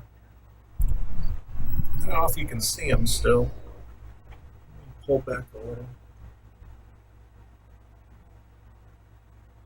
He just keeps getting lower and lower. Now you can't see him. What? You're all right. You're all right. I'm just turning. I'm just turning. No, that's it. He didn't like to turn. You think I was getting up? You think I was getting up? Yeah. Now, you can't see him, but he's rubbing on my chair and my hand. What are you doing? Come here. Oh, come here again. Good boy. Stay, stay, so the people can see. And he don't want to stay. Yeah, you can sort of see him. He likes that chin rubs. Chin rubs will make him stay for a minute. Yeah. You gonna flop down again? Yeah. You're gonna sit. Okay. Yep, and we'll claw into my knee. That's what cats do. Yeah. Good.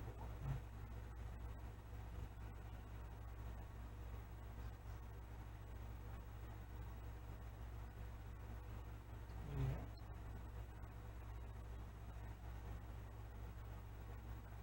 Yeah, you like that.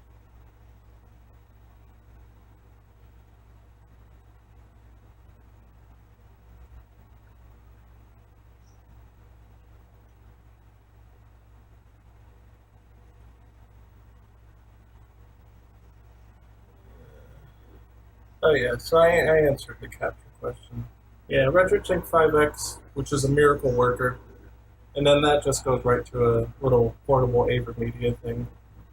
Um,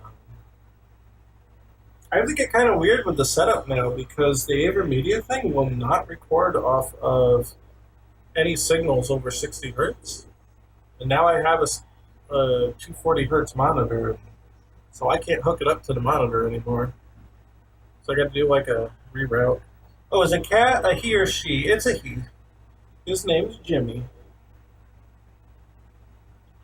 We found him in a Wendy's parking lot. He, I swear, I don't think because he was so small, he was a kitten. I don't think he would have had the power to do this. But there was a Wendy's cup with the lid on, shoved over his head. I swear someone had to have done that to him. Because I don't think he would have been strong enough to plow his head all the way through, breaking the plastic and getting it stuck in there. I mean, maybe, but man, he was small. He was a little kitten. Uh, so I don't know. That's where we found Jimmy. And he just kind of stayed with us. So he's a good kid. Pretty mild tempered. He's got. I've never really seen a cat with the medium hair and this kind of pattern. I just think it looks pretty nice. You have Floofer. Yeah, he's named after Jim Leahy from Trailer Park Boys. That's where Jimmy comes from.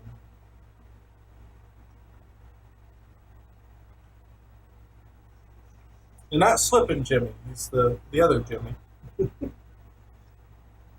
Yeah. What? Chin rubs. He's a good cat. He don't cause trouble. He's pretty mild mannered.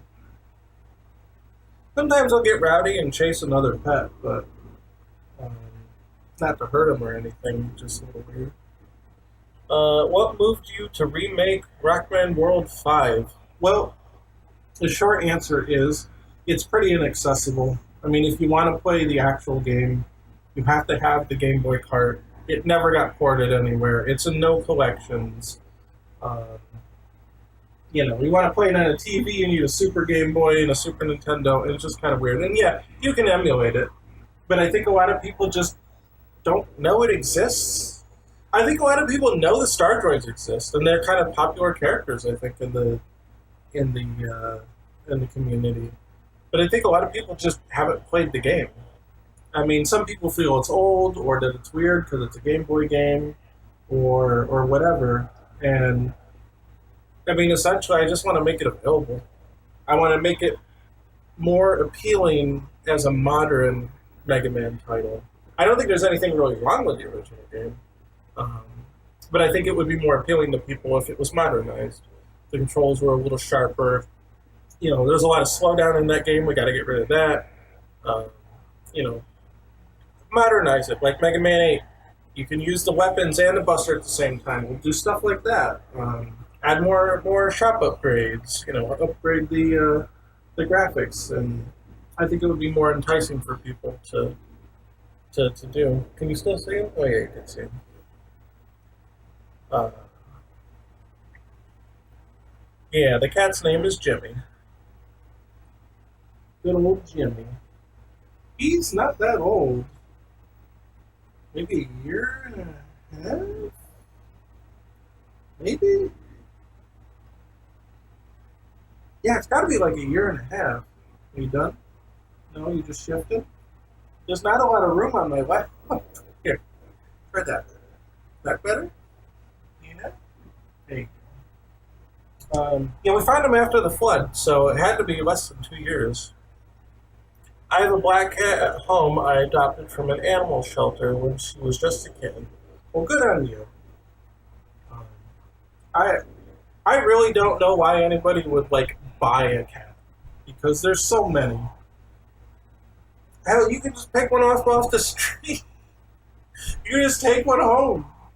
I mean, make sure it's not someone's pet, but there's lots of strays around that they'll be friendly to you. You feed them, and they'll come to you, and they'll come inside. I mean, we have a stray that came inside. Um, some of them are still skittish, but usually you can win them over, and they'll be pets. They might want to always go in and out. It's kind of hard to take the outside out of the cat. So if you find one, it usually is going to be an indoor or outdoor situation. But yeah, I just can't imagine ever like buying a cat. You go to any of the pet stores, they always have adoption days. There's, you know, um, well, we have one cat named Tango. Yeah, guess where that came from? Well, we got her from an adoption before when we lived in New York. And they just had a kitten adoption day, and I'm just like, you know what? I always thought about getting a cat. We got the cat. Mine's still a bit skittish around guests, but she's opened up to me. Yeah, that's definitely the cat because we got that one from the adoption, and then we had a mother had babies where we lived, and then the mother disappeared for some reason. Maybe who knows? We were next to a highway. Could have been a car thing. Um, could have been a predator thing for whatever reason. And so we took those ones in, the kittens that were left behind, and the orange cat, the orange striped cat, the classic Garfield. He is the friendliest cat to me and Amber, my wife. But the nanosecond that anyone comes near the door, you will not find him for hours. He will hide so well, you literally won't find him. And I don't know where he goes because he's fat. He's fat like Garfield. I don't know where he goes. I don't know where he's squeezing into, but I can't find him for like hours. And then he'll just show up in a couple hours like nothing ever happened. But it's so funny because he's terrified of people he doesn't know. It's just very strange, and it may be because of his feral upbringing, but he's so super friendly to me and Amber, so it's very strange. He'd figure after a while that maybe he'd figure out that other people aren't bad, but I don't know. You're really gonna sit here, aren't you? That's all right. What time is it? Okay. You just gonna go sleep here? Yeah? You're going to get in the habit of interrupting my streams. It's not so bad if I'm working on something. You know, I can take a little cat break, but I guess we'll take cat breaks on stream too, if nobody minds.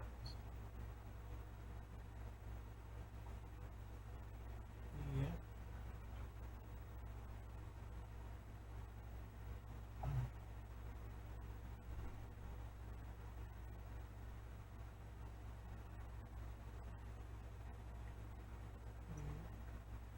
He scrunches up when you get down to his tail. Good. Yeah, he's pretty mild. He's pretty well mannered. He doesn't mind about guests. He's pretty good about that. He was really skittish in the beginning with everybody, but then he kind of got over all that. He's pretty friendly with everybody. My cat darts to the nearest hiding spot so fast when she hears a knock at the door. Yep, that's Orangey. That's Orangey. It's the one we. That's the orange one. We call him Orangey.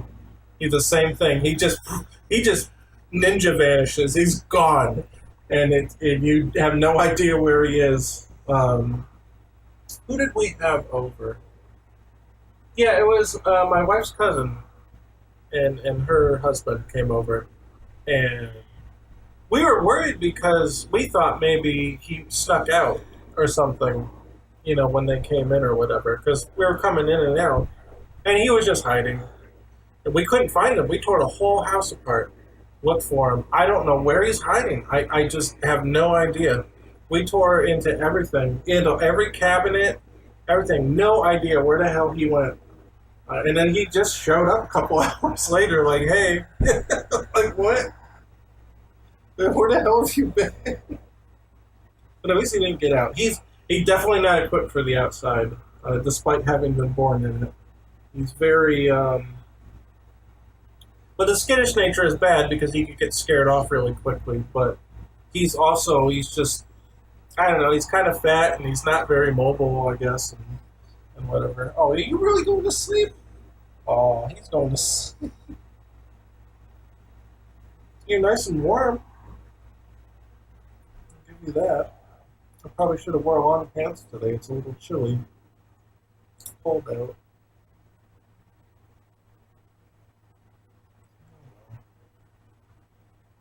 But yeah, I like cats. I think they're nice. And I kind of like that they're a bit self-sufficient.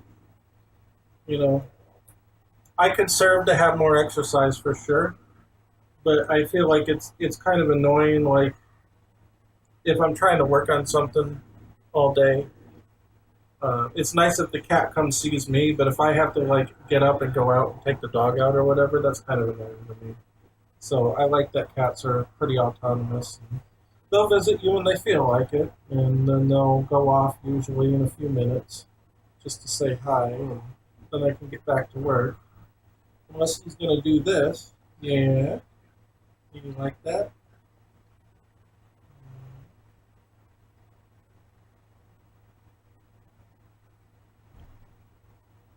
I guess I'm more of a cat person. But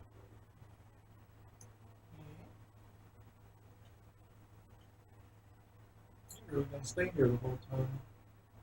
Well, I guess we're done then. He's not going to leave. So, any last minute questions? If not, I guess I'm getting out of here because it is. What is it? Oh my God, it's almost 1. Let's see. Tomorrow's Thursday, right? Yeah, we're gonna have a big meeting about the Mega Man project on Friday. Because I guess basically what we're doing now, uh, just to kind of give you an idea of what's going on with the project right now, is we made the prototype. And so the purpose of the prototype is to try out the concept. Be like, okay, our concept is Super Nintendo, Mega Man, Game Boy 5, right? And so now that we've proven that that works, it looks good, it's cool, it plays good, the translation from the Game Boy to the Super Nintendo seems like it works. It's like a proof of concept. And now at this point, we've got to say, okay, we did the prototype, what did we learn from the prototype? How long did it take us to make the prototype? What what do we expect is going to get easier? What looks like it's going to be harder, and so on and so forth. So we're in a period where we're transitioning from the prototype now to like real development. I don't not real, but like the full on development. So the prototype in this case, and in a lot of cases in game dev, actually just gets thrown out. Like we just trash it. We just dump it. We can take bits and pieces of it. We're like, this is really good. We want to keep this bit, or this system worked out good. The programming is good on this. We're going to migrate that to a new project file. But most of it just gets tossed. And so essentially, I'll be reprogramming Mega Man's behavior in the new project based on what we learned in the old one. So, and you can clean things up that way. So you're like, oh, okay, there was this bit of unused code and it's a little messy, and we kind of hurried at the end, so maybe it's not documented well or whatever. And we have the opportunity when we go from the prototype to the new project file to kind of fix that up and then get a good foundation for the rest of the game without all the overhanging stuff. So that's pretty much where we're at now. And Friday, we're going to have our meeting of basically presenting that here, me as a director, this is what I saw, this is, how things panned out in my view, and, here's what I think we did good and bad and what we have to work on, and kind of use that. And now we're going to plan the rest of the game based on that, say, oh, it took a month to make a stage, so, assuming that if we don't get any extra help, is it going to take a month to do every stage, and now how many stages are there, and how many months there's going to be, and stuff like that. That's kind of where we are. So the prototype's a good way to figure out all those things, like how long do you think it's going to take to actually make the full game, and then plan the rest of it through that, and then kind of we'll come up with this is our ultimate dream of all the things that we want to put in the game, and do based on the prototype's experience, do we think it's possible to do that? Are the things that maybe we have to cut for time, or things we might expect not to do? And it's a fan game, so we're a little, how to say, it's not that strict sometimes. I mean, you want to have a good plan because that can make the development easier and smoother. But, if we say, oh, well, it'll take us 18 months to make all the stages, but we could spend another month to add a couple of features, but we're not going to because we have a hard deadline. We have to do it we don't have a hard deadline. We could just say, I just feel like spending a couple extra weeks to add like a cheat mode or something like.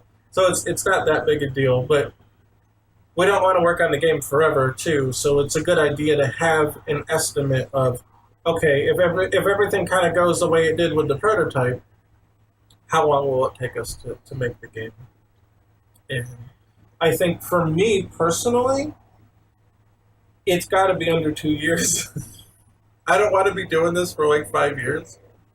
Not the same game, right?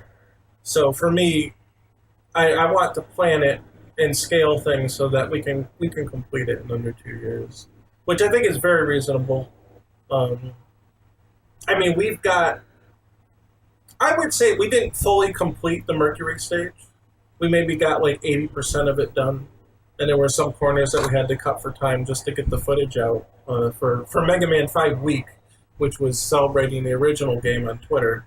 That was the goal that I set to get that ready for that. So if we spent another week on it, we could have definitely cleaned up all those aspects. But, so we say, I don't know, it was about a month's worth of hardcore work to get one stage out. Say all the stages are not the same. Some are a little longer, some are a little shorter. So we'll say an average of like a month and a week. Now multiply that by, 8 stages plus the Wily stages. We want to add one in there. So we'll split that up into 3 or 4 because of the space stage, right? And then you could say, well, we'll make a little mini stage for an intro and for a dark moon. Say they're half stages. Um, so what, that's 8, 9, 10, 11, 12, 13? 13 months, roughly, for 13 stages. And then cutscenes, might be another month, and polishing might be another 1 or 2 months. So 13, 14, 15, 16, 16 months? 16 to 18 months, something like that. Um, it could be as simple as that. Usually it doesn't go that smooth. You've got to add that out in your estimate, but I mean that's basically what we would be doing at that point to say, oh, okay, so don't take the 18 months and be like, oh, it's definitely going to be out in 18 months. We don't know, because the other thing is it's all volunteer stuff. Um, if tomorrow we lose our art people because they're too busy to do it, well, now that's going to push the deadline way back. Is we got to find people to replace them or wait for them to come back or stuff. So it's no telling how exactly long it's going to be. If we had like salaried employees and everybody is working on it full time and we knew we could what the estimate of hours put in and stuff, that would be different. Then we could really give a more solid estimate date, but it's just not possible with like a volunteer project. So uh, that's basically where we are at this point. I basically took that week off after. I worked a lot of extra hours to get that thing ready, the footage. So I needed a little time off, and then so now we're getting back into it. Now it's my job as the director and the planner to basically plan the rest of the game and say, here's what I'd like to do. Do you feel up to doing this? Like I would say, okay, in a perfect world, this is all the music tracks that we want. And then I'd go to Maxie and say, do you think it's doable? Do you want to do this amount?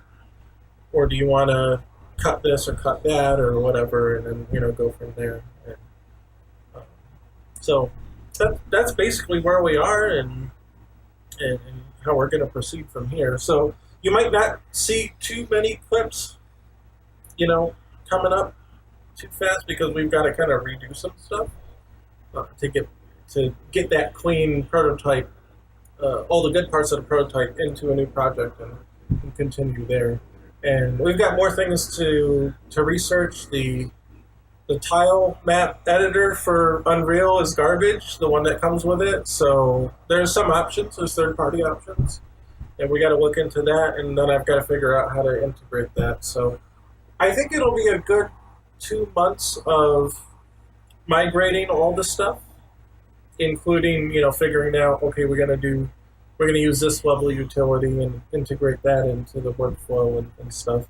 But I'd probably estimate about 2 months for that, and then development can really kick off at that point, and then things would probably be going a lot faster because we were still kind of learning how to do stuff during the prototype period, and I think some of that stuff's going to be a lot more simple and a lot quicker as we go on to the full-on dev, and then some of it's going to be a little harder because we've decided that just simply upscaling the level graphics is not going to cut it for a remake of this caliber. So we're going to have more background work to deal with, but other things are going to get easier, so maybe it'll balance out, and that's what I mean. It's hard to predict, but that's where we're going. So, and I'm going to be streaming every Wednesday doing something related to it, either a study playthrough or showing the programming or anything, animating something maybe. So we're going to have consistent stuff, to do on stream for a long time. So don't worry about that.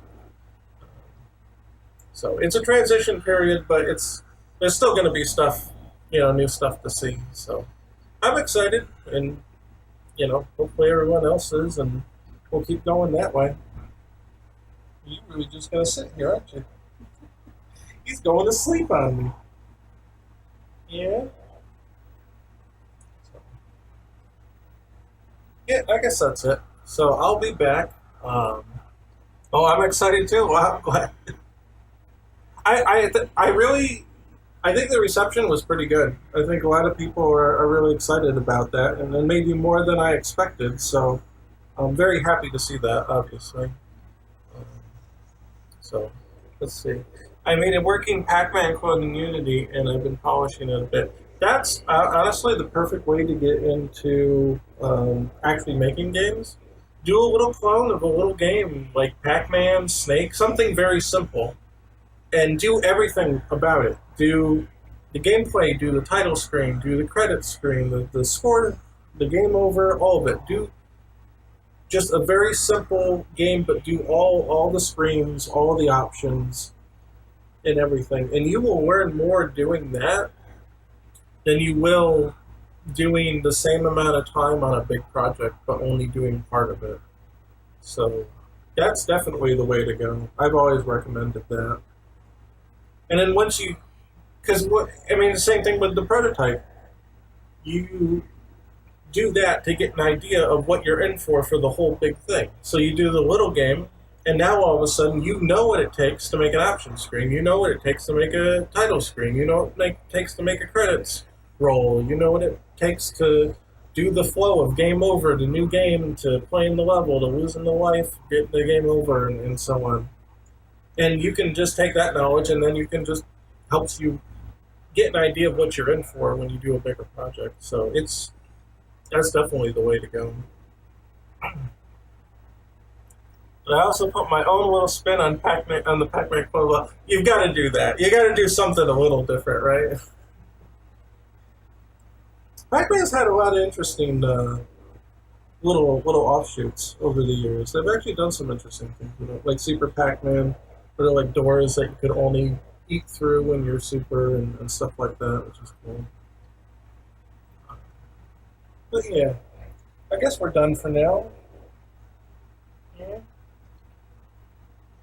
Jimmy's definitely done. he's just he's just out.